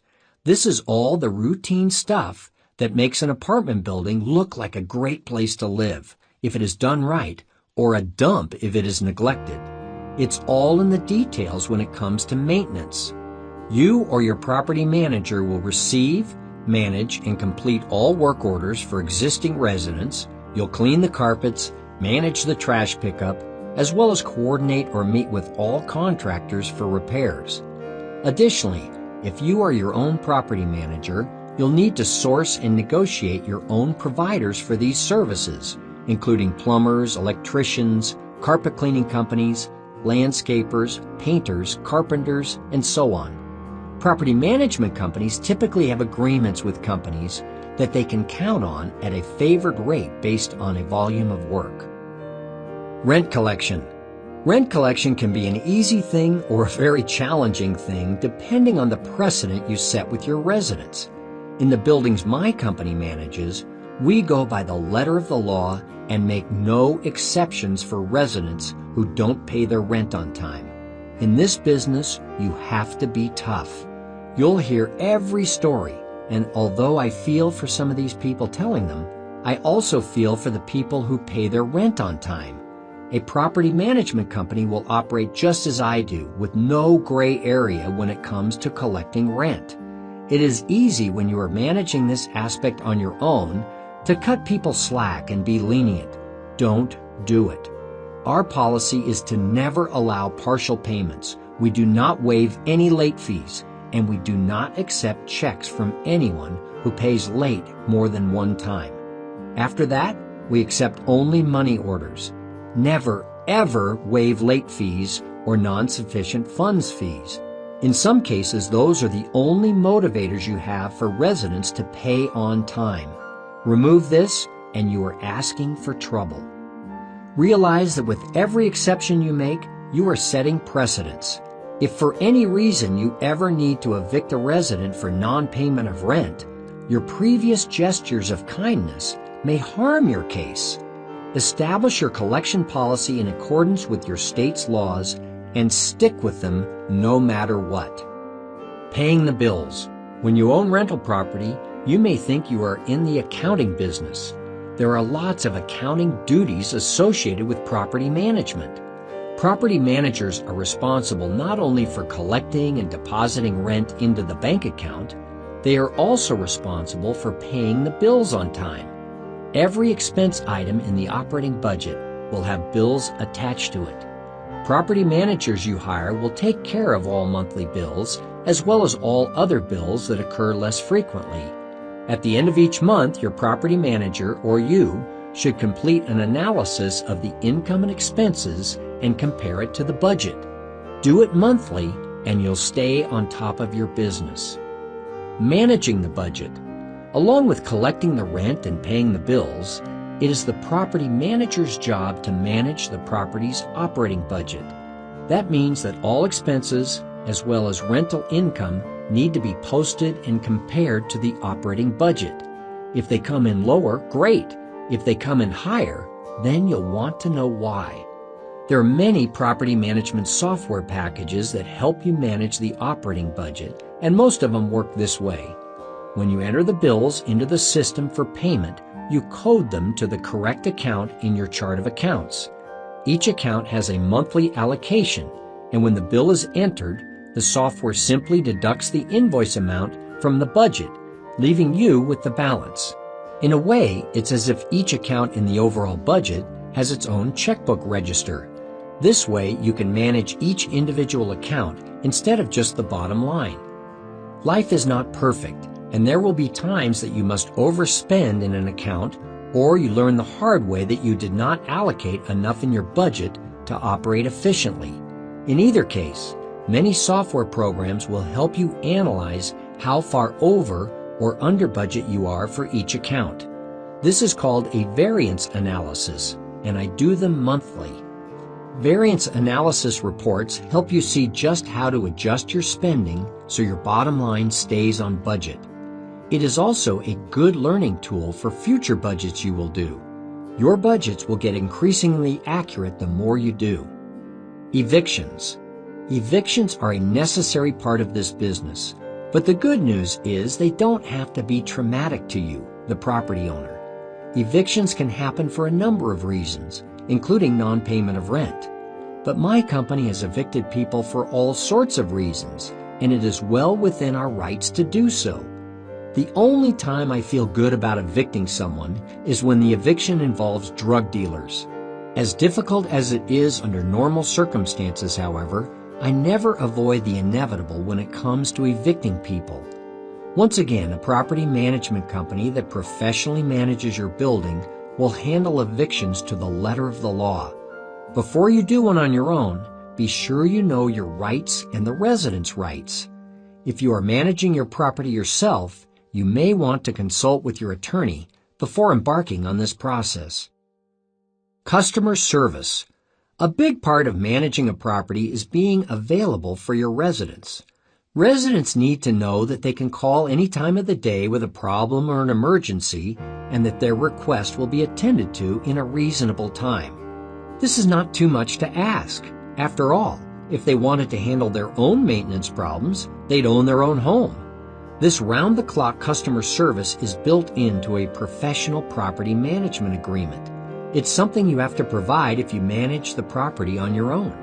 At our properties, we have a 24-hour policy on all non-emergency maintenance items and an immediate response on all emergencies. What constitutes an emergency? For us, it is fire, flood, or blood. There are certainly exceptions to this, but we do not dispatch maintenance after hours for residents locked out of their apartments because they lost their key, and they do call. We have an on-call system 24/7 set up for all our communities that is very responsive. On emergency items like murder, we are quick to respond so that we can cooperate with the authorities and the families of the victim. Those are just some of the job responsibilities that come with the title property manager. It is a big job that is round the clock, 365 days a year. If after reading this you're thinking, property investing isn't for me, I don't want to work that hard, take heart. Maybe property investing is for you. Property management isn't. I realize the first inclination is to want to save money so you can maximize your cash flow. But if you don't want to manage properties, that's not the place to cut corners. If a property is not managed well, it will not only make it difficult for you to find residents, it will make it difficult for you to raise your rents to market value. That will make it impossible for your asset to appreciate. After all, its value is based on how it operates. Finally, hiring a professional property management company frees up your time to look for and evaluate your next property investment. As we discussed early in this book, the way to wealth is property ownership, not property management. Poor property management is one very large contributor to a property's underperformance and reduced valuation. Hiring a property management company. If after listening to this chapter so far, you are leaning towards hiring a property management company to professionally manage your property, then you'll need to know what to look for so you can hire the best. Not all property management companies are created equal. I've compiled a list of questions I ask when I'm hiring a property management company. Believe it or not, we don't self-manage all our properties. Often, if we don't have a presence in a market, it doesn't make sense for our management company to do the work required for just one property, so we hire it out. But as you can well imagine, we're savvy shoppers. You will be too with the following list. 1. Property management fees. Fees run approximately 8 to 12% of gross rent for single-family properties and 4 to 8%, depending on size, for multiple unit properties. Be skeptical of anything higher or lower. 2. Time in business. I look for property management companies in business for at least 3 years. 3. Accounting software and capabilities. I prefer to work with a company that has several people in their accounting department. A single person is a bad sign. I want to know what their accounting reports look like, when during the month they produce them, how they deliver them, and what their banking relationships are. I, of course, check the banking references. 4. References. In addition to checking the banking references, I get a list of all the properties the company is managing. I personally call and visit at least 5 of the properties. I don't bother with general references, as no one ever gives out the names and numbers of people who will not give glowing reports. 5. Policies and procedures. I ask to see their policies and procedures manual so I can understand how their organization works. This document also reveals subtleties about the company culture, management style, and employee professionalism. 6. Professional affiliations and associations. The property management company should have memberships in local and national trade organizations, including the National Apartment Association and the local affiliate, the Institute of Real Estate Management, and the National Association of Realtors. They should also carry one or more of the following professional designations, including Certified Property Manager, or CPM, Accredited Management Organization, or AMO, Certified Apartment Manager, or CAM, and Certified Apartment Property Supervisor, or CAPS. 7. Training programs. Property management requires a broad range of skills, from sales to customer service to finance to legal. I look for a company that invests in its employees and provides training in those areas. 8. Real estate licenses. Before I hire a property management company, I ask for copies of their state real estate licenses. If the property manager is licensed, you are protected by the government in the event of wrongdoing, such as commingling of rent monies, and you have recourse against their license through a sanctioned government body. 9. Legal and background checks. I ask for the names of the firms that the company uses for evictions and for criminal and credit background checks. I won't go with a company that does not perform background checks. 10. Vendor negotiations. Property management companies need to tell me how they have negotiated with vendors to save me money on maintenance, supplies, services, advertising, everything. When you work with a large property management company, there should be economies of scale that mean savings to you. And 11. Employees. I want to know who the actual individual is that will be running my building. I expect the company to run background checks and drug tests on all employees. You need to be careful when you invite a property manager to oversee your property. When to fire your property manager. Realize you get what you pay for in property management, and how you treat your property management company will directly affect how they treat you.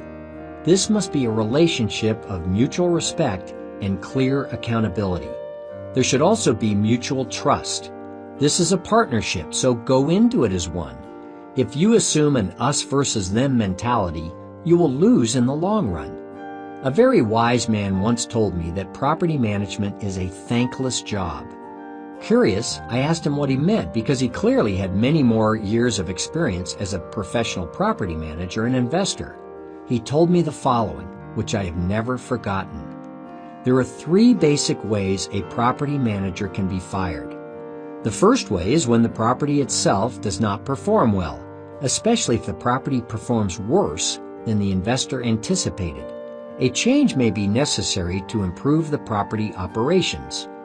The second way to get fired is if the property does not improve its operations year to year, or the operations remain the same. No improvement, Well, that is not why we bought the property, is it? Fire them. The third way to get fired is if the property really outperforms the investor's expectations. The reason for the firing is that management looks easy, and a property manager is not needed when a property is doing so well. The investor can do the job and save the fee.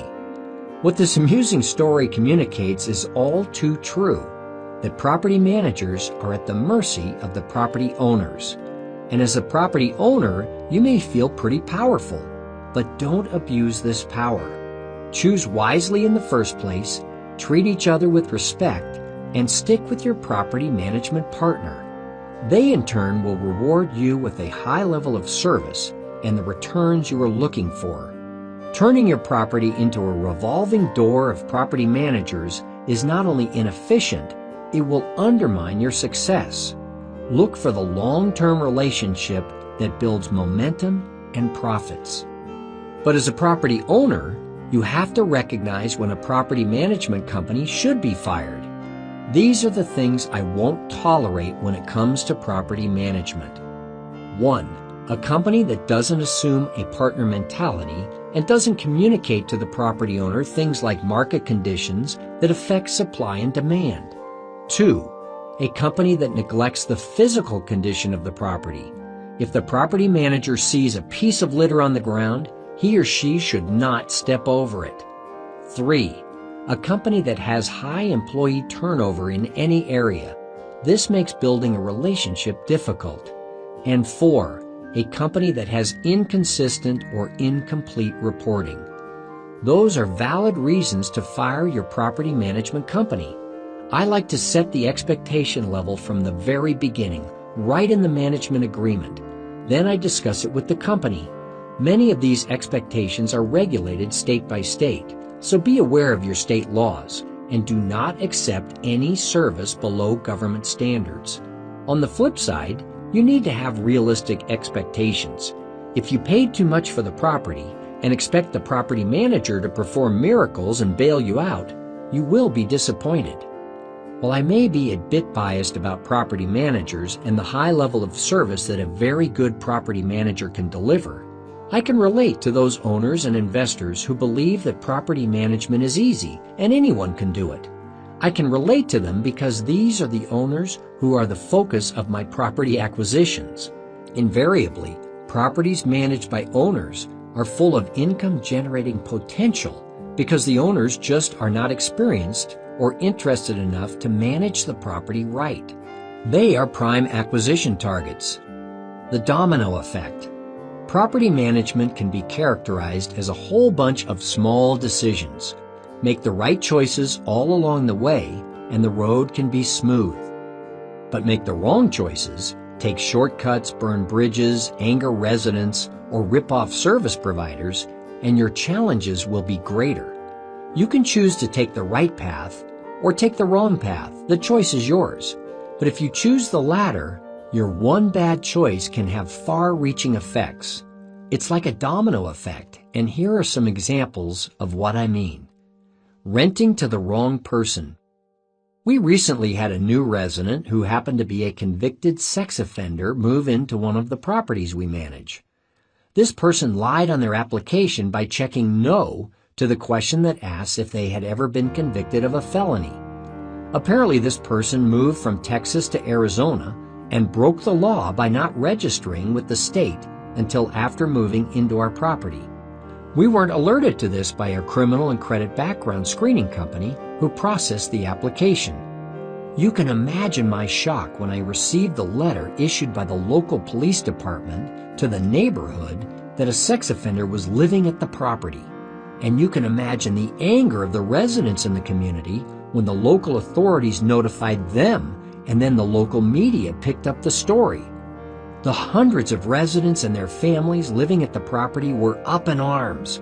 Obviously, we had to act fast. We fielded dozens of phone calls from our current residents worried about their children's and their own safety, and the property owners had a few things to say to us as well. To solve the problem, I immediately contacted the resident and we discussed the situation. I agreed to take care of the moving expenses for the person who wanted to relocate. The manager personally oversaw the move, and the situation was resolved. This kind of swift action turned a bad situation into one that actually made us stronger. We demonstrated that when concerns are raised, no matter how infrequently, we take them seriously and try to be responsive.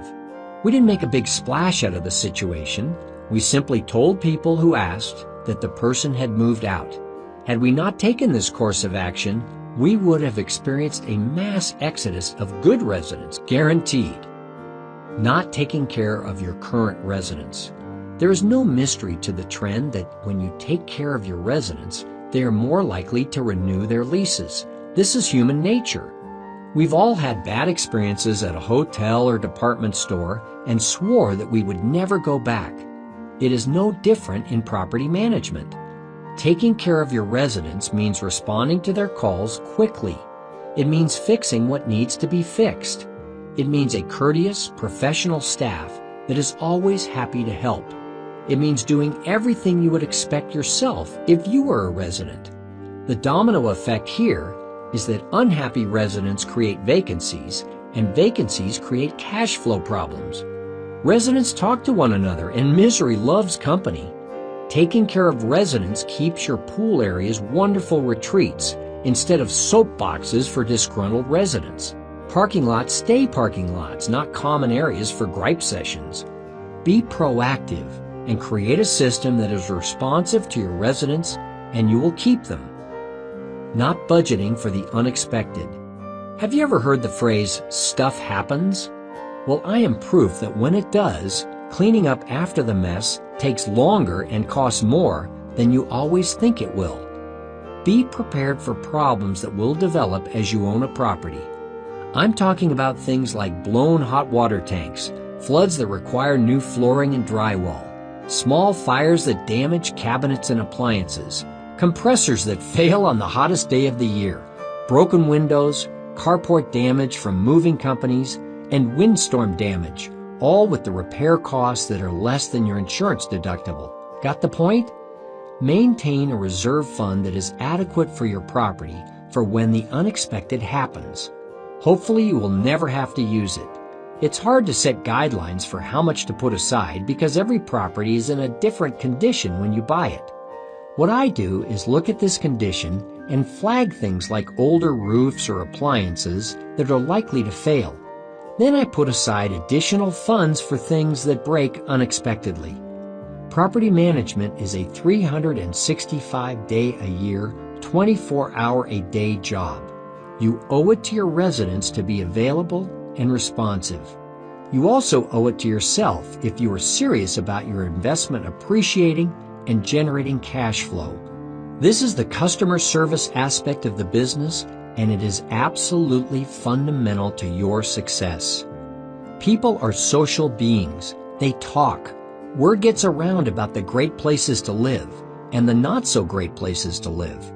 Make sure the word on the street about your property is in the great places category. Accomplish that through your actions. Your life may be busy, but it will be a lot easier. Chapter 11, Action Steps. Set up your systems for maintenance, accounting, and rent collection. Investigate hiring a professional property management company and interview several of them. Run criminal and credit background checks on every new applicant. Become involved in local supporting professional affiliations. Enforce the policies and procedures in the lease, no exceptions. Respond quickly to your residents with a smile. Chapter 12, To Sell or Not to Sell. In an earlier chapter, we talked about the pros and cons of flipping your way to wealth. Flipping, as you recall, is the act of buying property and selling it rapidly at a profit. That profit is either used to purchase another property or pocketed.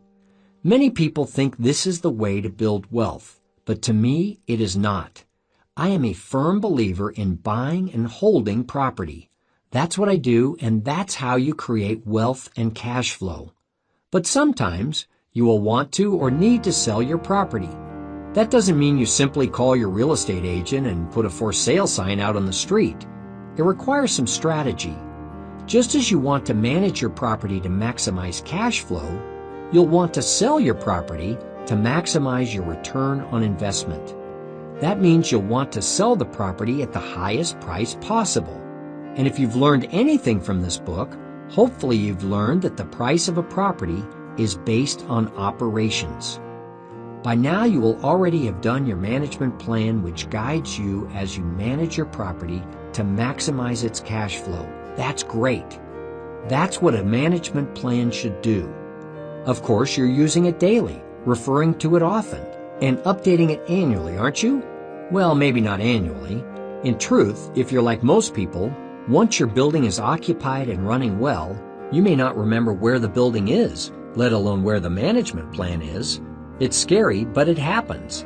I'm not endorsing that type of absentee ownership, of course. So, if you are an absentee owner, find the management plan, dust it off, and take a look at it.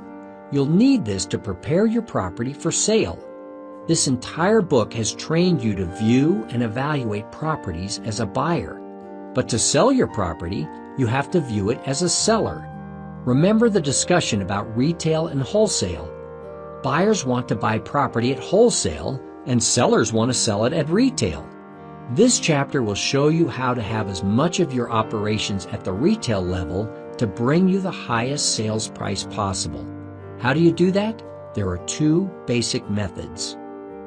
Maximize your future potential income.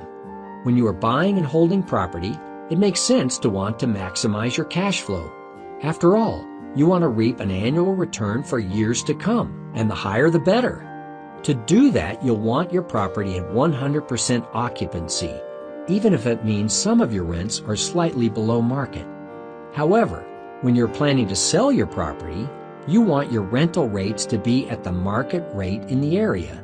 This is because the value of the property will be based upon not necessarily the current income, but the future potential income of the property. Sometimes there is a very big difference between the two. So when you are selling your property, you want to demonstrate the highest future potential income for the property, not the highest actual income. Because remember, as explained in Chapter 7, the actual income is the wholesale price. Potential income is the retail price. As the seller, you want to sell it as close to retail as possible, even at the expense of occupancy. Let me explain. No buyer will buy your property with the assumption that it will be 100% occupied forever. If they do, please have them email me immediately. I have swampland I'd like to show them. Rather, buyers must understand there will always be a vacancy component in the analysis, which could be as low as 2%, and I've seen as high as 20%. Regardless of the number, the point I'm trying to make is that when you're selling your property, it is not always to your benefit to be at 100% occupancy. When I'm buying a property, 100% occupancy to me means that the rents are too low, or the seller is trying to pull one over on me. To maximize your sale price, you are better off having your market rents high and creating some vacancy. Let me give you an example. If your 20-unit property was 100% occupied and the rents were an average of $35 lower per unit when compared to the market rents in the area, you would be losing $700 in rent per month, assuming again you are at 100% occupancy. You've left $8,400 in annual cash flow for the next buyer, $700 per month multiplied by 12 months. This shortfall goes straight to the bottom line. And remember, the bottom line determines the ultimate value of the property. Going back to our formula for calculating the offer price of a property, you know that the offer price equals the net operating income divided by the capitalization rate. Using a conservative capitalization rate of 10% divided into the $8,400 in cash flow left on the table, you would experience an $84,000 reduction in your purchase price, just from having your rents $35 per unit too low. As I mentioned before, buyers will assume there will be some vacancy, so they will assign a 5 to 7% vacancy rate on your property, even if it is currently 100% occupied or not. You can see how impossible it becomes to get top dollar for your property if your rents are below market. Sometimes it is difficult to have all the rents in line with the market, but you should at least have some of them at that level. If you do not have one unit with rents at market and your buyer read this book, you'll find yourself on the other side of the valuation discussion we outlined in Chapter 7. That's not a good place to be. At that point, your only alternatives will be to sell your property low or hold on to it and prepare it for sale by increasing your rents and therefore the future operations performance potential.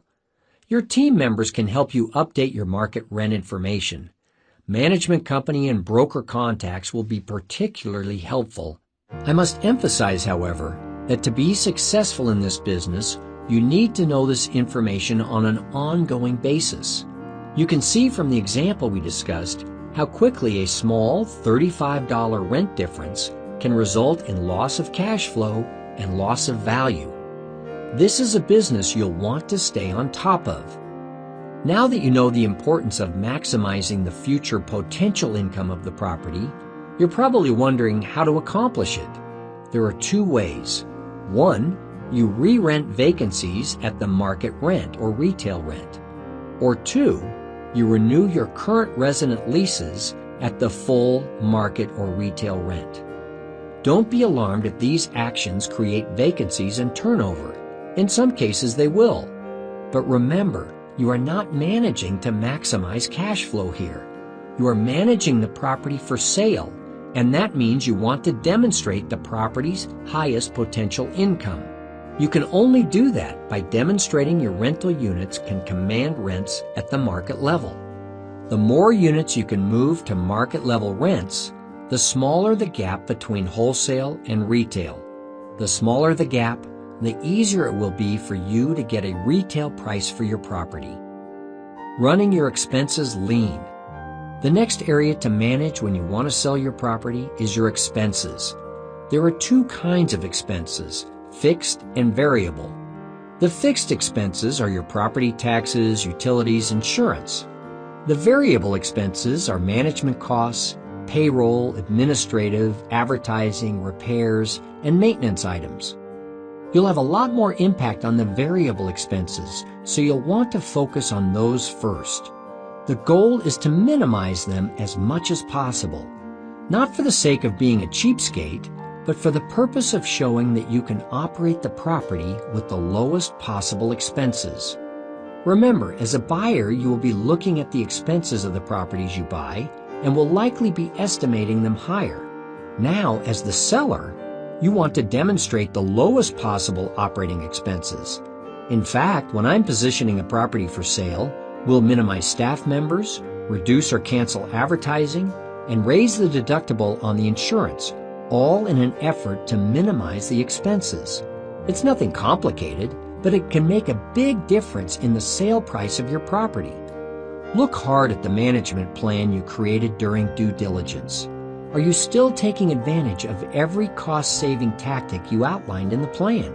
Look at everything, including the small things. They add up. Bid out all your services again, adjust your rents to reflect location premiums, have your landscaper visit only one time per week instead of two. Be as diligent now as you were when buying your property. Seek out qualified buyers. Once you have your property positioned for sale, you'll want to seek out qualified buyers. For some reason, some sellers like to be secretive about selling their property. Maybe they expect a drop in the level of property management service if the management company knows the property will be changing hands. A good property management company will help you by creating value if they know the goals of the ownership. Whether you manage the property yourself or use a professional company, you need to communicate to everyone your goal of selling the property. What some of my property management clients don't understand is that we are working with many investors and owners of property within our own company. Property management companies are a prime source of leads, so you're wise to take advantage of the network. There have been times when we've found buyers for properties we manage. If you're working with a large management company that is reputable and successful, there will not be any hardship associated with the loss of one management account. Again, this is a relationship business, and if the company was doing a good job, They'll know you'll seek them out on the next property you purchase. There is a time for confidentiality, of course, and that time is when you are actually approached by a prospective buyer.